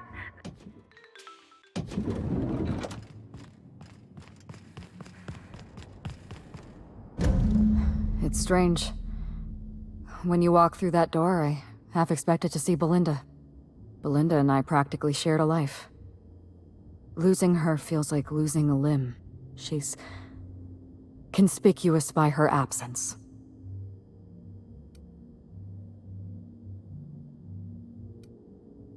Thank you, but no. I can't grieve properly while Ludovico's still breathing. So let's see if we can't solve that problem first. We shut down Ludovico's distillation plant, but he's not gonna sit idly by. If he can't use Spectrum Brown to infect the colony, he'll resort to some kind of backup plan. I stole this formula from Dr. Blossom, a failed prototype of Spectrum Brown. Look at this. The prototype had the opposite effect, and actually made you immune to the parasites.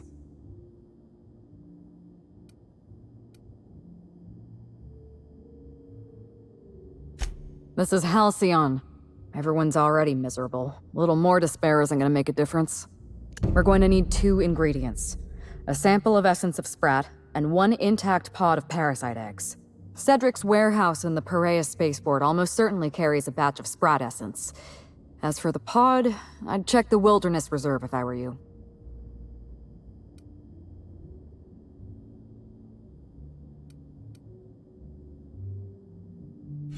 You're a scientist and an inspector?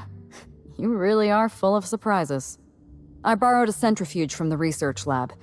Used the ingredients to synthesize an antiparasitic. I'm glad I could count on your expertise. Once you're finished, head to the pilot house. We'll hijack the control system and disperse the cure into the atmosphere. That should kill off most of the parasites.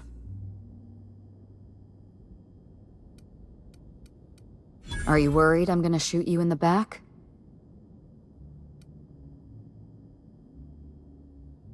You're right.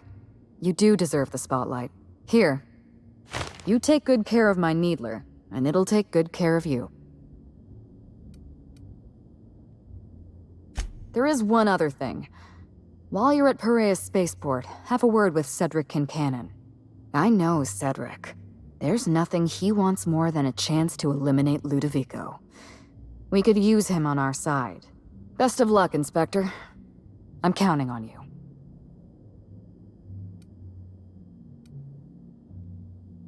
Why, Inspector? Am I being questioned?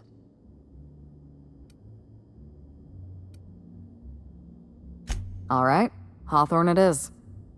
Belinda and I shared the role of Helen, but she was also the only person who knew the real me.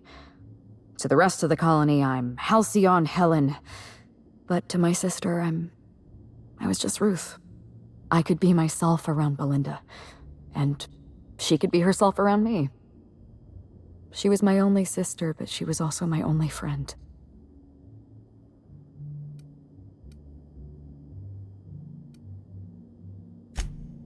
Parents, naturally. An agent, a couple of directors. None of them had any reason to reveal the truth. To them, Helen was a brand. Revealing our secret meant damaging that brand.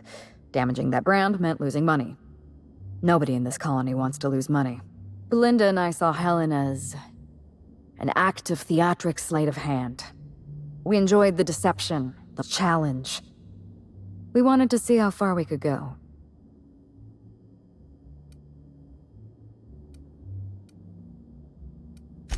And if I hadn't underestimated Ludovico, you and I probably wouldn't be talking about Belinda in the past tense. We wouldn't be talking about her at all. It should have been me in that ballroom. Belinda died because I was careless. Never mind that. If you've got something else to ask me, now's the time. No. Belinda enjoyed the secrecy. She could slip into the role of Halcyon Helen, attend social events on my behalf, perform a few stunts, deliver a few lines.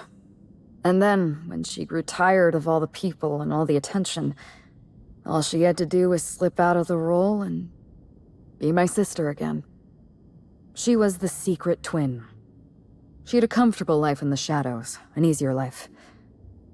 I made sure of that.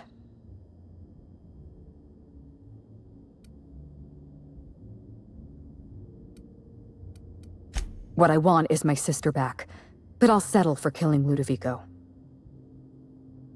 I'm glad I could satisfy your curiosity.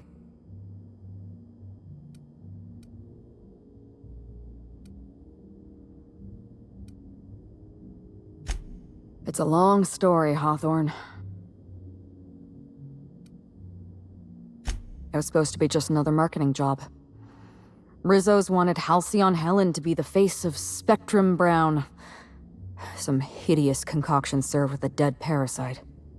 All we had to do was spend a few weeks on Eridanos, shake some hands, sign a few autographs, drink a bottle of Spectrum Brown in front of a camera, and try to smile. Belinda didn't want to go. But I wanted a change of scenery. In any case, we couldn't possibly say no.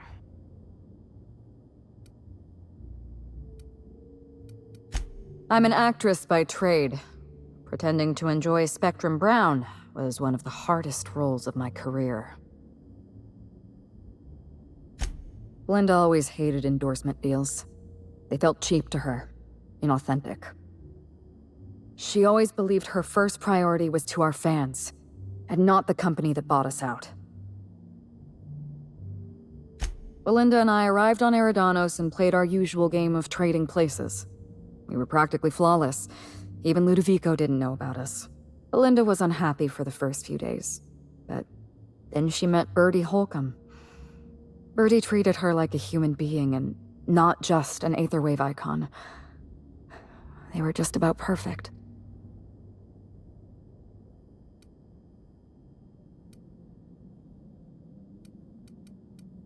Bertie had a temper, and that worried me. But in the end, he was a decent enough fellow. Bertie wasn't the person I should have kept an eye on.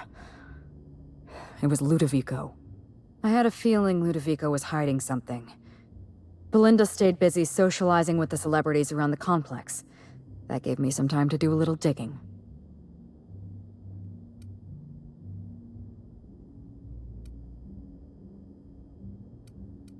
The Purpleberry Orchards was the heart of Ludovico's operations. I knew I'd find some answers in the R&D lab. I saw everything. The test subjects, the parasites. Spectrum Brown was never safe to drink. Those harmless, dead parasites at the bottom of every bottle. They were just dormant. They would have sold out in a month. This colony loves novelty. They'll eat up any new product we toss their way. A new cereal, a new Spectrum flavor. Ludovico knows that. From Emerald Vale to Byzantium, a parasite in every brain and a grin on every face. Every last one of us trapped behind a mask of joy. That's what Ludovico wants.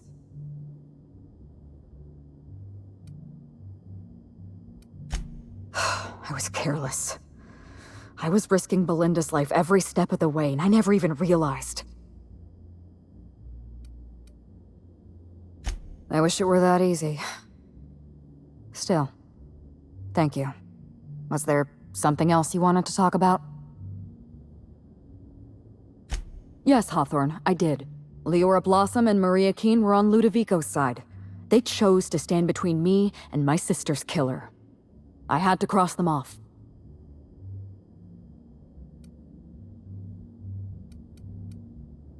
Would you believe me if I said I gave the constable a chance?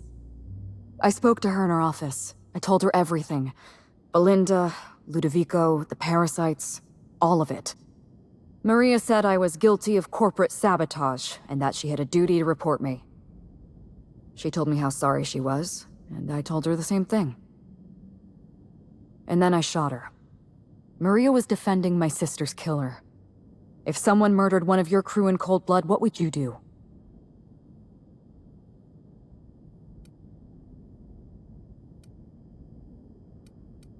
So you do understand.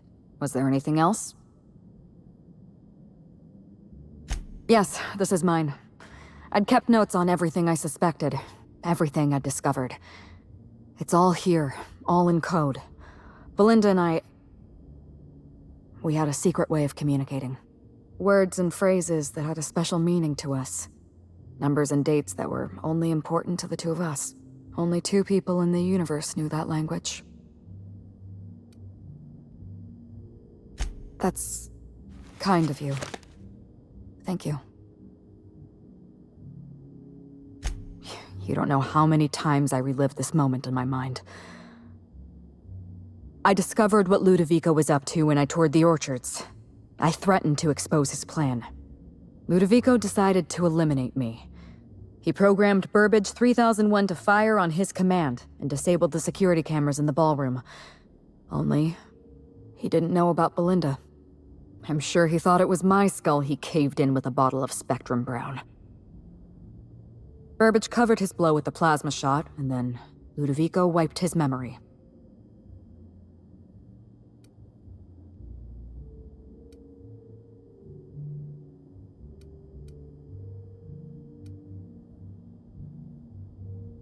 I don't think he expected you to be so competent.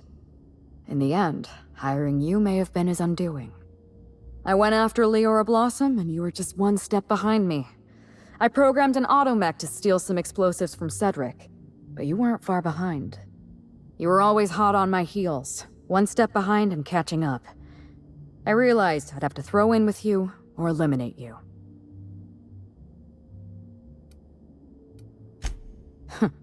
I like your confidence. Take that with you when you hunt down Ludovico.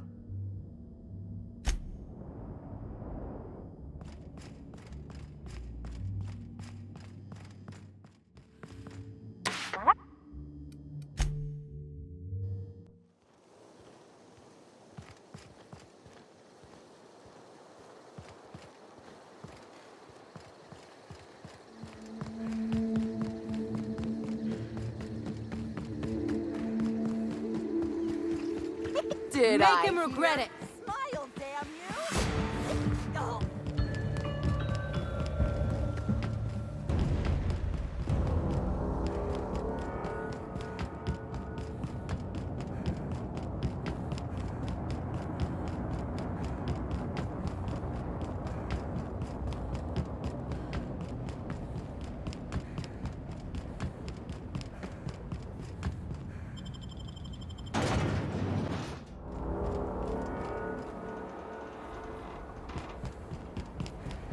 Take your best shot, asshole! Me, I'm pleased that. I just wanted to make you smile.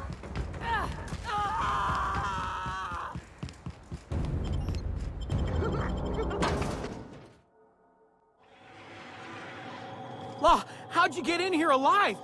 You are alive, yeah? Inspector, you made it. Well done. I'm afraid you may find the spaceport is, at the moment, less hospitable than usual. My apologies. Regardless, you must have some purpose here. Do tell. Whew, whatever it was, it happened quickly. Like a wave sweeping across the shore. We were overrun. Survivors are still trickling in. We've put out a call to slug agents not at the docks to keep their distance. With the warehouse's stores, Slug could hold out here for weeks, easily. Possibly months. Oh, my. You mean Lou was up to no good this whole time?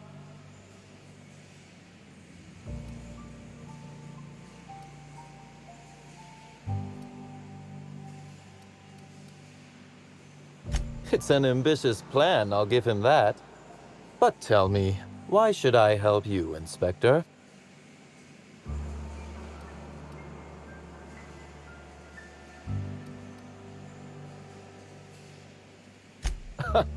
Always best to make sure a man has a better nature before you appeal to it. All right, but you're not to take this as confirmation I have one. Understood? You can expect Slug support. I'll arrange for my agents to meet you at the distillation station.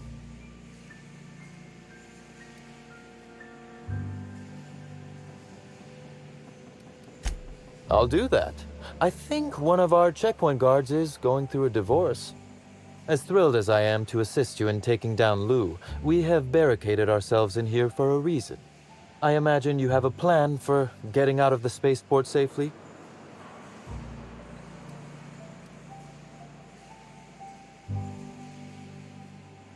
Are you really? Inspector, you are a marvel. Excellent work.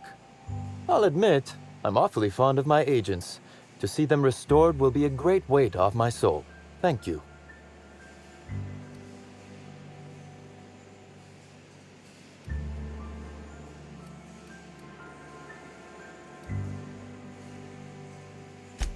Coincidentally enough, Slug can supply you with Essence of Sprat.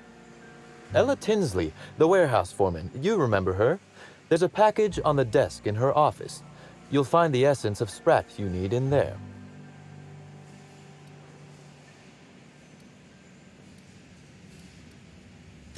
Oh, I wouldn't like to say. A customer-supplier confidentiality and all that. Now then, is there anything else I can do for you while you're here? With Helen? You don't say.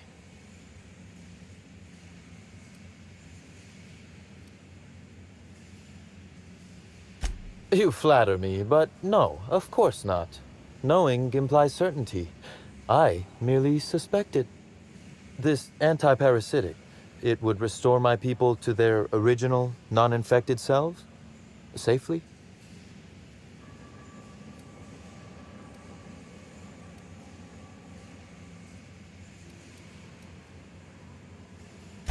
Law, but you like your extremes, don't you?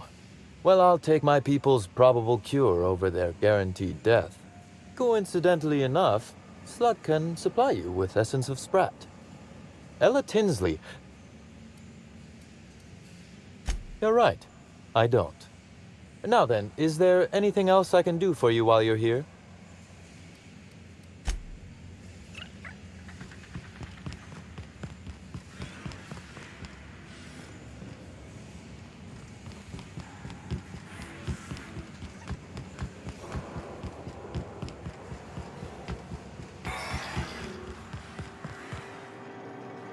Wanna guess which gland Essence of Sprat comes from?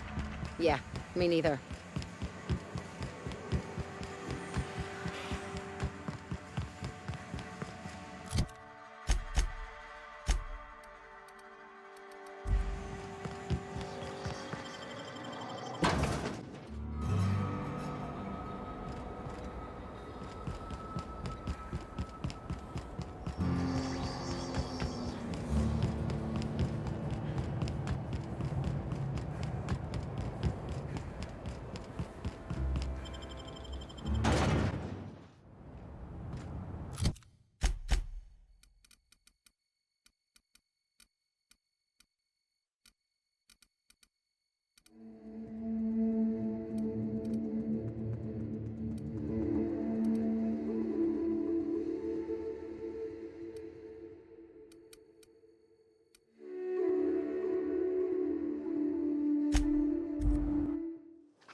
You'll be moving on then.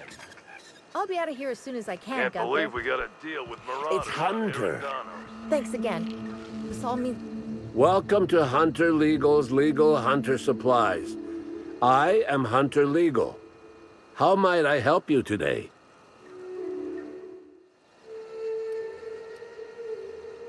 Unusual. This whole land complex is a failed wildlife exhibition turned hunting reserve. You can't go 10 feet without stepping in unusual. But I reckon you're asking about people unusual. I'd go have a chat with the prophet of profitability. Maybe she can intuit you in the right direction or something. But she is mighty far in the depths of the reserve. Perhaps you should purchase one of my fine armaments for the journey.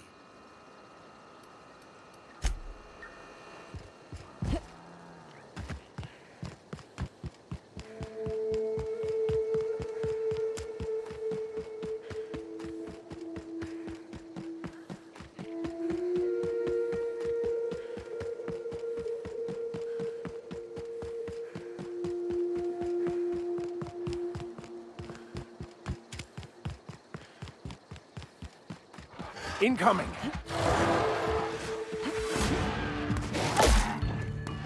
I got another fight in me.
Aren't you looking for a new hat? Indeed.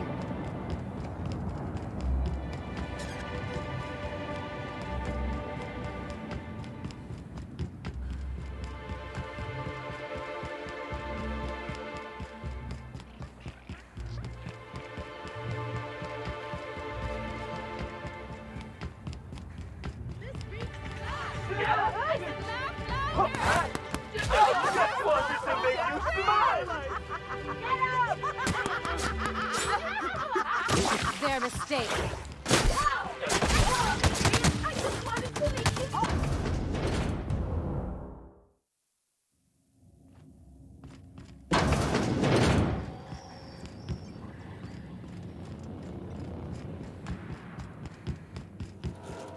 Greeting protocols suspended. All non-essential protocols suspended. Phaeton is standing by for larval compound dispersal. Affirmative. Dispersing.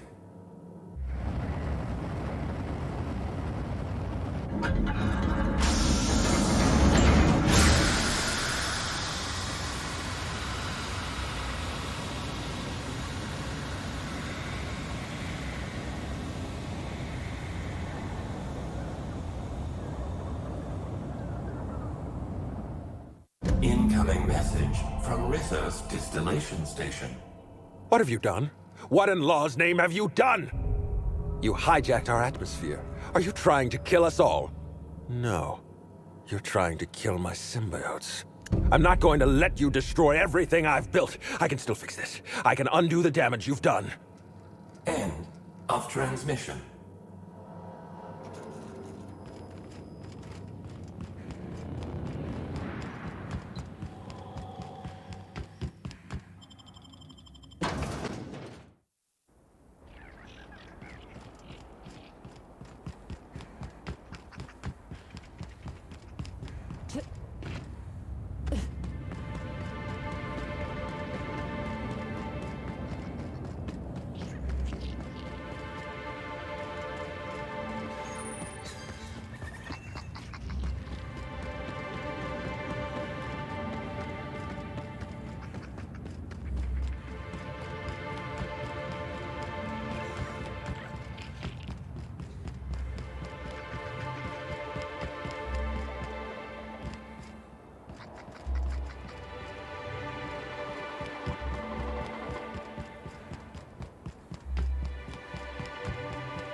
Say, this pocket watch has someone's initial.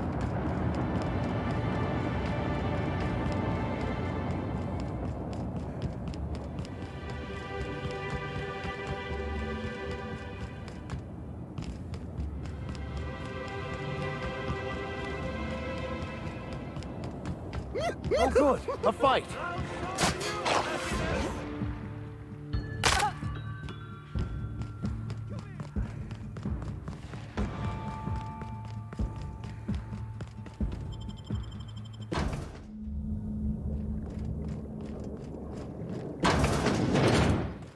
Incoming!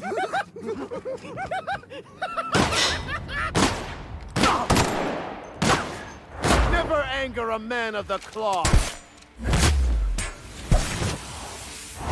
Trying to infect me with your sorrow? I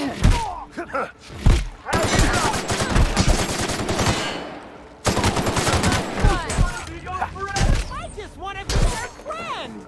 Let me share! I just wanted to make you smile!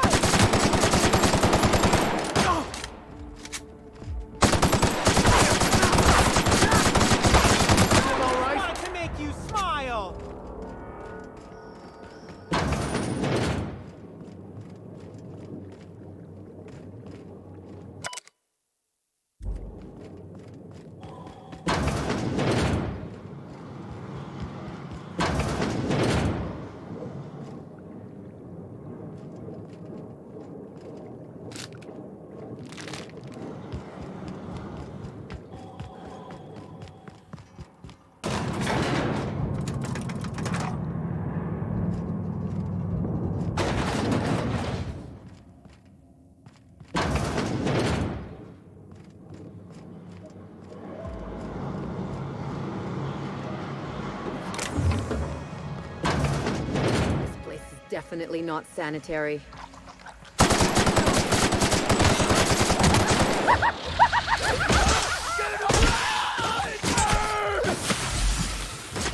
The strong survive and the weak perish.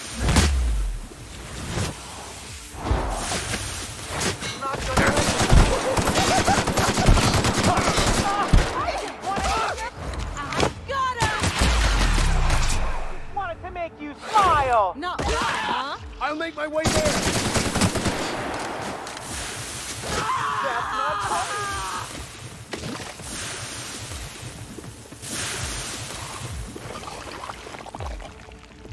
I'm going.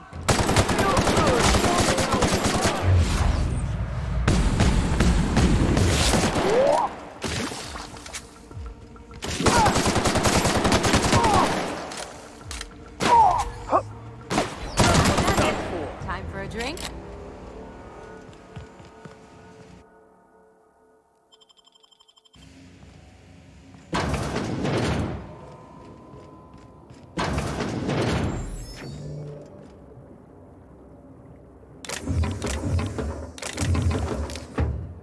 Are they growing parasites in those tanks?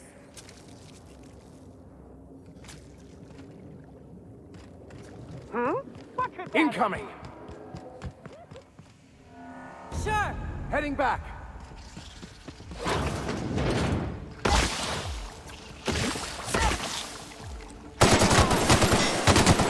May the law have mercy on you. I won't.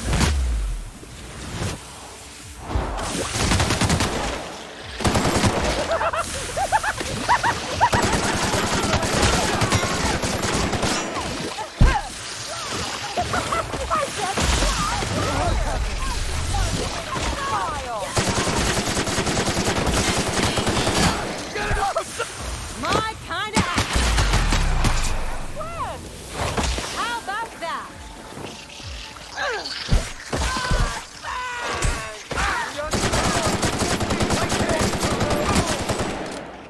Sometimes violence is the only way.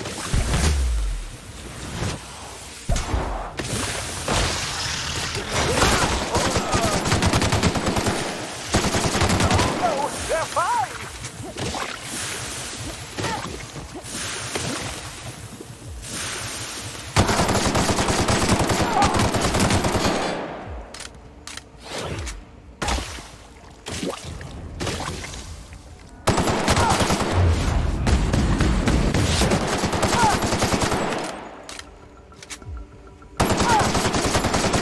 I just want to be your friend!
I can hope you're not afraid of heights.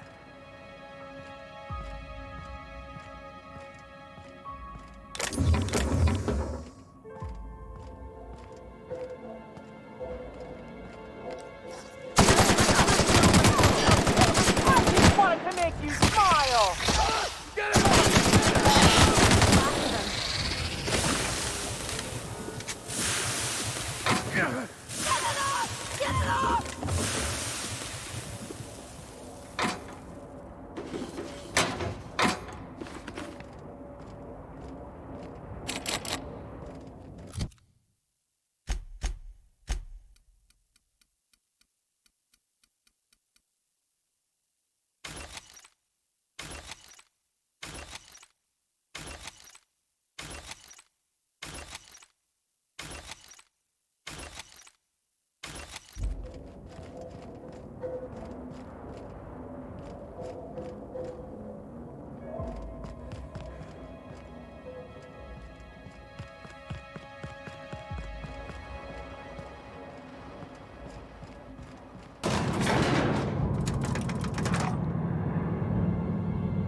incoming!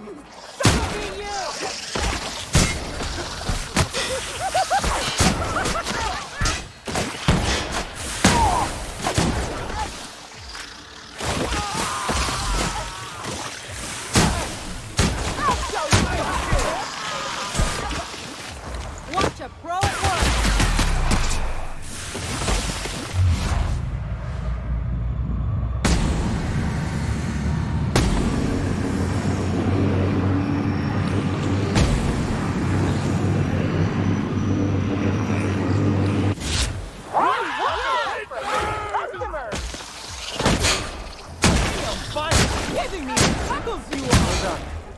We're still alive.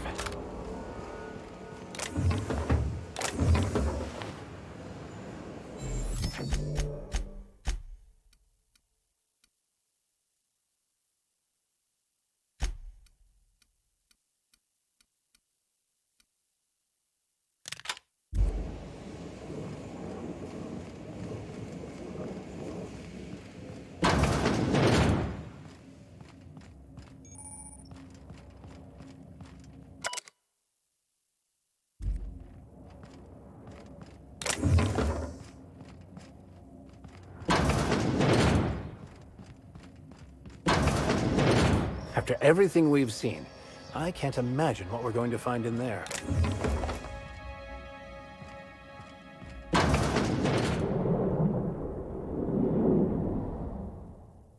Yes, I know you're hungry. Be patient. I'll feed you soon enough. Just a guest. The one I told you about. The inspector. Welcome. We were just talking about you.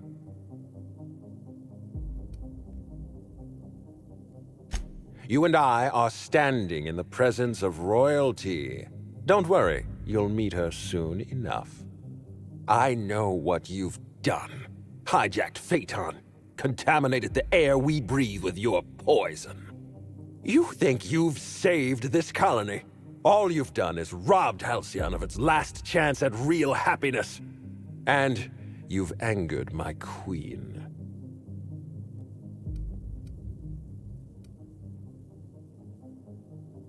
I beg your pardon.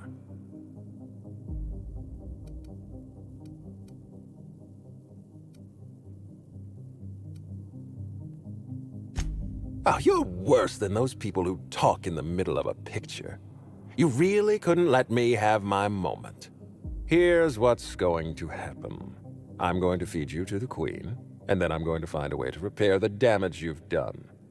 Don't be afraid. She can smell fear, and it makes her absolutely ravenous. Your Highness! Dinner is served. Wait, no, not me. Them! Merciful law! Stop!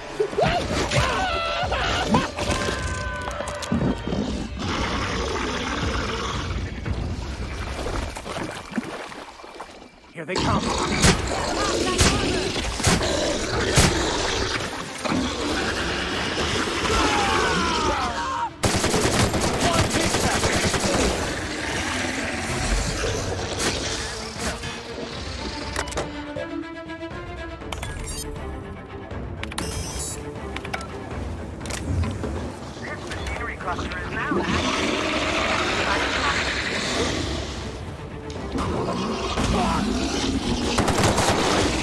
I smite you in the name of the law!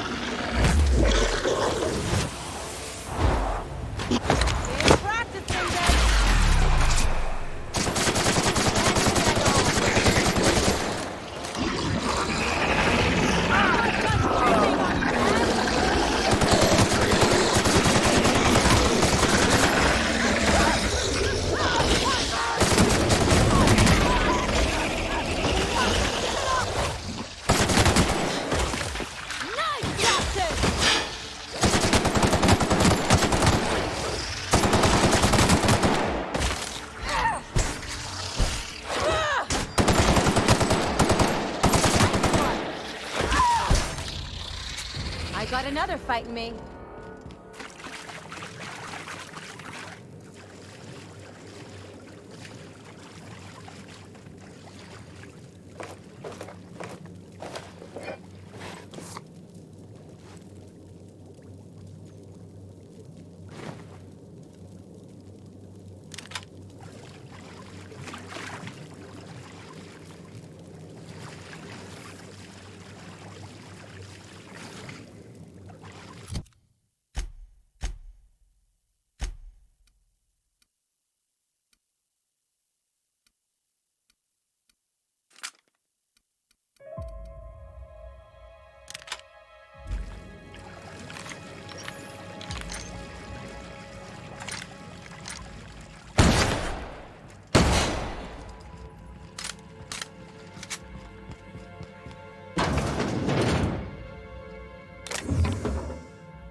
You made it. I guess happy customers really are repeat customers. Here, I had something I wanted to give you. This is a golden ticket, good for one free tour of the Purpleberry Orchards. This is my way of showing you that I appreciate you just for being alive.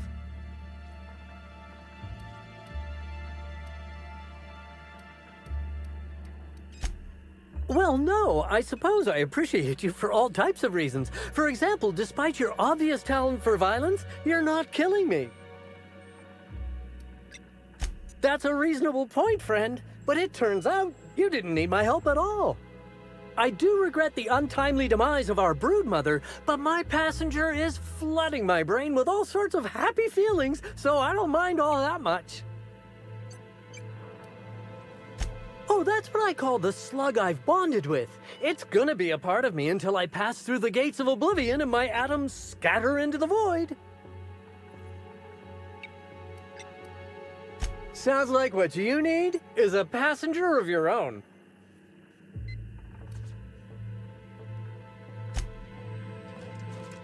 Have a fight on our hands. That's the last of them.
Incoming!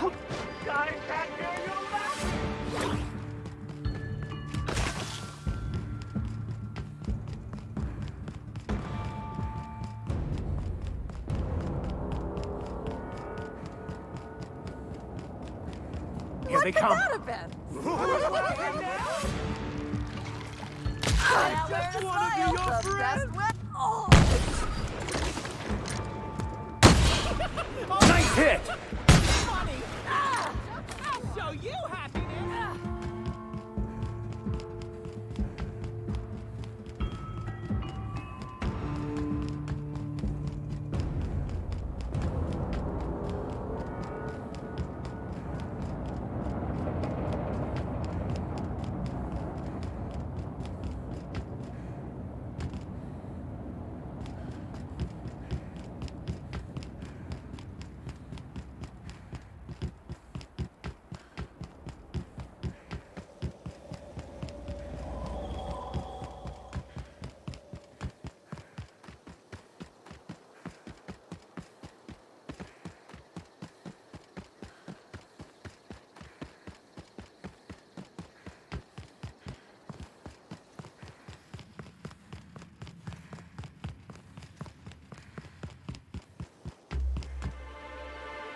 I must have dreamed up 100 different ways to kill Ludovico.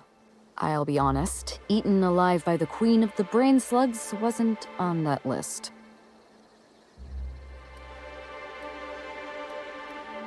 Is that so strange? I imagine this moment would be a little more cathartic. But Belinda's still gone, and I don't feel all that different.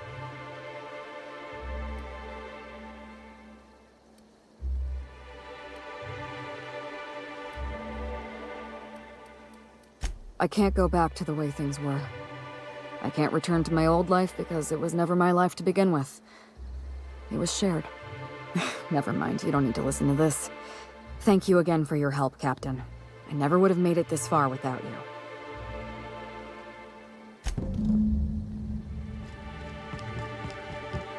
Ludovico was eaten by a giant slug? What an absolute tragedy.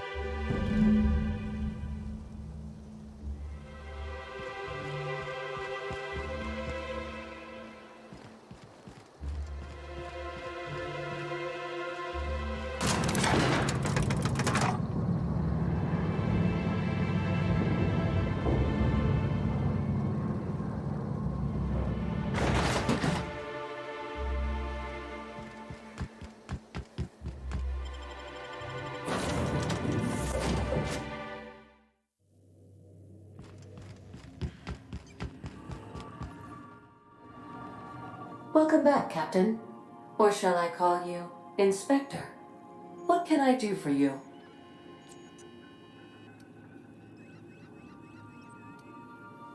During your absence, I passed the time by simulating a number of hypothetical conclusions to this case. Unfortunately, my understanding of the facts is limited, and my appraisal of the individuals involved is not flattering. Therefore, my conclusions are inaccurate.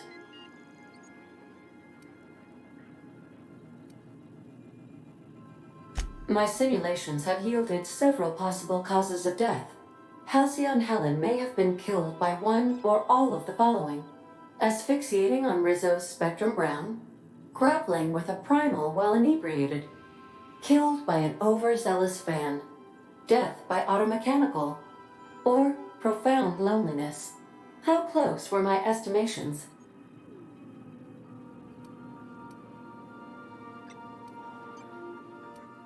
Please, do so.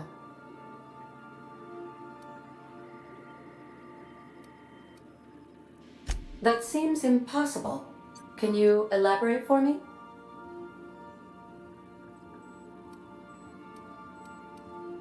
Interesting. I did not account for the possibility of multiple identities in my simulations. This information is valuable to me.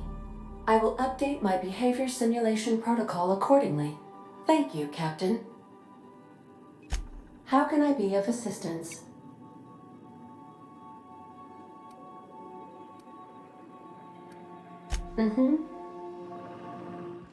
The Rizzo's company in Halcyon dissolved after the collapse of the board.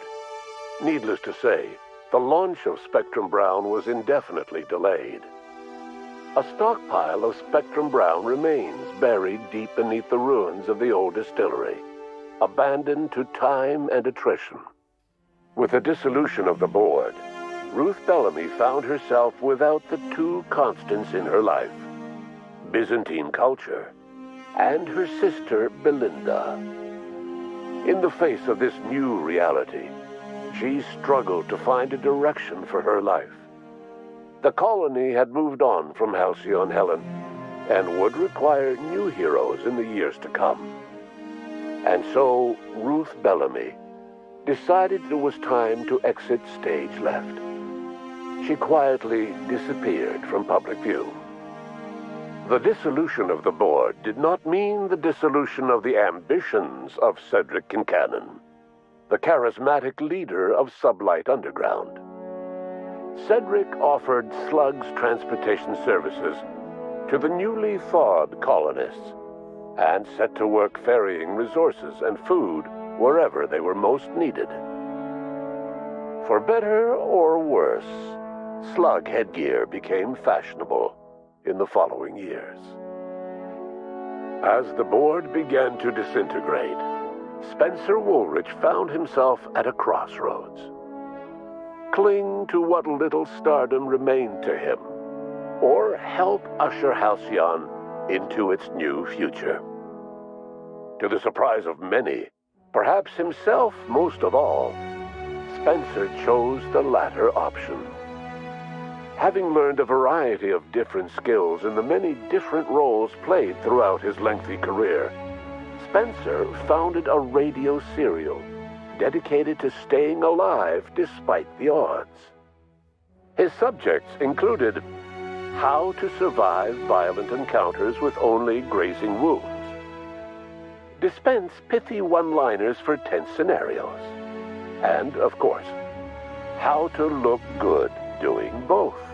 After a brief attempt at dating Helen as one person rather than two, which both Bertie and Helen found too strange, Bertie struck out on his own to try his hand at raising woolly cows.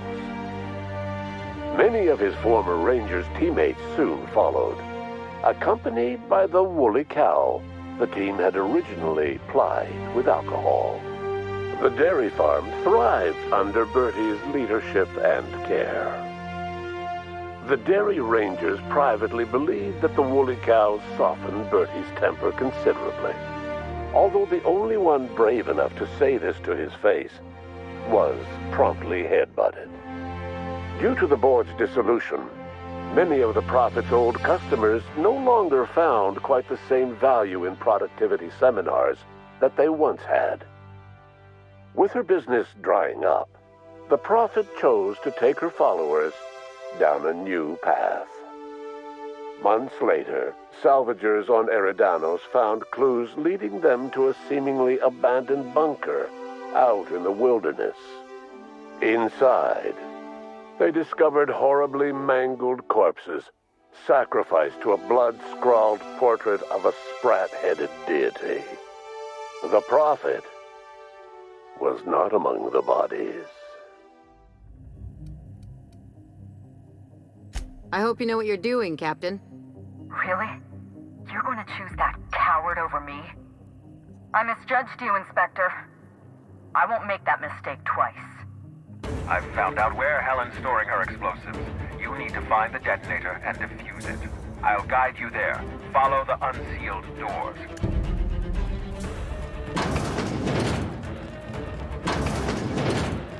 Forget about Helen.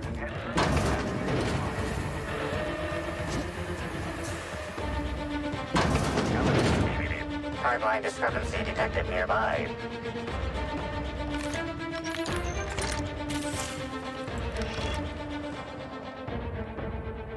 This device has a blinking light for decorative purposes. It was intended to improve worker morale by making common objects around the facility more interesting to look at. No explosives detected.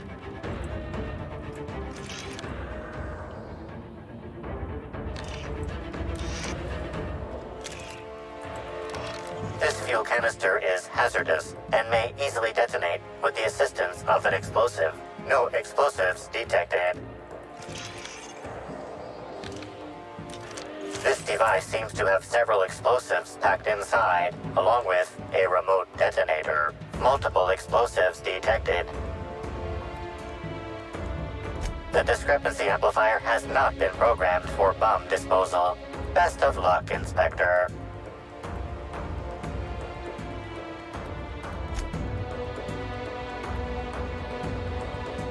Explosive successfully disarmed. Now loading applause protocol. Amazing! Bravo! Our hero. You deserve a promotion. Well done, Inspector. You saved my facility and my life's work. You have my gratitude, and before long, the gratitude of the entire colony. Unfortunately, Halcyon Helen is still at large. We're going to have to do something about her.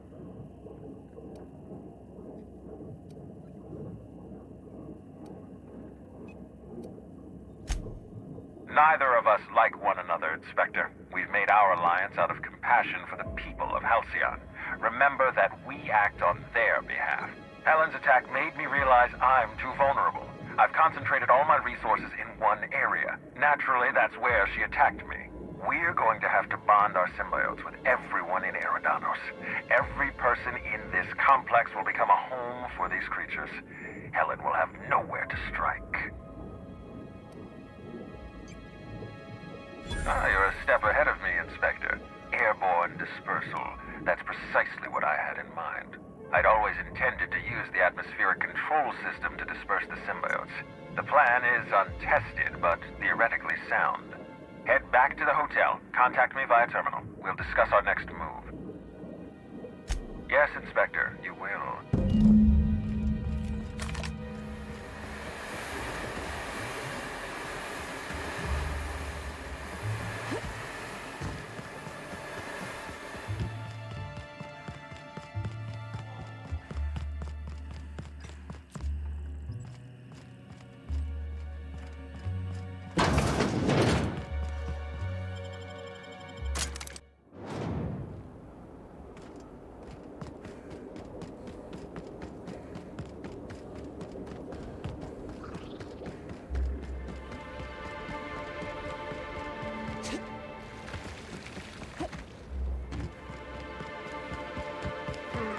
on us.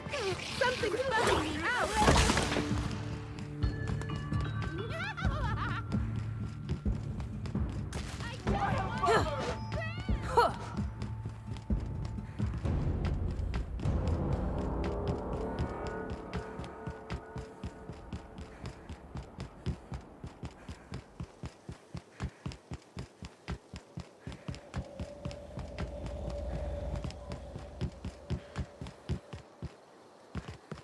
Incoming! This reeks. I'll show you happiness.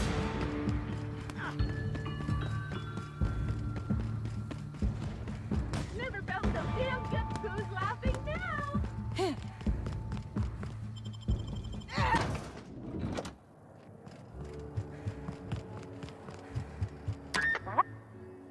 Next stop.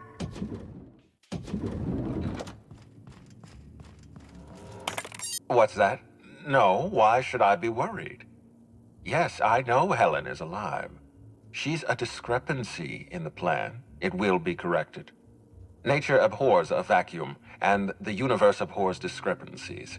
Helen will be dead soon, and everything will be as it should be.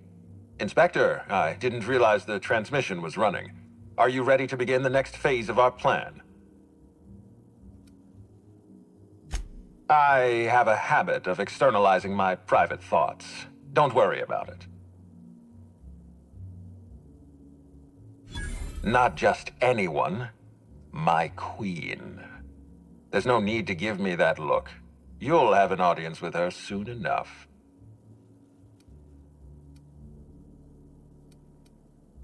I underestimated Helen, and it nearly cost me my station. I'm not making that same mistake twice. We need to strike back hard. Helen is still alive. She's still a threat. We need to outmaneuver her. We're going to bond every person in Eridanos with a symbiote. We're going to use Phaeton's system to suspend airborne larvae into the complex's atmospheric controls. Think you can handle that? Head to the pilot house. Use Phaeton's control terminal to release the larval compound into the atmosphere. And if you cross orbits with Halcyon Helen, make her regret it. What floor would you like?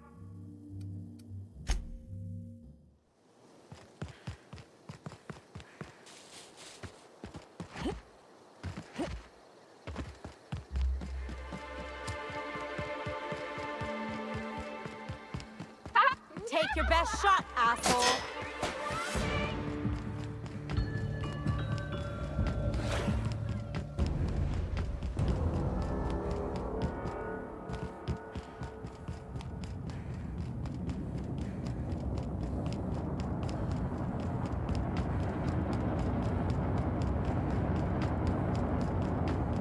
Say, weren't you looking for a new hat? Indeed.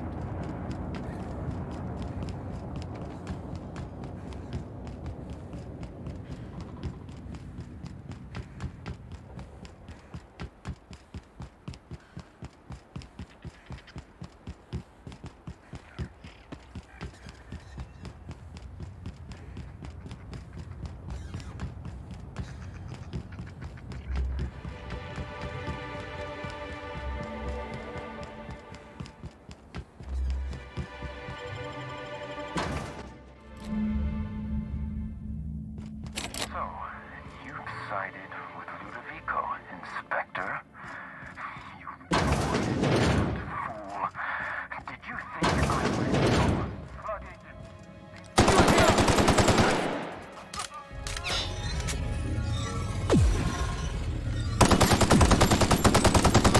so I smite you in the name of the law!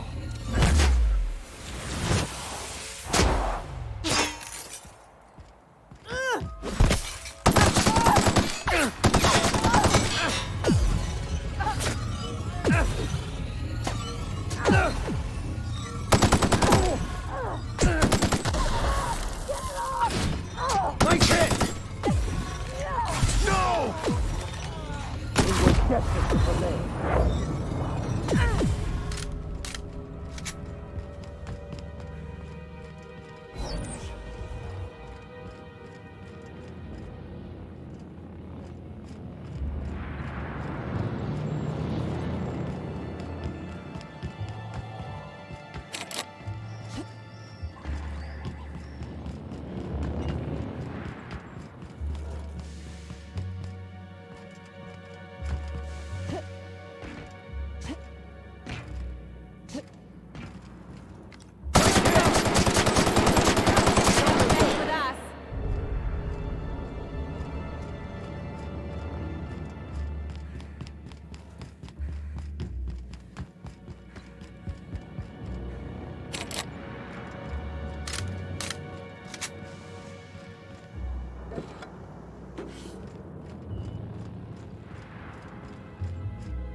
protocols suspended.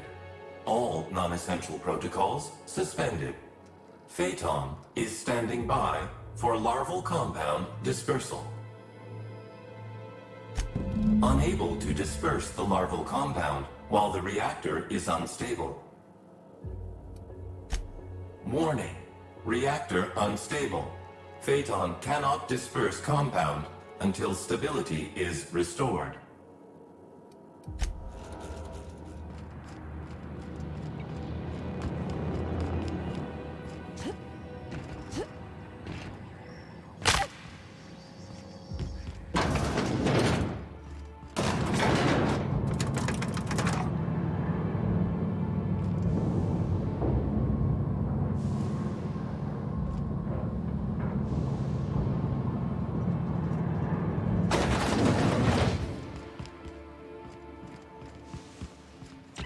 Ludovico would brainwash Eridanos.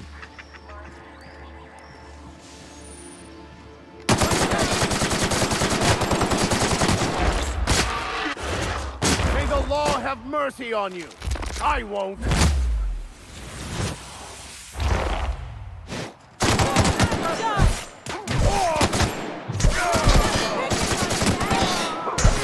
Their death, our survival.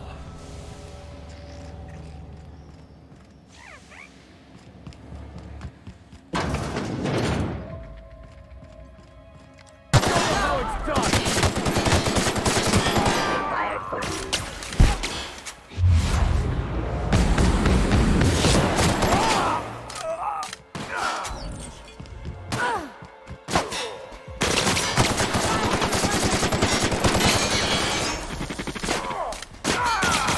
Never anger a man of the cloth.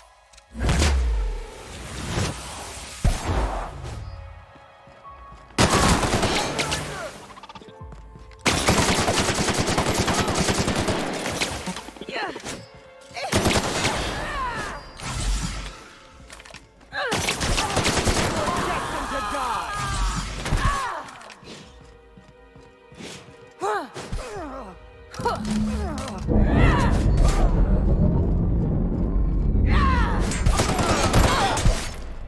Pass that armor.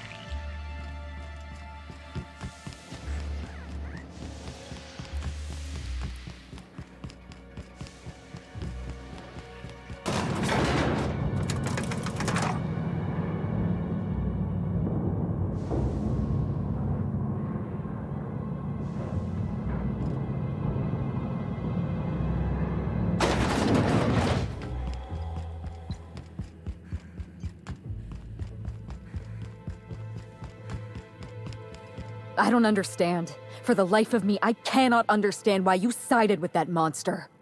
Ludovico is on the verge of turning this entire colony into a feeding ground for his parasites.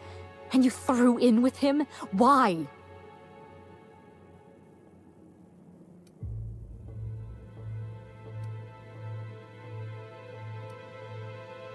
Don't worry, Inspector. You're going to find out soon enough. Do you have a family? A sister?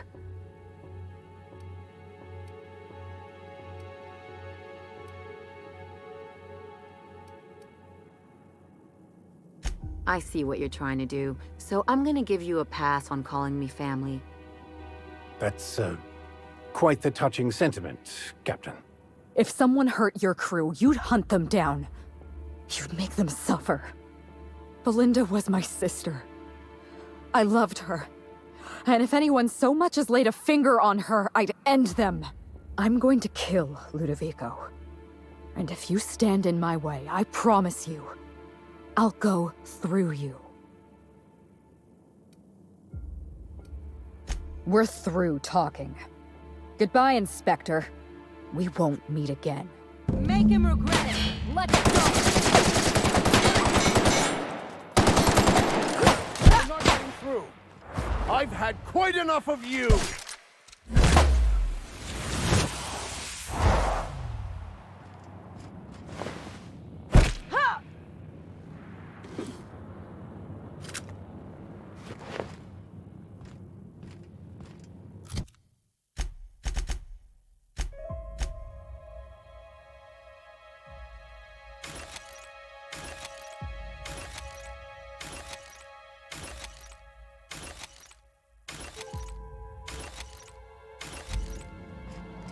Greeting protocols, Phaeton. Affirmative. Dispersing.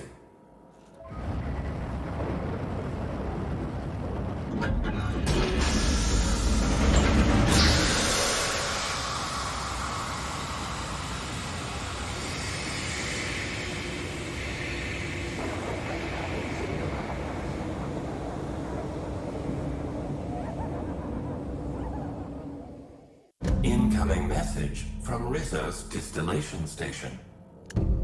Inspector, well done. The larva should be entering the atmosphere at any moment. I've ordered the complex locked down in case anyone tries to escape. This is it, the turning point in the history of this colony, and it begins now. Come meet me in my distillery. You deserve a reward. End of transmission.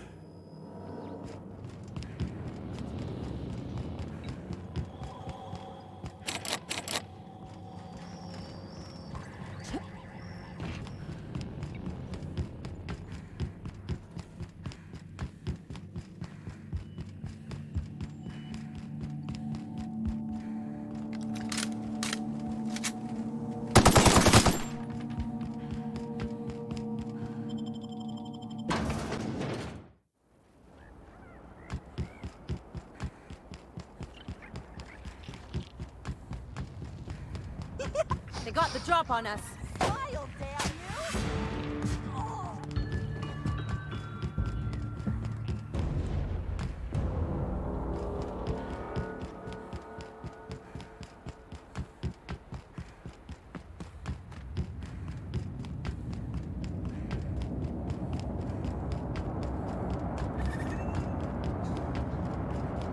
I say, this pocket watch has someone's initial.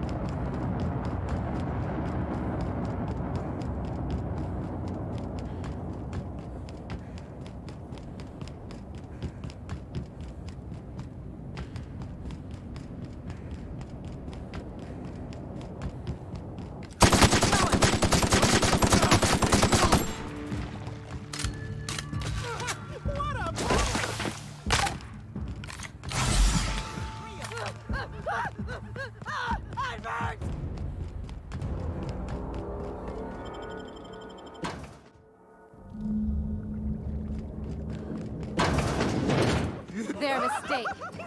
Oh, yeah!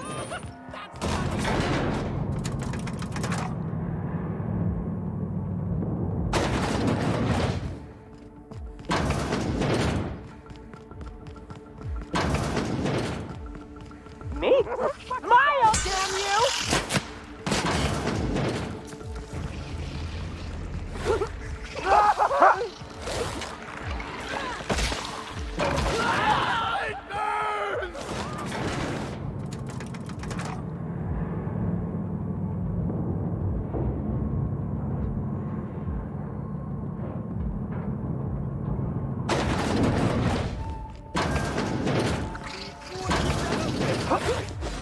Don't you frown at me! It burns! Get it off! Get it off! Yes, I know you're hungry. Be patient. I'll feed you soon enough. Just a guest. The one I told you about. The inspector. Welcome. We were just talking about you.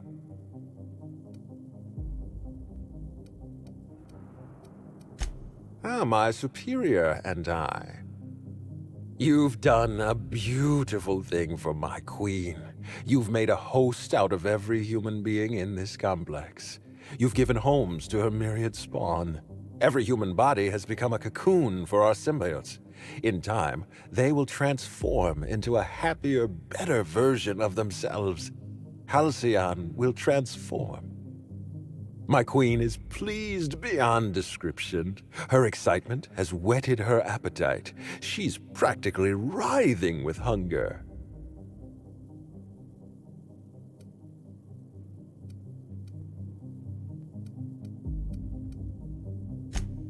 The queen of symbiotes, a creature of endless compassion and unfathomable intelligence. The next sovereign of Halcyon. I've decided to give you the honor of becoming a host to the Queen's own progeny. Your bonding will be the first of a new generation. Welcome to the Rizzo's family, Inspector.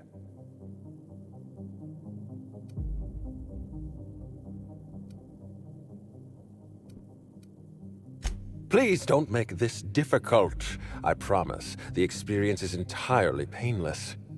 Your Highness, dinner is served. Wait, no, not me. Them! Merciful law, stop!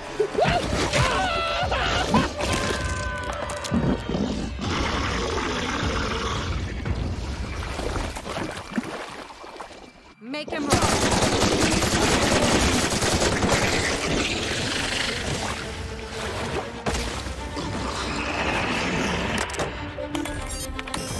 Here they come.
You made it.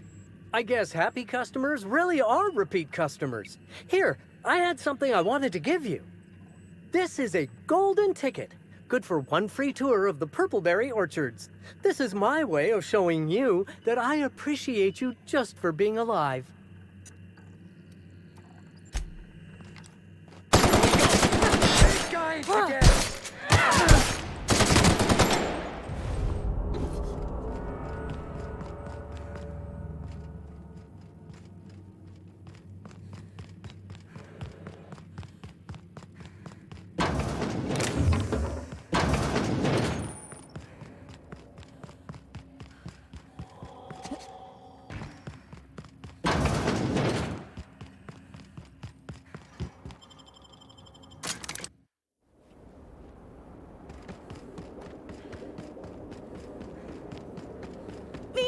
Watch out, Captain.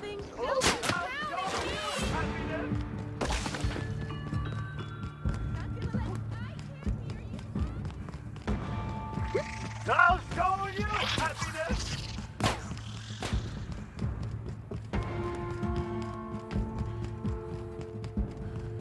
Trying to check me with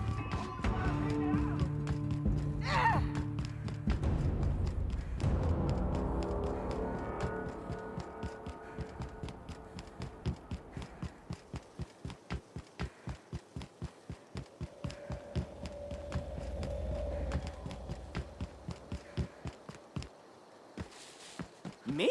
We've got trouble! Oh yeah, that's funny!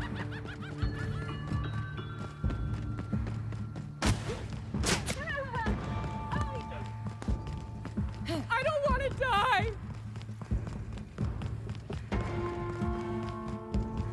Don't mess with me!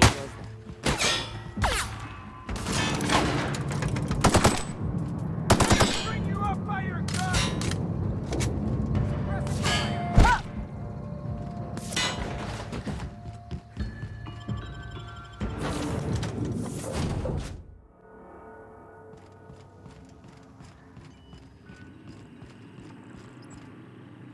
Welcome back, Captain. Or shall I call you Inspector? What can I do for you? During your absence, I passed the time by simulating a number of hypothetical conclusions to this case. Unfortunately, my understanding of the facts is limited, and my appraisal of the individuals involved is not flattering. Therefore, my conclusions are inaccurate.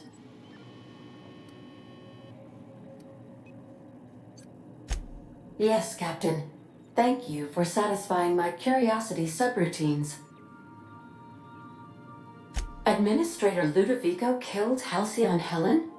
I have been programmed to simulate contempt and mild surprise. Mr. Ludovico had the audacity to hire you to solve a murder he committed? I am contemptuous and mildly surprised. This information is valuable to me. I will update my behavior simulation protocol accordingly. Thank you, Captain. I have been programmed to trust your judgment implicitly. If you released an infection of parasites across Eridanos, I am certain you must have had a rational cause to do so. How can I be of assistance? See you soon, Captain. The Rizzo's company in Halcyon dissolved after the collapse of the board. The Eridanos atmospheric complex developed a notorious reputation as a derelict settlement populated by grinning killers. These stories kept the infection safely contained until a group of salvagers braved the complex and stole 20 crates of Spectrum Brown. Inside these crates, long-dormant parasites began to stir. In the absence of board regulation, Spectrum Brown made its way across the colony by passing hands between the desperate, the apathetic, and the lonely. A few settlements tried and failed to ban Spectrum Brown. The drink became a dangerous escape for anyone who dreamed of happier days. After Spectrum Brown's widespread distribution, Spencer Woolrich experienced a sudden upswing in his popularity. Viewers found his on-screen conduct to be more boisterous, energetic, and personable than ever before. The wide grin constantly beaming from his narrow face certainly helped fit his friendly image. When asked about his newfound on-screen charisma, Spencer had this to say: "Happy workers lead to happy customers. Happy customers are repeat customers."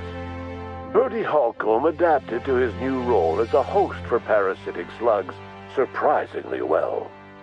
Perhaps because he wasn't using his brain for all that much in the first place. The slugs put a swift, if unorthodox, end to Bertie's fears of being valued solely for his tossball skills.